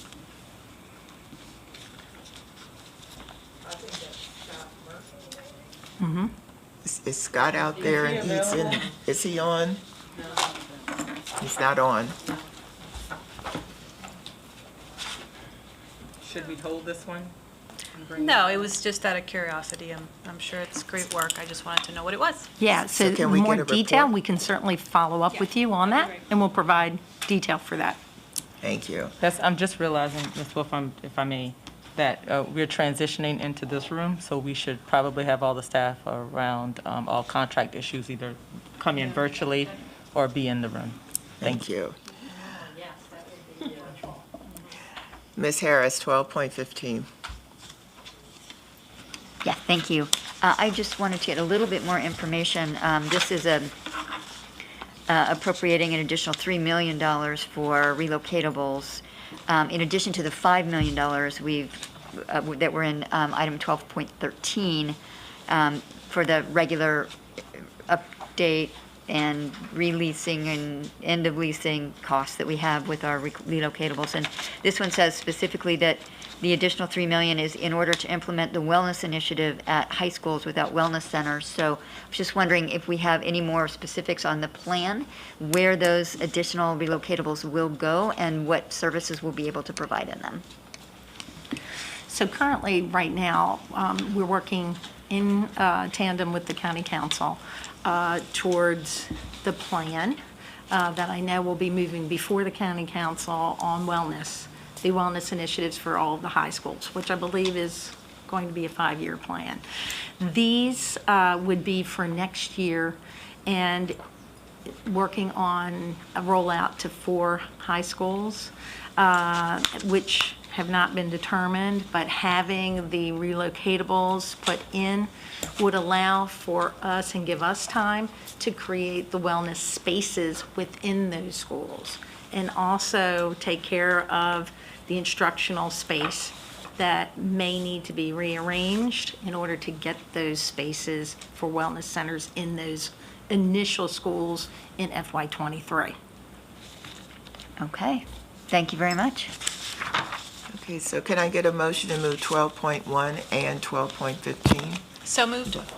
Second. All in favor, raise your hand, and that is unanimous. Thank you. Item 13 is for information only. Can I get a motion to move 14.1 and .2 in block? So moved. Second. All in favor, raise your hand. That is unanimous. Does anybody have any new business? So can I get, oh, don't have to do that, I guess. 14.3, we don't have to move it, right? Okay, item number 15 is information only. Can I get a motion to adjourn? Move to adjourn. Second. Anybody object? Oh, no, please can we stay? All in favor, raise your hand. That is unanimous. Thank you. Comment time.